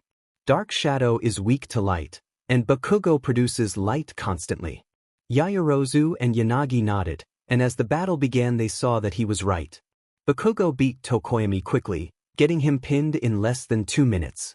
It was then that Izuku stood up. "Sorry ladies, I need to go get ready for my fight." Izuku walked down to the gate, prepared to fight when All Might arrived. The hero looked almost as good as he did in his prime. He was almost as large as Endeavor was and he didn't look strained at all. "Hello young Midoriya. I came to wish you luck." Izuku smiled at his hero. "Thank you All Might." The man chuckled a bit before his expression grew a bit more serious. "Young Midoriya, I just wanted you to know that my offer is still on the table." Izuku grimaced and looked away. "I know that you think your quirk is evil, but I know that you have what it takes to be the best hero of your generation, regardless of my quirk. I think that with it you could be the best of all time." However, All Might's large hand gripped his shoulder lightly. "There is no pressure, but think about it my boy. I believe in you." With that All Might left. Izuku felt as though the small hole in his heart had shrunk some at the hero's words, but he still wasn't sure. He would have to think on it. He then heard Present Might call for him and Todoroki to enter the field. With one look down the corridor, Izuku stepped into the light. And now for the first of the semi-final matches. Present Mike cried, the audience feeding off of his energy, keeping a cool head throughout the festival, and locking the competition in the ice of his IR is Shuto Todoroki. The crowd roared as Todoroki walked into the arena, and unleashing his monstrous spirit onto his foes. The student to strike fear into the hearts of villains everywhere. Izuku Midoriya. Izuku stalked his way onto the platform and watched his opponent carefully. One mistake could cost him dearly here. Ready? Begin. Midnight yelled. Just like that, it was time to fight. Todoroki launched a large wave of ice at Izuku. The large glacier covered Izuku's whole side of the arena. The stadium grumbled in disappointment, but Todoroki was not so easily fooled. He was prepared to launch another attack when he saw him. Izuku was floating on the side of the iceberg. He must have used one of his transformation's powers to get up there. Before Todoroki could send his next attack, Izuku began to change. He grew taller, his hair thinning on top and growing out straight and wavy. His guts swelled and his clothes changed to a raggedy purple suit that seemed to just barely cover his stomach. His face turned pale white, blue and red outlining his lips, and he looked much older. In his right hand he held a large knife, and in his left he had a small purple bottle. Todoroki reared back and swept his hand forwards, ice quickly growing up the side of the glacier. Izuku hurled the bottle in his hand down at Todoroki, and it struck him directly in the chest. This caused his hand to go up sharply, the ice becoming more of a pillar than a wall. Purple gas surrounded Todoroki and he yelled out in pain. His vision swam and his nose burned. He stumbled and coughed. He felt 2 more bottles crash into him, the purple gas now completely obscuring his vision. You could stop this, Todoroki, if you used your fire. Izuku's voice resounded through the gas, warped and distorted. Todoroki yelled and threw a large wall of ice randomly in one direction. You will only weaken yourself by doing that, Todoroki. He felt a kick to the back of his left leg and he fell to the ground. His right hand whipped over to freeze the other boy, but he couldn't feel anything. The gas started to clear, but more bottles crashed into him. He screamed and shot ice out to find the teen. He was rapidly running out of time, frost starting to cover his arm and face. You must use your fire, Todoroki, or you will lose. A blow came to his head, making him fall onto his back. He roared and pressed a hand to the concrete. Ice sprung up in all directions, but Todoroki knew that that wouldn't stop Izuku, just slow him down. Why do you care? Did that BSRD pay you? Todoroki heard Izuku growl before he was picked up and thrown. His back slammed into a wall of ice and he lost his breath. Get over yourself, damn it. Your father may be an abusive a-hole, but mine dash. Suddenly the gas parted and Todoroki could see perfectly fine. Izuku stood there, his eyes burning black voids as he grabbed Todoroki by the shirt and roared in his face, "Mine is AF monster." Todoroki grabbed his arm with his right hand and unleashed his quirk. The ice quickly encased Izuku's left arm, but Todoroki was already shivering. He couldn't go on like this. If you don't believe me, Izuku snarled, pushing Todoroki back into the ice. The audience watched in horror as Izuku dislocated his shoulder and put his razor-sharp nails to it. Then let me show you. Shrieks rang out throughout the stadium as Izuku chopped his arm off. Todoroki felt like throwing up, and he knew that there were many people throughout the stadium who were. Izuku picked up his frozen arm by the wrist and flicked it at the ground. The ice on it shattered, and he swung it back up to his shoulder. It smacked the bleeding flesh there and somehow stuck to it. Izuku grabbed some gauze out of thin air with his right hand and quickly wrapped his shoulder up in it. After a few loops he stopped and pulled it tight. Todoroki watched as his fingers twitched, and Izuku made a fist. He brought his hand up to his face to show the other teen. I could have healed fully without any help, but it would have taken about an hour. Do you understand now, Todoroki? Without your full power, you would die in the real world.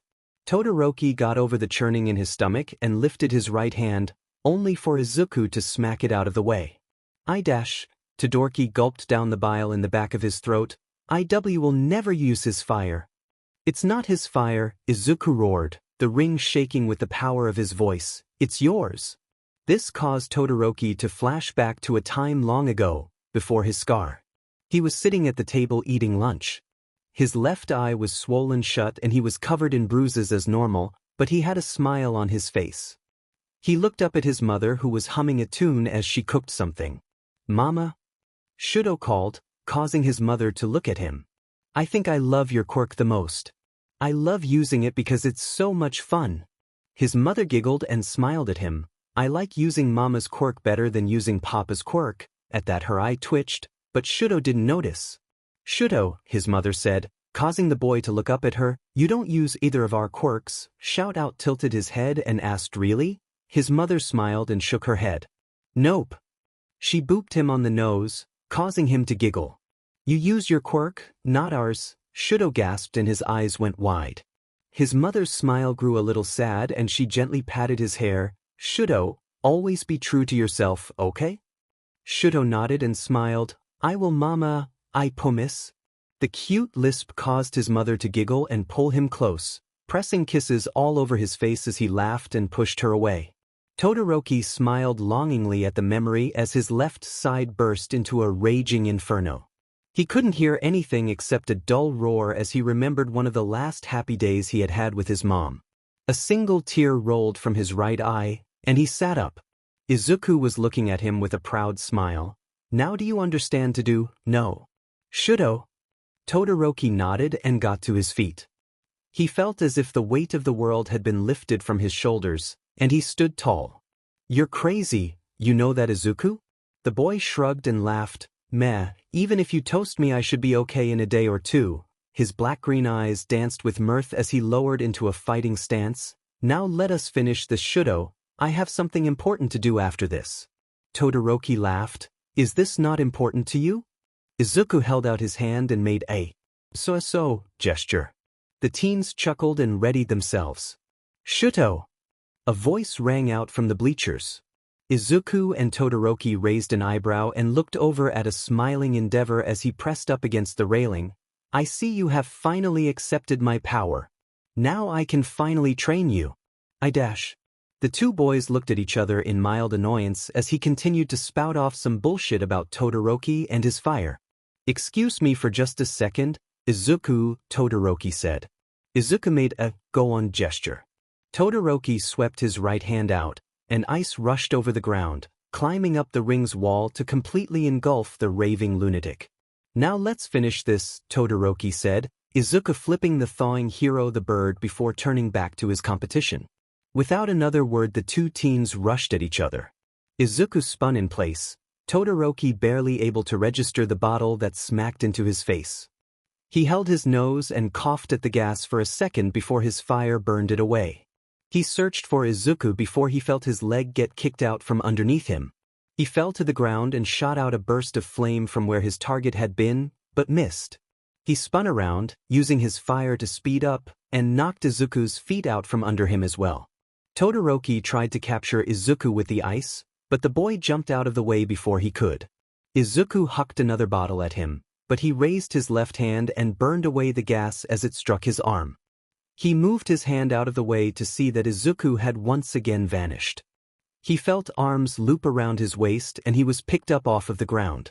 Izuku bent backwards and threw the other teen behind him. Todoroki unleashed a blast of ice to stop himself, but before he could move again, Midnight called out, "Shudo Todoroki is out of bounds. Izuku Midoriya is the winner." Todoroki looked down and saw that he was just barely over the line. His fire sputtered out and he huffed in disappointment. Izuku walked over to him and grabbed the other boy's right hand with his left. He lifted both of their hands into the air and the crowd cheered. Todoroki looked at the boy and asked, "Isn't this the arm that you just cut off?" Izuku just smiled evilly and Todoroki sighed. "You shouldn't do that, you're going to freak people out." "So what? I'm fine, see." Izuku wiggled his fingers and Todoroki huffed. Together the boys walked out of the arena bickering about the ethics of cutting your arm off in front of people. "Even if you can grow it back, Izuku. It's my choice, Shudo." Izuku's killer files. The clown. The clown is an overweight clown in a purple suit. He has a knife and bottles of noxious gas. If he throws a bottle it will shatter and release the gas. Stepping into the gas causes you to scream, move slower, and have your perception warped for a little while. Strategy: Don't get caught in the gas if you can help it. The clown will try to slow you down or find you with it, so try not to enter it. If you have to, make a break for it as fast as you can. He will likely be hot on your trail and closing in fast. In this corner is the King of Crashes, the Baron of Blasts, the Duke of Demolition, the Ruler of Rockets, the Emperor of Explosions, Katsuki Bakugo. Present mic called, the audience cheered as Bakugo walked into the field. And in this corner, the monster of you. He's the creak of the floor in the dark, the shadow over the moon, the thing that goes bump in the night. Our very own boogeyman, Izuku Maedoriya. Izuku walked out calmly even as the stadium thrummed with energy. He and Bakugo stood across from each other and Izuku could feel the weight of his gaze. Now let's get ready to rumble. For 3. Izuku lowered himself close to the ground, his transformation racing under his skin, waiting for its moment. 2. Bakugo's hands popped with small explosions as he readied himself. 1. Fight!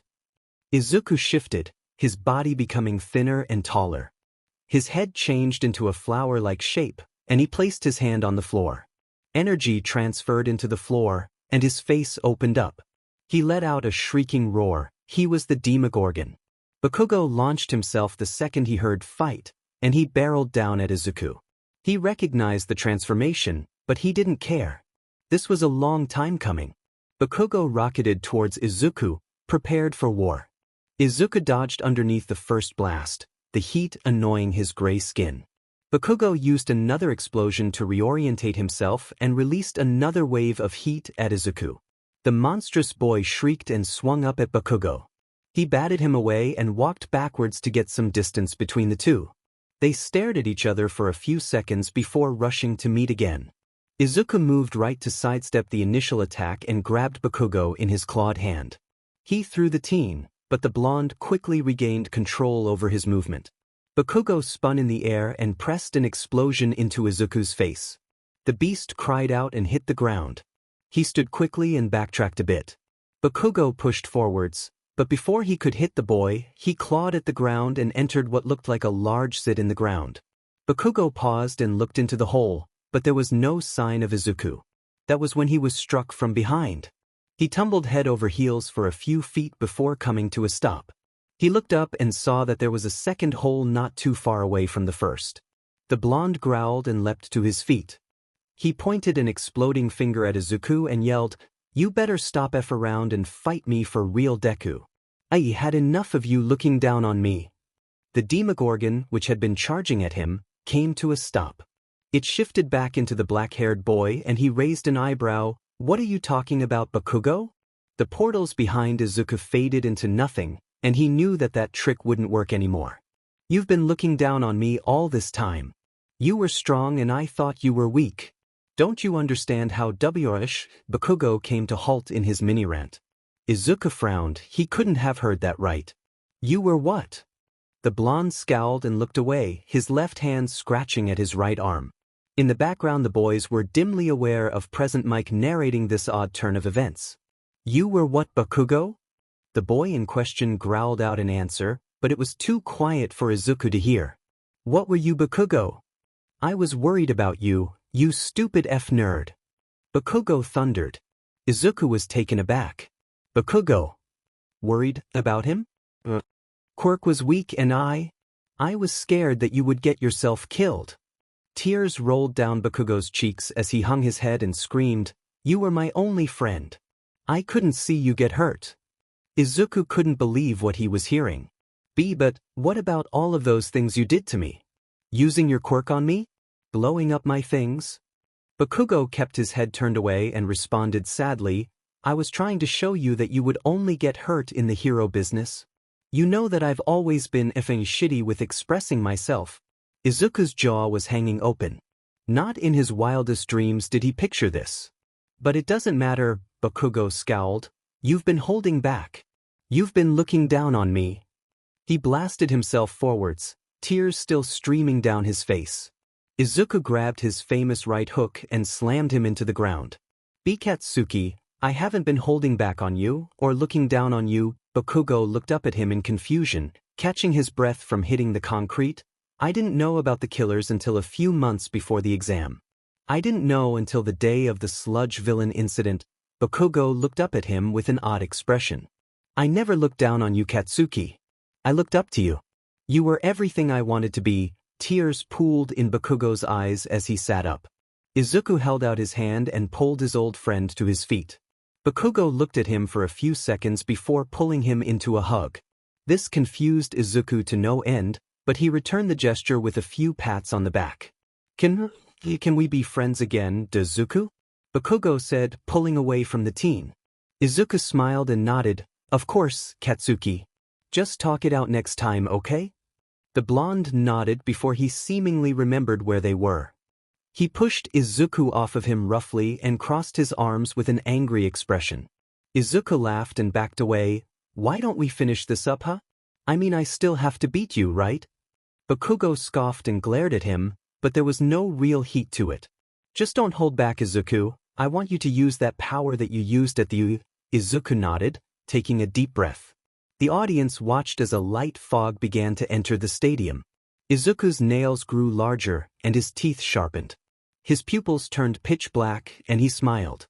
Let's do this, Katsuki. 3 tendrils burst from the ground, waving dangerously in the air. They were smaller than the ones at the USJ. These were about as big around as a light pole and about 10 feet tall. This is as much as I can control right now. Bakugo smirked and explosions popped from his hands. Peach, I can handle those stupid things, Izuku smiled back, his teeth glinting in the light. Ready? Set. Go. Bakugo flew forwards, quickly reaching the stationary Izuku. He raised his hand for an explosion, but the left tentacle grabbed his arm and his blast cracked the concrete. The right tendril slammed into his gut and he flipped in the air. He released a few explosions to regain control of his body, but he had to pause for a second to catch his breath. The tentacle definitely bruised one of his ribs. He dodged to the right as the back tendril stabbed into the floor in front of him. He used that opportunity to blast himself at Izuku once again. The left tentacle tried to intercept him, but he continued past Izuku, trying to attack him from behind. Before he could, the back tendril grabbed his leg and slammed him into the ground. He unleashed a blast to make the tentacle release him and boosted himself backwards as the other tendrils attacked him. The left and back tendrils raced at Bakugo and he blasted himself to the right to dodge them. He looked up and saw a chunk of concrete coming at him. He blew it up, but that gave Izuku the time to land a kick to his stomach. Bakugo skidded across the ground. When he got up he realized that they were back in their starting positions and chuckled a bit. He launched himself into the air and kept going until he was high up. It's the end, Izuku. He smiled at the teen, seeing Izuku smile back. He let himself fall, using explosions to spin rapidly. Howitzer impact. He roared, letting off a truly large explosion. Smoke filled the ring. As it cleared, Bakugo saw that he had hit the tendrils instead of Izuku. The tentacles moved back to reveal a burned Izuku. He smirked at the blonde as his burned arms healed before the audience's eyes. That was impressive, Bakugo, but you might want to be careful next time. Not everyone can heal like I can. The tendrils snapped out before Bakugo could react. The left and right wrapped around his wrists, forcing his arms out straight and lifting him into the air. The back tendril whipped forwards, stopping with its point touching his Adam's apple and drawing just a bit of blood. I win. Katsuki Bakugo has been immobilized. Izuku Midoriya is the winner. Midnight called out. The crowd cheered and Izuku set his friend on his feet. Bakugo looked disappointed for a second before steeling himself. Good job, Izuku, you really have gotten strong. Izuku smiled as his tendrils disappeared into the ground. You too, Katsuki, you're as impressive as always. The blonde smirked and puffed up at the praise. Together the boys walked out of the arena. They had some work to do on their friendship, but this was definitely a start. Izuku looked around in wonder at the sheer size of the hall and its impressive decorations. It was Christmas time, and Ashido had mentioned having a party. Yaoyorozu was kind enough to suggest having a sleepover at her house. The boys and girls would be split up when sleeping, of course. Everyone had thought it was a fun idea, and Hagakure went around handing each of them a piece of paper. declaring that they would do a secret Santa gift exchange. Izuku had gotten Tokoyami and had gotten him a copy of a very old pre-Quirk horror novel called Frankenstein. He knew that the goth boy would like it, and he even wrapped it in black and lime green paper, with a little help from his mother of course. Everyone gathered in a large dining room with a table the size of Izuku's family room. It had a Christmas tree that was at least 20 feet tall and decked out in all sorts of ornaments. He placed Tokoyami's gift under the tree and walked around to mingle with the classmates that were already there. Everyone was dressed up in festive clothing. Iida had on an ugly sweater and khaki pants. Ashido was wearing a skimpy Mrs. Claus outfit, the skirt barely covering her behind. Kaminari was wearing a hat that hung mistletoe over his head. None of the girls got close to him, and Yaoyorozu herself was wearing what looked like a very cozy riding hood. Izuku was wearing a sweater with a chainsaw on it and jeans. After everyone had arrived, Mineta showing up much to the rest of the class's annoyance, they started the gift exchange. Tokoyami was as stoic as ever, merely mumbling, "A classic dark literature. My thanks to whomever purchased this novella for me," but Izuku could see that he was excited under his little act. When he opened his gift, Izuku found a note inside the box. He set the note to the side and pulled out the box's contents. Firstly, there were some extremely nice pens of all sorts of colors, and under that was a sturdy notebook. He flashed a smile to his friends and sliced open the envelope with his nail. The note inside read, "Dear Midoriya, you have been a great friend to me throughout this year. If not for you, I'm not sure that I would have survived it. I know that you are fond of notebooks and note-taking, so I decided to give you something to help with it. The pens are designed to work in zero gravity and underwater, allowing you to write notes anywhere you are, and the notebook is water and fireproof. I hope that you will enjoy these presents as much as I have enjoyed having you in my life. Your Secret Santa." Izuku looked around the room and smiled at his friends. His eyes lingered on the person that he was sure got him the gift, her white hair pulled out of her face with a red and green bow. He put the gifts back in the box and watched as the rest of the students opened their presents. Time skipped to later that night. "All right, everyone. It is time to go to bed," Iida announced, his arm chopping away. Many of the teens groaned at having to go to bed so early, but Iida's next words sent almost all of them scrambling for their toiletries. "If we do not get to bed soon, Santa will pass us by." Mineta scoffed, causing the class to freeze. "You all still believe in Santa Claus? Please. You're heroes in training, grow up." The students glared at him, Izuku speaking up, "You better watch out, Mineta, or you won't get any presents tonight." Mineta just scoffed again and left to get ready for bed. The teens took showers in the many bathrooms in Yaoyorozu's house and met up where they were going to be sleeping. The girls would sleep in Yaoyorozu's room, and the boys would sleep in the guest room across the hall. Izuku made sure to tell Mineta that if he found the boy trying anything pervy that he would drag his soul to hell. The boy was not sure that Izuku was joking, so he resigned to keeping his nose clean for the evening. The class quickly went to sleep. Izuku listened to the boy's soft breathing, but he couldn't find it in him to sleep. He was just not tired, which was strange. Usually he would fall asleep the second his head hit the pillow, but tonight he just couldn't. Is this some sort of curse for being half human? He has been able to sleep on Christmas Eve before, though?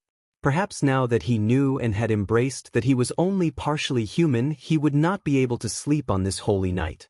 It kind of bummed Izuku out, but he ended up accepting it. After all, there was nothing that he could do about it.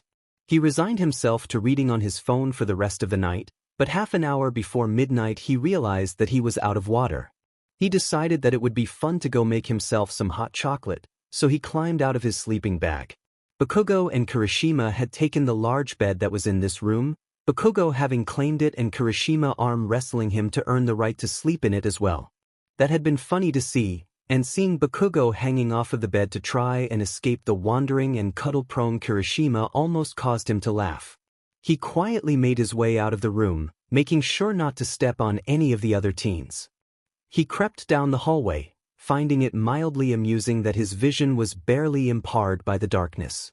He eventually found the kitchen and set about making the hot chocolate. Once he was done making the delicious beverage, he poured it into a mug shaped like a snowman. He grabbed a gingerbread man for the road and exited the large kitchen. He was walking past the dining room when a sound made him pause. He peeked into the room and there he was. Santa Claus. The jolly man was munching on a cookie as he set out some presents. He stood up once he was finished and turned his head towards Izuku. The myth flashed him a smile, put a finger to his nose, and poofed into a cloud of sparkles that rushed up the lit chimney. Izuku stood there in shock. That was interesting. He shook his head and smiled. He was glad that he couldn't sleep tonight. He walked back towards the room, but stopped again as the door to the boys' room swung open silently. Out from it a hooded figure emerged. It was very tall, barely making it through the door despite its hunched shoulders. Two long horns curled from rips in its hood. The shabby red cloak that it wore dragged along the floor, chains and bones decorating the sides of it. It turned its head to look at Izuku, and the boy saw two glowing red eyes watching him. The figure's gaunt face was barely visible from its hood. A long white beard fell braided against the creature's chest. Korean 1 U Korean 1 Laotian Kipi, U Nigerian Naira Paraguayan Guarani Ukrainian Hryvnia Mongolian Togarik? It said in a language that Izuku could understand, but couldn't recognize. O Ukrainian Hryvnia O Thailand but Ukrainian Hryvnia Cuban Peso. Izuku watched the figure wearily. He had a pretty good guess as to who this might be. El Sadio Nigerian Naira O Mongolian Tugrik Ukrainian Hryvnia Cuban Peso, Laotian Kip Cuban Peso Ukrainian Hryvnia, Izuku said. The figure's eyes narrowed at him before it made a deep nod. Izuku moved his jaw, unsure of how he could speak this language. Korean 1 U? Krampus shifted and from its cloak a pale, withered hand emerged. In its hand was a snow globe, and inside the snow globe, Izuku could see a tiny Mineta pounding against the glass. The small Mineta saw him and waved with both hands, trying to get his attention.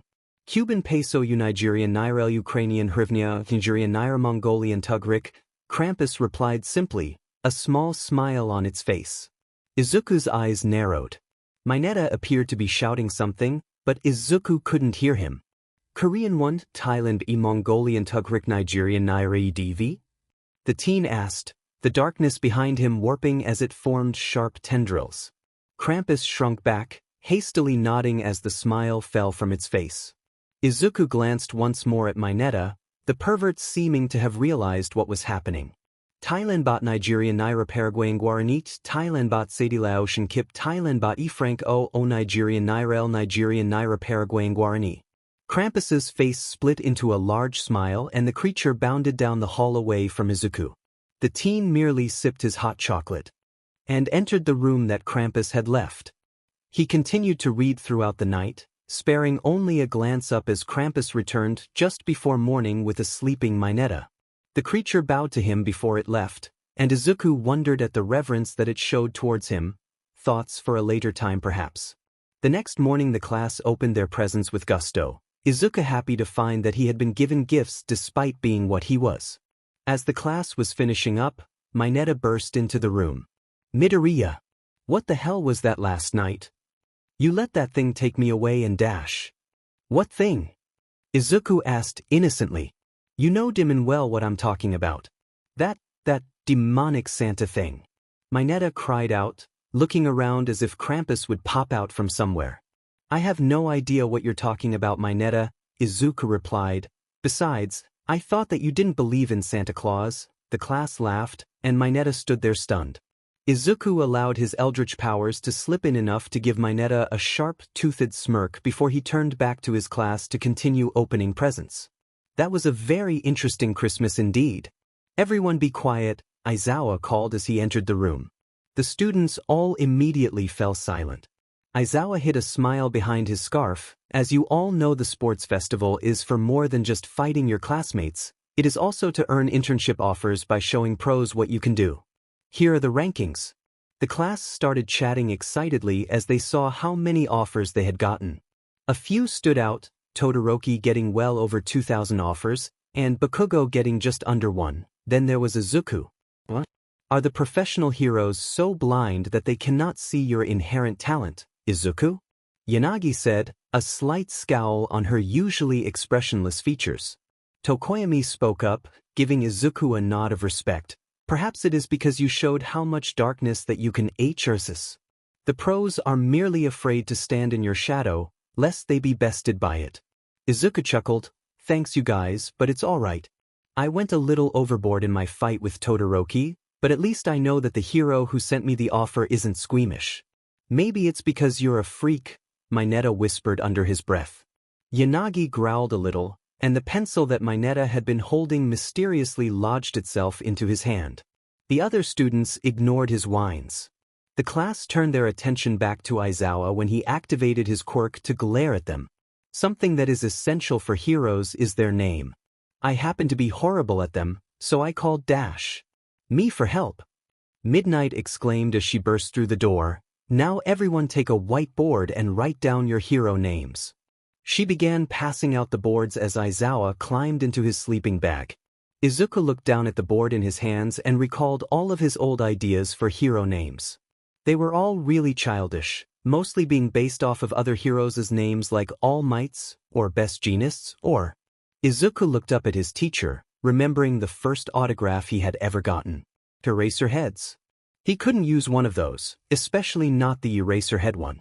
That would be so embarrassing. Other students went up, Izuku quite liking a few names, including Froppy and the rejected alien queen, but Yanagi's was interesting. Emily. He wondered why she chose it. Finally he had an idea. He scribbled it down, and was about to head up when he saw Bakugo walk up to the podium. King Explosion Murder. He announced, a small glare on his face. Not a chance, Midnight said, giving him a thumbs down. Bakugo growled and looked like he was about to say something when Izuku spoke up, that doesn't strike enough fear into a villain's heart, Bakugo. Try something more serious, Bakugo scowled, but nodded and sat back down. It felt good to have Bakugo listen to him again. Izuku approached the front of the room and took a deep breath. He flipped his board around and said proudly, I am the Eldritch Hero, Entity. Midnight took a second to mull it over before responding, normally I would say no, but with the way your quirk works and the way you seem to embrace the whole, I may be a monster, but I'm still a hero thing. If that's what you want then I guess I approve. Izuku smiled at her and walked back to his seat, Jiraiya standing up next. Yanagi frowned when he sat back down. Are you set on naming yourself after your father? I would have thought that you'd stay away from anything pertaining to him. Izuku thought for a moment before replying, it's true that I distrust my father, but there really is no better name for me. I'm not entirely human, I am an entity. Something that exists. This just feels right. Yanagi nodded, not seeming entirely convinced, but she let the matter drop. That was when Iida revealed his name. You're following Todoroki's example and just using your name? Alright then, Izuku knew about Ingenium, and there was no way he would let his friends suffer or a good hero be forced to retire. He would talk to Iida after this. He had a plan. Time skipped to the end of the school day. Iida packed his bag quickly, wanting to go home and do more research on the hero killer. There had to be something that he was missing. Before he could make a quick, but rule-abiding, getaway, Izuku stopped him. Iida, I know what happened to your brother. I'm alright Midoriya, I just need Dash. Cut the bullshit, this stopped Iida dead. He didn't think Izuku was one to swear. I know you plan to hunt Stain. Iida scowled and was about to retort when Izuku spoke again. I won't stop you, but I have an offer for you. Iida raised his brow in confusion and once again made to speak. I can heal your brother. Completely. It will take some time, he probably won't be able to walk again for a couple of months, and possibly not work for the rest of the year, but I can fix his spine. Iida's mouth shut with a click. This will cost you two things however. 1. You come to me in your times of need. I am your friend and I will help you whenever you need me. The second thing needs to be done in private. Follow me. Iida followed Izuku to the boys' bathroom, wary of the final condition. The second thing I need from you is this. I need to hurt you then heal you. This will allow us to see each other no matter where we are. That way if you find the hero killer, I can help you fight. Do we have a deal? Iida watched as Izuku held out a hand. Could he live with Izuku interfering in his revenge for his brother's sake? He grabbed Izuku's hand, and a knife flashed into the teen's right hand. He slashed Iida on the forearm, and the boy let out a hiss of pain. Izuku equipped a gray medkit and began wrapping Iida's arm.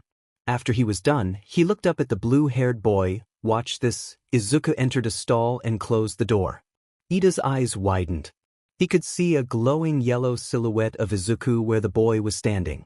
Izuku left the stall and gazed at his classmate. Before we go on our internships, take me to your brother and I will heal him. Be safe, Iida. With that, the half-human teen exited the bathroom. Iida stared down at his arm, feeling like he had just made a deal with the devil. Izuku's perk files. Aftercare unlocks potential in one's aura reading ability. You see the aura of every survivor that you rescued from a hook or who rescued you from one. You complete a healing action on or who completed one of you. This occurs for up to several survivors and they will also see your aura. As Izuku sat on the train, he remembered back to when the sports festival ended and he cringed. Flashback time. Izuku and Bakugo walked together up to where their classmates sat while the teachers got the podium set up, and Izuku was immediately tackled in a fierce hug. The class chuckled as Yanagi snuggled into the blushing boy's chest. Areko, you can get off and now, Izuku said. The girl's eyes widened and she leapt off of him, her face red. She glanced at the crowd of students, frowned a bit and then gave Izuku a kiss on the cheek. The class, Ed and laughed as Izuku went blood red. Bakugo yelled at them all to shut it and stop, making fun of the med Deku. That's my job. Meanwhile, Ishido was flipping through pieces of paper that had everyone's bets written on them from her place in the corner of the room. She was sure that someone had bet a kiss on the cheek. That would be me, Ms. Ishido, a small voice said from above her. She looked up to see the principal hanging out of the ceiling. She flipped to the second to last note and sure enough, there was Principal Nizu's bet. She smiled and handed him a wad of cash. Pleasure doing business with you, she said. The pleasure's all mine, the Chimera replied, closing off the hole in the ceiling. The rest of the ending ceremony was cringe-worthy, with All Might interrupting Midnight as she tried to speak, and saying the wrong thing to end off handing out the medals. I mean, your school has a motto. How do you mess that? End flashback. Izuku was brought out of his thoughts by the train arriving at his destination. He got out and followed his map to where he was told to go. Thankfully it wasn't far and his luggage wasn't that heavy. Finally he ended up at what looked like an apartment building. He raised an eyebrow, but decided to just go with it. Who was he to judge? After reaching her floor, Izuku walked to the specific door that she had mentioned. He rang her doorbell and took a step back, not knowing what to expect. The door swung open to reveal the heroine in nothing but a loose gray t-shirt and black short shorts. Her long white ears twitched and she continued brushing her teeth lazily. Oh, Yuka Idria? The rabbit heroine Miruko asked, not even bothering to take the toothbrush out of her mouth. Izuku's sweat dropped as he tried not to stare at her comfortable clothing. Yes, I'm Izuku Midoriya, nice to meet you. The heroine turned to walk back into her apartment, waving for him to follow as she did. He reluctantly followed, keeping his eyes firmly on the back of her head and not on the fluffy white tail that stuck out of her shorts. He shut the door behind him with an eldritch tentacle. He was getting used to using his powers more and more. Miruko pointed him into a living room area as she continued walking, presumably to the bathroom. Izuku scratched the back of his head and stood awkwardly in the middle of the room, not wanting to seem rude. Miruko walked back in, sans toothbrush, and hopped onto the couch, stretching out and giving Izuku a very nice image. Bad Izuku. So, do you know why I scouted you? She asked, brushing an empty takeout box off of her messy coffee table to grab a remote. She turned on the TV, switching it to an old pre-Quirk cartoon. Because you thought it might be beneficial to teach a future hero? She cackled, whether it was from Izuku's comment or from the show where the duck had just gotten shot after pronouncing duck season with a heavy lisp. No kid, I scouted you because you got guts. She gave him a full-toothed smile. You weren't afraid to do what it takes despite being on international television. You ripped your own arm off. That was badass.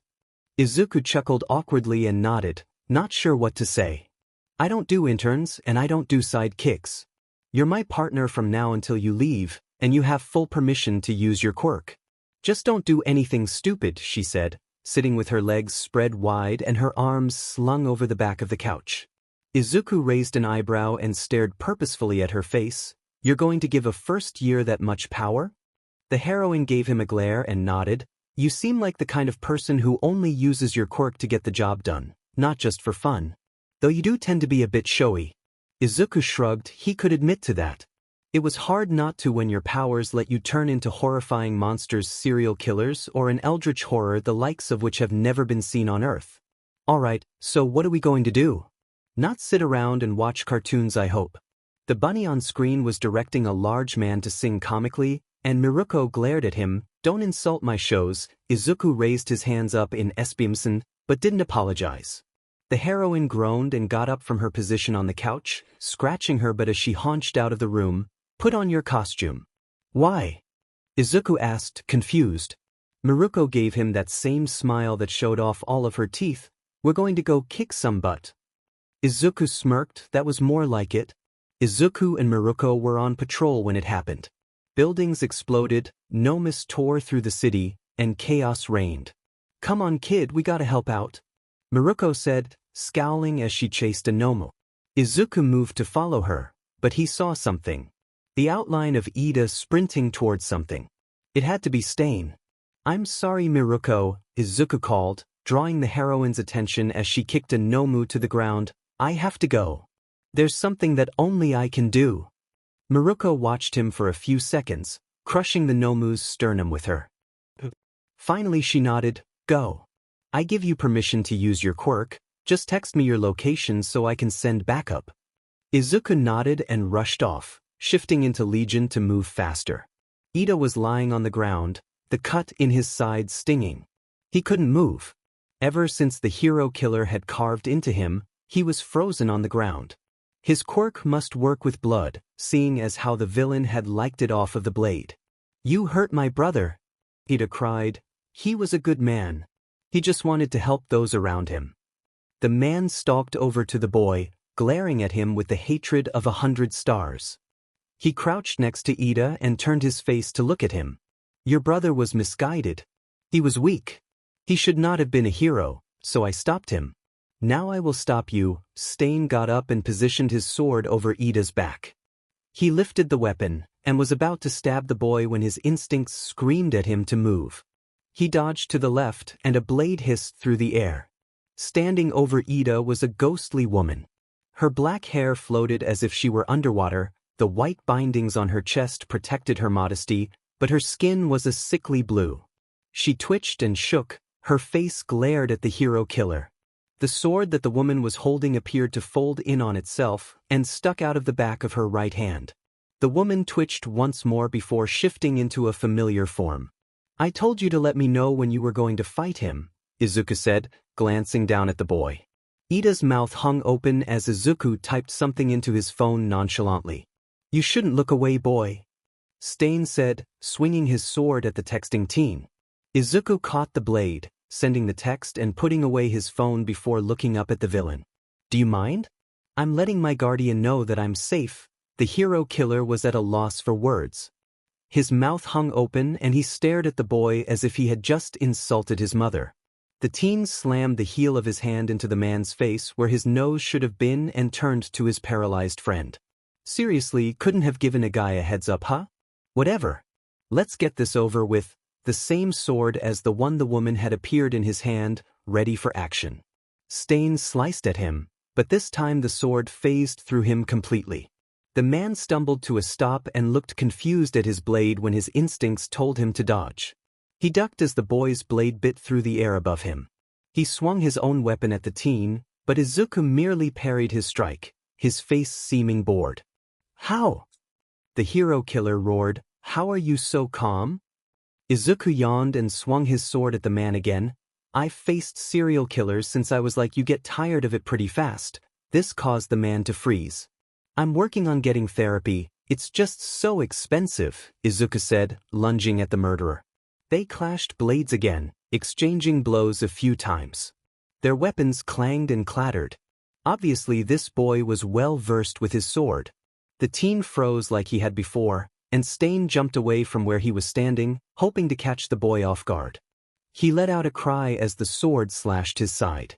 He lashed out, trying to make Izuku back up, but the teen stepped into his guard and uppercut him.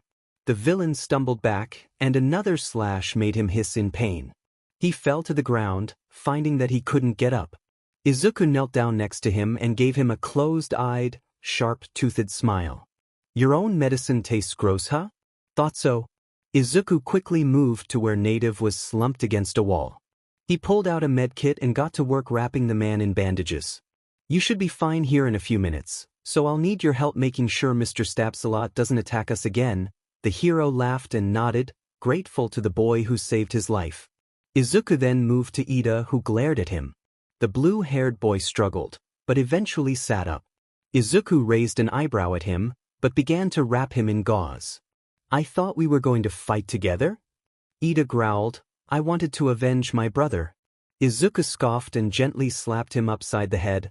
"And I thought that you would tell me when you found him, but I guess we were both disappointed tonight. You're lucky that I'm still going to heal your brother at this rate. You had your chance to attack Stain, but you were beaten. Now it's time to let it go and start anew." Iida scowled for a few seconds before nodding reluctantly. Native got up, nursing his wounds, and began to disarm the fuming and confused serial killer. "Why can't I get up? What have you done to me, boy?" Stain asked, unable to get to his feet. Izuku just rolled his eyes and began looking around for something to bind the man with. "It's part of my quirk. But who would throw away perfectly good rope? Some people, man, I tell ya." The three made short work of tying up and gagging because he kept spouting some nonsense, the hero killer. Just as they were finishing up, some police officers and heroes came rushing down the alleyway. Maruko leapt over those in front of her to get to Izuku. She punched him on the top of his head and growled at him. "So this is what was so important. You're lucky I gave you permission to use your quirk, or I would be the one dragging you in." Izuku just laughed as they walked out of the alley. "You know, despite fighting one of Japan's most notorious supervillains, it was a pretty good night. But why was everyone getting smaller? Oh, a Nomu. Wait, what?" Izuku looked up in confusion at the Nomu that was currently flying away with him. He scowled and summoned the power of the spirit for one last time that night. "You know, if you wanted to elope, you should have asked first," he said, slicing off the Nomu's wings. They began to fall out of the sky, Izuku grabbing the Nomu tightly by the body. The police parted as the ground rumbled beneath them. A large pole erupted from the earth, a hook swinging ominously in the breeze. Izuku grit his teeth and slammed the Nomu onto the hook. The creature screeched and howled as it struggled to get itself off of the painful metal object. Izuku opened up his menu. "You know, I never thought I'd use one of these, but I guess I don't have a choice, huh?" He pulled the Nomu off of the hook, quickly striking it down with his spiked bat. He shifted, becoming the doctor. He stepped over the Nomu, his hands glowing with lightning. He placed his hands on either side of the creature's head and allowed the lightning to shock its brain. After a few seconds he took a step away, flipping it over and watching smoke come from its face. He shifted back to his normal form and frowned at the monster. "I'm sorry, but you left me no choice. I never wanted to use it, a memento mori." Izuku's killer files. The spirit. The spirit is a ghostly woman with blue skin and flowing black hair who wields a fragmented sword. Her power allows her to move around while invisible, leaving a twitching copy in her place. When using her power, she cannot see survivors, but this does not stop her. Strategies. When the spirit stops moving, try not to move if she has not seen you. If she has, then don't run as she is able to follow your footsteps.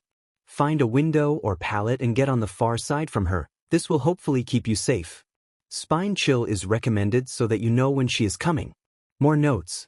Ivory Memento Mori. The Ivory Memento Mori allows a killer to kill one survivor by hand after hooking them once. Each killer does this differently. Note, I hope to never have to use a Mori. It is cruel and murder. This will be my last resort. I can only hope for forgiveness. Izuku tugged tightly on the bandages wrapped around Iida's arm, causing the other boy to hiss in pain. "I'm disappointed in you, Iida." The blue-haired boy looked up at Izuku, a little confused. "You seriously thought that you could beat the hero killer all by yourself? I used my perk on you for a reason, you know." Izuku sighed, allowing his medkit to fade away.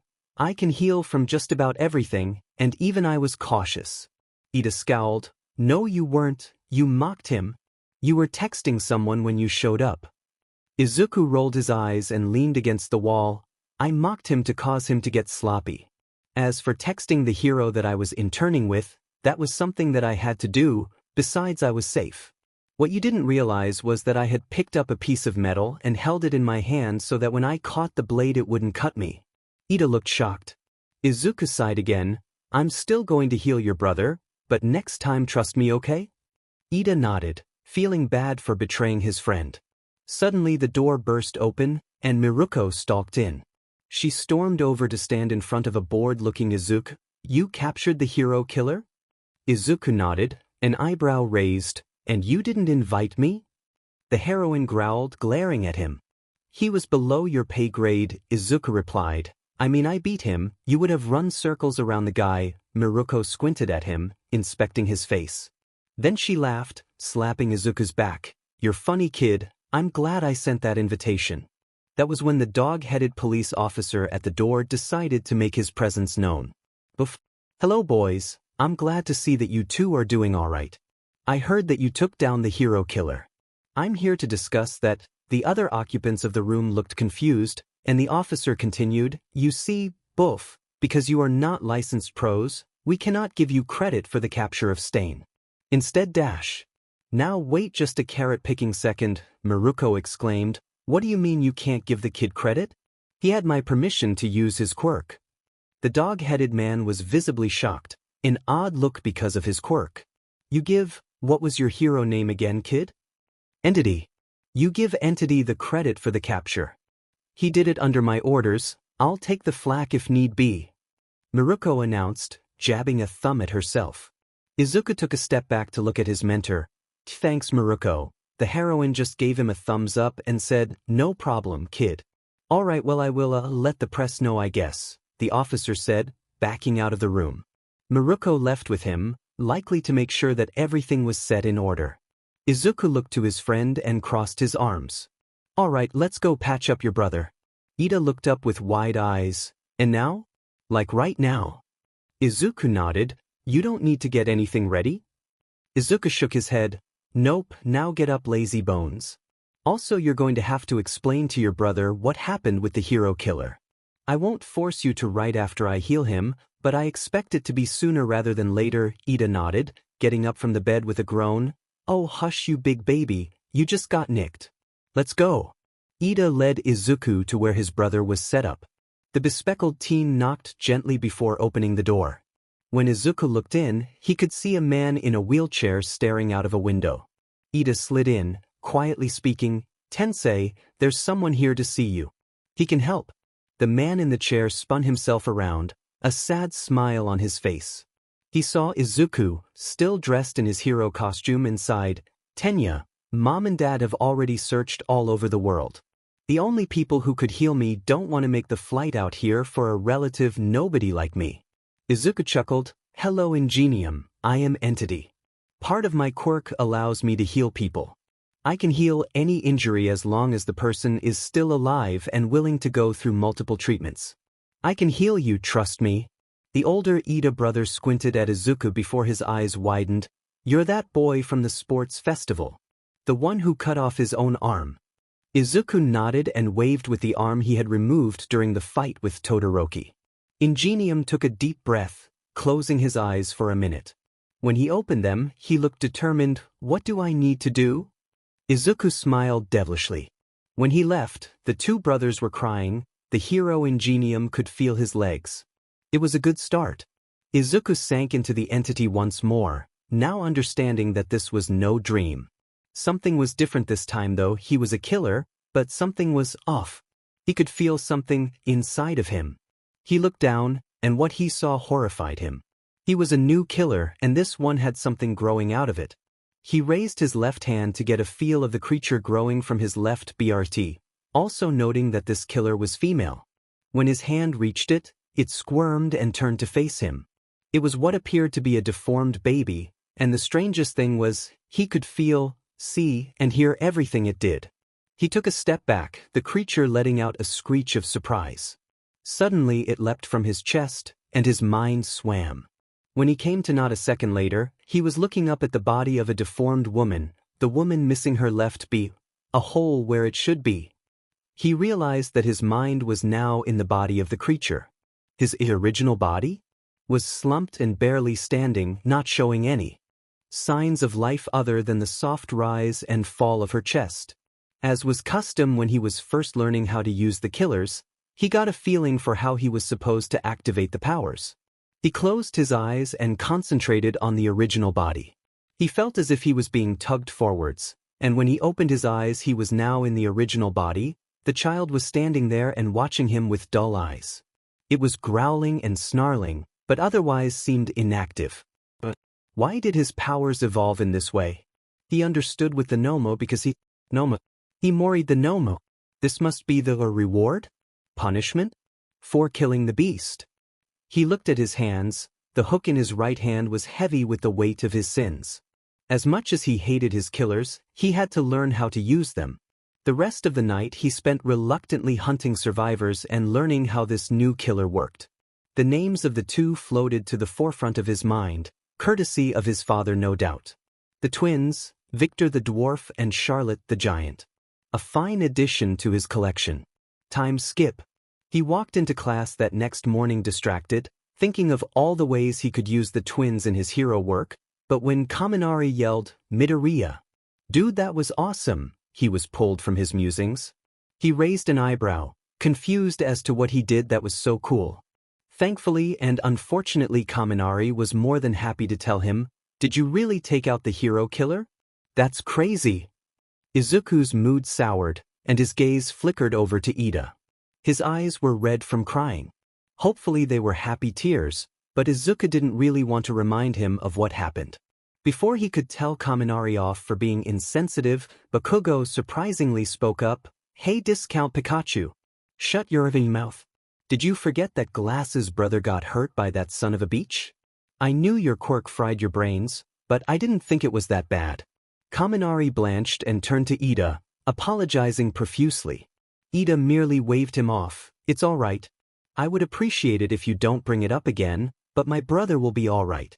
Midoriya is helping to heal him, so he should be able to get back into hero work in a few months." At this, the class turned to Izuku once more. "I knew that you had the ability to regenerate yourself, even reattaching your own arm, but never did I speculate that your powers of immortality extended to others. Midoriya. What a mad banquet of darkness you are," Tokoyami said, summing up the sentiment of the class in a very eloquent sentence.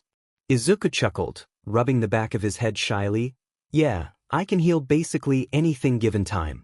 I healed someone's entire stomach once." The entire class seemed shocked, most of their mouths hanging open in surprise. That was until Yanagi spoke up, "Izuku is one of our best. It should not cause such a ruckus that he is able to save the unfortunate from death." Izuku blushed and the rest of the class seemed to just nod along and murmur their agreement. Bakugo growled out something about also being one of the best, but there was no real heat behind it. Izuku took his seat and class began. His good mood returned.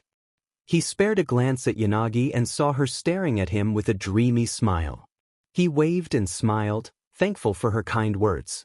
She waved back and turned towards the front as Aizawa entered. Time skip. Izuku, Yanagi, and Iida were sitting at one of the tables eating lunch when Todoroki approached them. He messed with his tray and stood there awkwardly. Midoriya, is it all right if I sit with you guys?" Izuku raised an eyebrow. "Yeah, of course. You know, if you want you can still call me Izuku, right? We're friends." Todoroki seemed shocked. He sat down, just staring at his cold soba. Izuku gave him a lopsided smile. "Also, if you want, I could remove that scar for you." Iida started to berate Izuku for being insensitive, but Todoroki's sniffles quieted him. The normally stoic boy was crying just a bit. He nodded, "Yes please Izuku.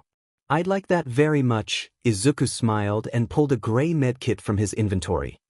He stood behind the boy and gently wrapped the gauze around his left eye. After a few layers he allowed the medkit to disappear. "There, it should be done by the end of the day." Todoroki touched the gauze gently. "Thank you Izuku." "Very much." Izuku just smiled at him and nodded. The group began to eat and chatter happily about whatever came to mind. even Todoroki sporting a small smile.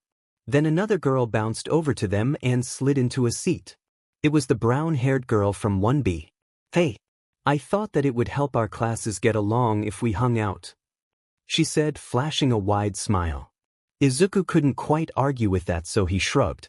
Her smile grew just a bit wider and she seemed to radiate light like a sunbeam. "I have some information about our exams," she said, lowering her head and whispering, "I talked to an upperclassman, and he said that we're fighting robots."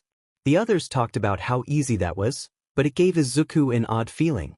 That seemed a little too easy. He glanced up and saw Aizawa standing in the doorway. Their eyes met, and Aizawa turned away. There was definitely something up with the exams, but Izuku wasn't nervous. He knew that his class would do great. The students assembled in front of their teachers, very confused as to what was going on. They were all dressed in their hero costumes, which was mildly concerning, but all they could do was stand and wait for someone to tell them what was going on. Thankfully, they didn't have to wait long. "Hello!" Principal Nedzu exclaimed as he popped out from Aizawa's scarf. "Welcome to your exam. I suspect that you are all wondering what is going to be on this exam." At that, Mina bounced forwards with a confident smirk. "Nope. We already know. We're going to be fighting robots again." At that, Principal Nedzu began laughing hysterically. The class felt their stomachs drop in fear. "Not at all, Miss Ishido. For this exam you will be fighting US." Principal Nedzu swept his hand as if to reveal the other teachers to them. The class had various reactions to this, but most consisted of fear and disbelief. Izuku merely scowled and looked over the assembled heroes. Which would he be fighting? This was going to be interesting. "Quiet," Aizawa demanded, the class immediately clamming up so that they could hear what he had to say. He nodded in approval and began to explain how it was going to work. "You will work in groups of 2 to either take down or escape one of us teachers. These matchups have been decided in advance, so don't try and get with your friends. First up is Azui and Tokoyami against Ectoplasm." Izuku zoned out for a bit, knowing that when Aizawa said his name he would be able to pay attention enough to know who he was fighting with. Who would they pair him with? It was unlikely to be someone like Yanagi because of their close relationship. Maybe Todoroki? They were both very strong, so pairing them up against someone like Aizawa would make a lot of sense. Except that Aizawa's quirk didn't work on him because he didn't technically have a quirk. And finally, Aizawa said, Izuku's attention turning back to his teacher, Bakugo and Midoriya versus Dash. "Me," said All Might, crashing to the ground in front of the students. He rose up to his full height and his smile looked a tad devilish. Izuku looked over to Bakugo, the angry blonde looked back at him and nodded. They may not be friends yet, but they could work together enough to kick some butt. The teachers all led their students off to some buses that would take them to their exam centers. Izuku and Bakugo sat in the back. "So what's the plan, nerd?" Bakugo asked, glaring at All Might out of the corner of his eye. The giant of a man merely turned away from them, the faint glow of his blue eye peeking around his face. He was still watching them. "Here's what I thought of," Izuku began, whispering to his partner. This was going to be fun. At the exam space, All Might gave the 2 young men a minute to get inside of the fake city before he got into character. Who cares about the city? Not I. He would admit that his villain persona needed work, but it would do for now. He threw a mighty punch towards where the start was, breaking windows and blowing up debris. Thanks to Izuku, his time limit was a much larger 10 hours, so he should be okay for most of today, but he would still be careful. He didn't want to hurt himself after Izuku put in the effort to heal him. Then he heard an odd sound. It was like a feral dog, a screeching growl that sounded out from next to him. He looked down to see a small gray blur jump onto him. He cried out in pain as the thing yanked him around by his hair and costume. It dug its sharp claws into his back and bit him and screamed. All Might was defenseless. He did his best to grab the creature, but it was like trying to catch a fly with pool noodles. The hero didn't even notice Bakugo until an explosion erupted in the giant's face. He growled, unable to properly fight back. Every time he moved to attack Bakugo, the small creature, which he assumed was Izuku, would stab him with its claws. Every time he tried to grab at the small creature, Bakugo released an explosion on his face or hands, effectively making it impossible for him to reach the thing. Finally, he decided that it was time to stop holding back. He clapped his hands hard, throwing Bakugo away from him. He waited for just the right moment and grabbed the demonic thing clawing at his back. He held it in front of him and saw that it was like a baby turned into a monster. Nice try, young Midoriya, but you're going to have to try harder than that. That was when a robotic voice called out, Izuku Midoriya and Katsuki Bakugo have passed. All Might looked up in shock.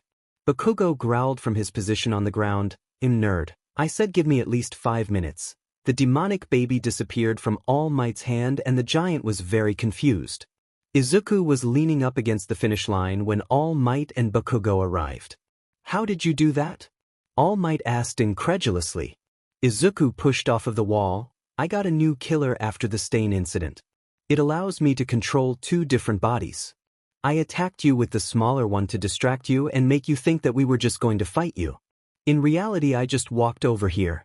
Bakugo stomped up to his partner and scowled at him. You said 5 minutes, Izuku nodded. I gave you 5 minutes. You just didn't beat him in time. I apologize for not helping more, but I felt like you wanted to test your skill by yourself. Bakugo's scowl remained, but he nodded and stormed off. Meanwhile, Ioma and Yanagi held onto a rock as 13 tried to SCK them up with their black holes. You're in love with Midoriya, we? Ioma asked, a confident smile on his face. Yanagi looked up for a moment, thinking. Yes, I believe so. Ioma, shocked by how blunt Yanagi was in admitting her love, let go of the rock to put his hands on his cheeks. This was such good drama. Ioma realized what he had done the second that he let go of the boulder. His eyes watered as he rocketed towards his teacher, who thankfully turned off their quirk. 13 caught the distraught teen in their arms. Ioma frowned sadly as he slapped the cuffs on the surprised hero. The plan was to have Yanagi do it. Darn. Later.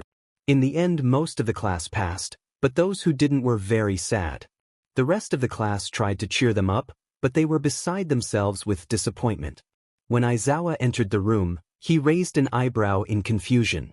Why are you so sad? He asked. Because we don't get to go to the camp, Mina said, her eyes comically overwhelmed with tears. Aizawa tilted his head before skiing in a deep breath. Oh right, yeah, that was a lie. The class sweat dropped. Everyone is going to camp. The students who had failed leapt out of their seats with a cheer, and the class smiled at them. But you will be taking extra classes while we are there, Aizawa said, barely audible over the celebrating class. He shrugged, letting them have this victory. After class.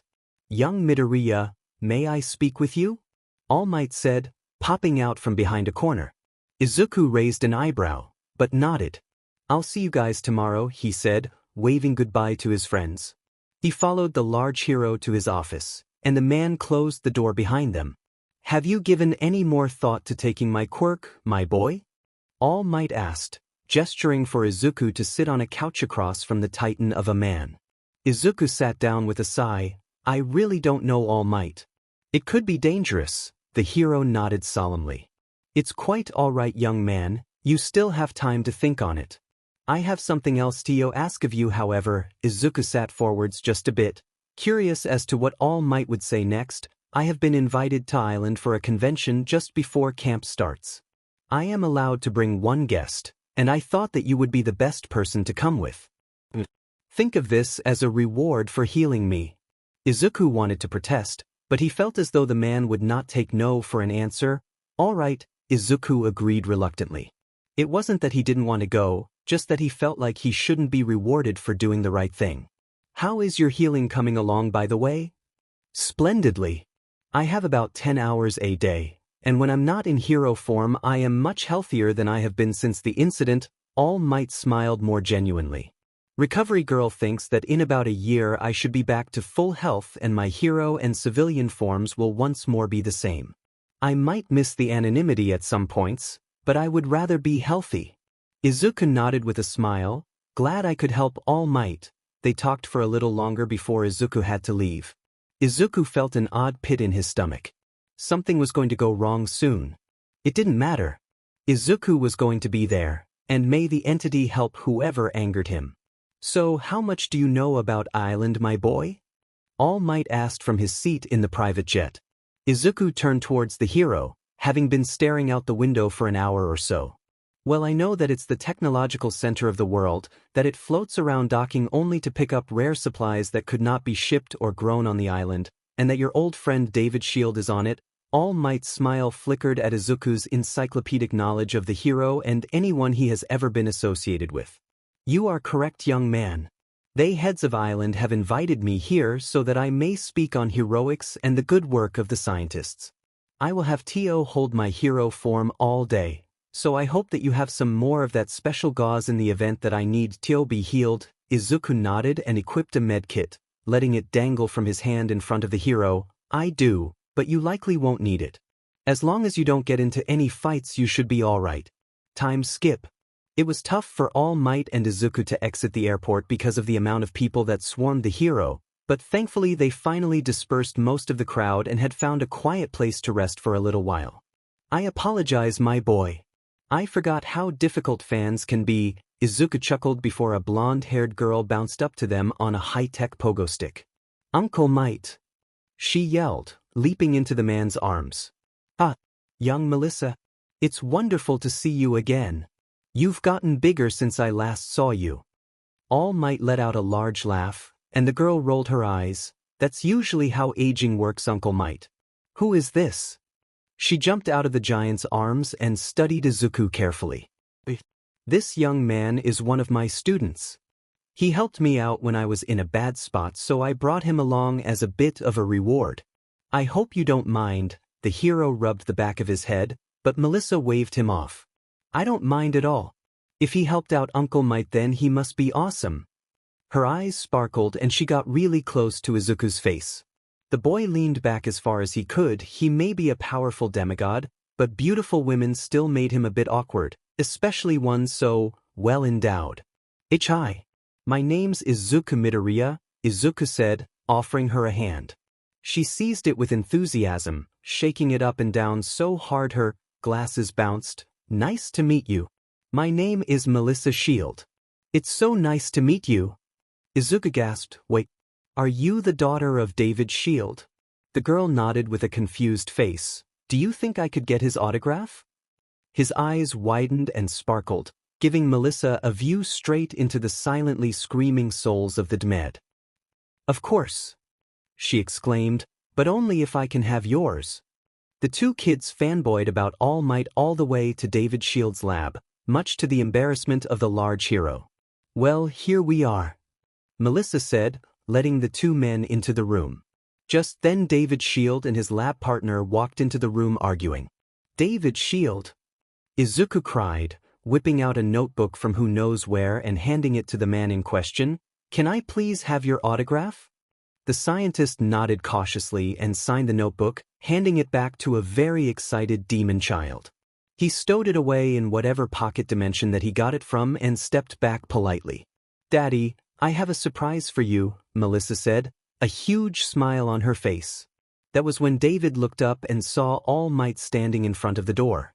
David, my friend, it's been a long time, All Might said, pulling the sandy-haired inventor into a hug.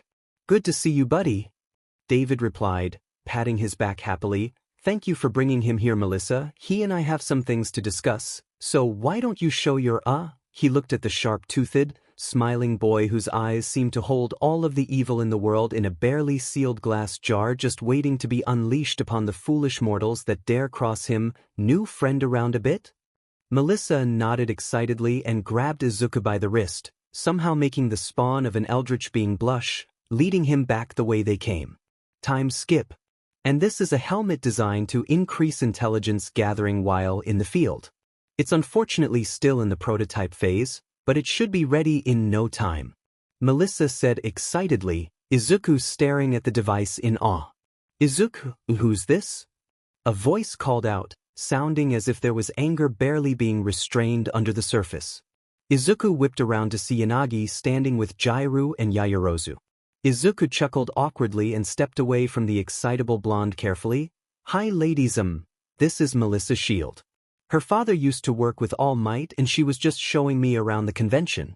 Can you guys believe that Izuku was able to get a ride with Al Dash? Before Melissa could continue, a black tendril wrapped around her mouth and yanked her back towards Izuku, the black-haired boy whispering into her ear frantically, "I need to keep it a secret how I got here. We don't want people knowing that All Might needed help, right?" Melissa nodded and moved the tentacle away so she could speak, the black limb fading into mist. How he was able to get a ride with all the air traffic? It was really busy today, hee. The girls narrowed their eyes suspiciously. "So you call him Izuku, huh?" Jaira asked, her earphone jacks wavering like small snakes. Melissa tilted her head to the side curiously. "Is that not normal?" The girls then realized the cultural differences and proceeded to explain why that was so confusing to them. Meanwhile, Izuku breathed a sigh of relief, talking about how he helped All Might would have been bad. Time skip. The ladies and Izuku were having a lovely chat when they noticed that Mineta and Kaminari were their waiters. "We needed some cash, and this job was available. I just thought it would be really cool," Kaminari said, spinning his tray on one finger. "Yeah, and the foreign babes are hot," Mineta said, staring at Melissa's. Well, let's just say he wasn't looking at her eyes. Before even Izuku could show the twerp what for, Kaminari smacked him upside the head with a frown. "Bro, I'm pervy too, but we talked about this. You can't be doing that shit to women without their permission." Mineta grumbled and walked off to serve another table, Kaminari apologizing for him before following behind. "Good job, Kaminari. You are truly bettering yourself. Just like a true UA student." A voice called from behind the group. They turned around to see Iida chopping away at thin air with a serious expression on his face. "Oh, hi Iida. I didn't know you'd be here as well," Izuku said, casually sipping on his drink. Iida explained that he was here with his family to look at new gear for their hero organization. "I also saw some interesting competitions if you were interested in checking those out," Izuku said, pointing to a nearby man-made mountain. "You coming, Melissa?" he asked, double-checking that she didn't have somewhere else to be. "I'd love to," Melissa said, eyes shining with eagerness. When the teens arrived at the mountain, they saw Kirishima finishing up a challenge. "All right, and Red Riot is in 8th place," the announcer lady exclaimed, bouncing with excitement. "Up next is a yet unnamed hero, Katsuki Bakugo." Bakugo stepped up to the starting line, and when the horn went off, he launched himself up the mountain. He blew through the robots with practiced ease. When he finished, the announcer shouted, "This is amazing." He cleared it in 15 seconds. "He's in 1st place." Bakugo landed with a smug smile. He began to walk out of the arena when the sound of ice stopped him. 14 seconds. Todoroki jumps to 1st place. Bakugo roared and stormed up to the boy. "You half and half beefy, where do you get OFF showing me up?" Todoroki just stood there stoically when Izuku hopped into the ring. Todoroki moved past the blonde to talk to Izuku. "It's good to see you, Izuku. Are you going to do the challenge as well?" Izuku looked up at the mountain and thought for a second. "Sure, why not?" His eyes flashed in the sunlight and he stepped up to the starting line.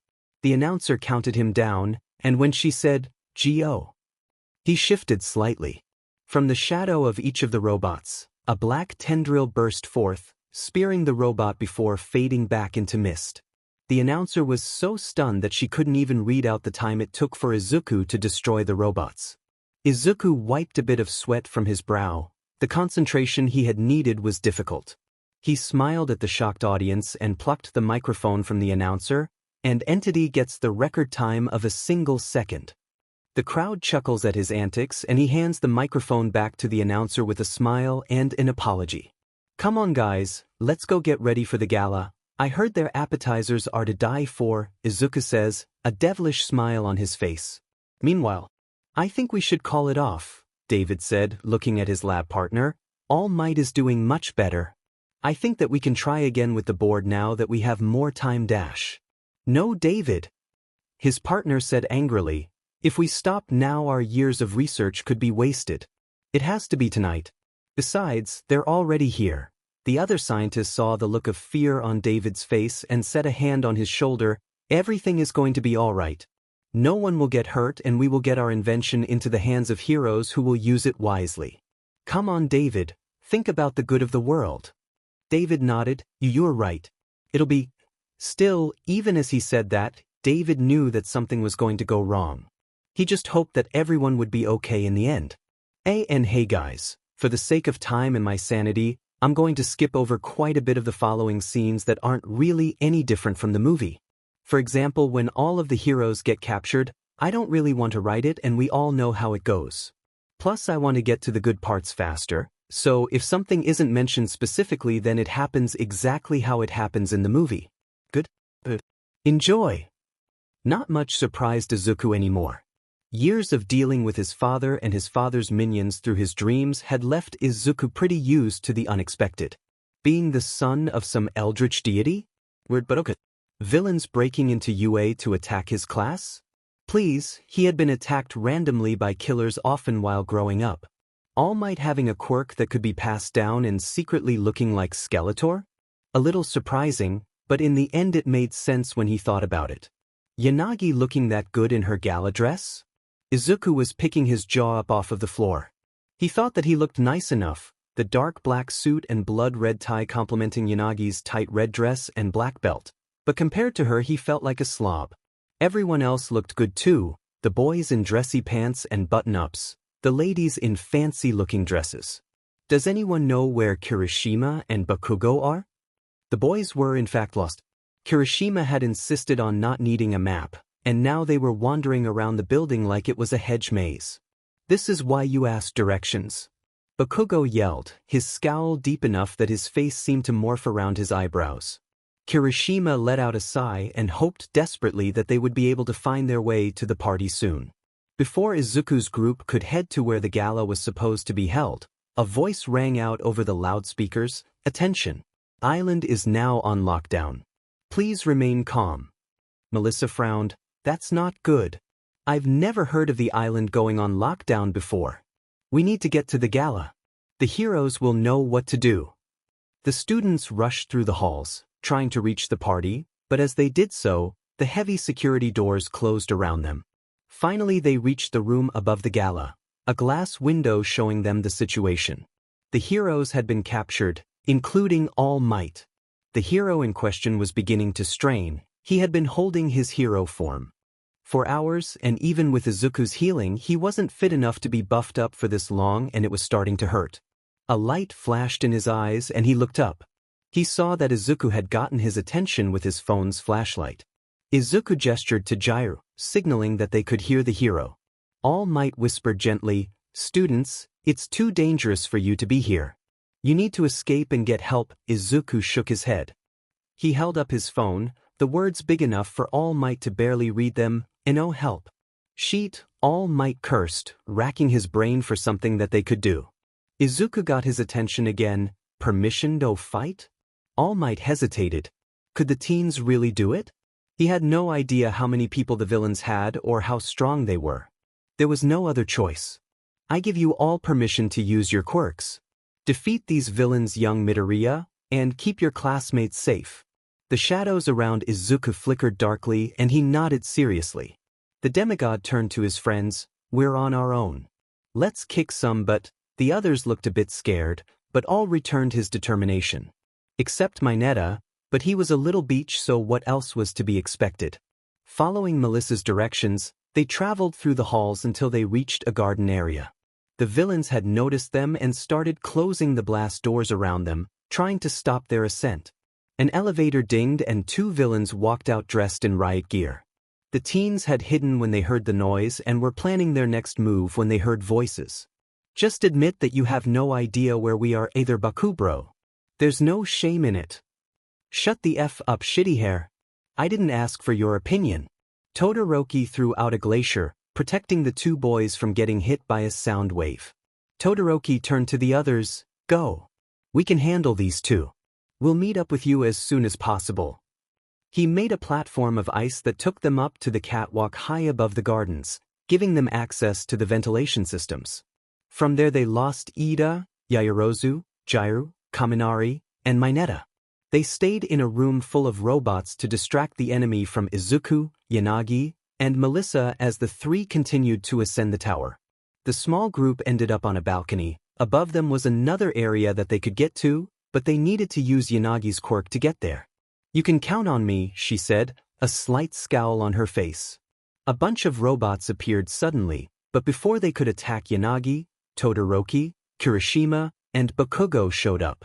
Together the three boys held off the robots as Yanagi lifted Izuku and Melissa up to a small platform. "How will we get inside?" Melissa asked, panic written across her face. "I've got this," Izuku said, his body rippling. Melissa gasped, recognizing the creature that Izuku turned into. The Nomu.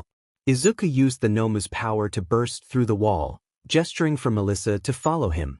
Suddenly a villain appeared, slashing at Izuku with his sword. Izuku took the attack without flinching. He backhanded the villain into the nearest wall, knocking him unconscious. After that the two teens continued on their way, stopping once to defeat some other villains. Finally they made it to the control room. David and his assistant Sam were there, taking an invention out of the vault. "Just as we planned," Sam announced, holding the briefcase with a smile. "Papa? What does he mean, as you planned?" Melissa asked, eyes wide with horror. Izuku scowled darkly, having put the pieces together. Sam and David proceeded to tell the two about their plan to take the helmet for All Might. Izuku could understand the frustration that the scientists had with their work being thrown away, but that wasn't a good enough excuse. That was when the head villain arrived. He captured Izuku using his metal manipulation quirk, then demanded the invention, shooting both scientists in the process. Izuku morphed into the nurse, blinking through his binds and barely stopped the villain from shooting Melissa. He blinked again and again, swinging at the villain and phasing through walls built by the head villain. Melissa slipped out of the vault and sprinted to the control room, canceling the lockdown and freeing the heroes. While Izuku recovered from the after effects of using the nurse's power, the villain took David and the invention and ran away, heading towards the roof so that he could make his escape. Izuku returned to his human form and raced after them. All Might and the other teens were racing for the roof as well, knowing that Izuku would need some backup. When Izuku reached the roof, the villains were already getting into the helicopter. "Get back here!" he roared, dark tendrils erupting from the shadows and lashing at the head villain.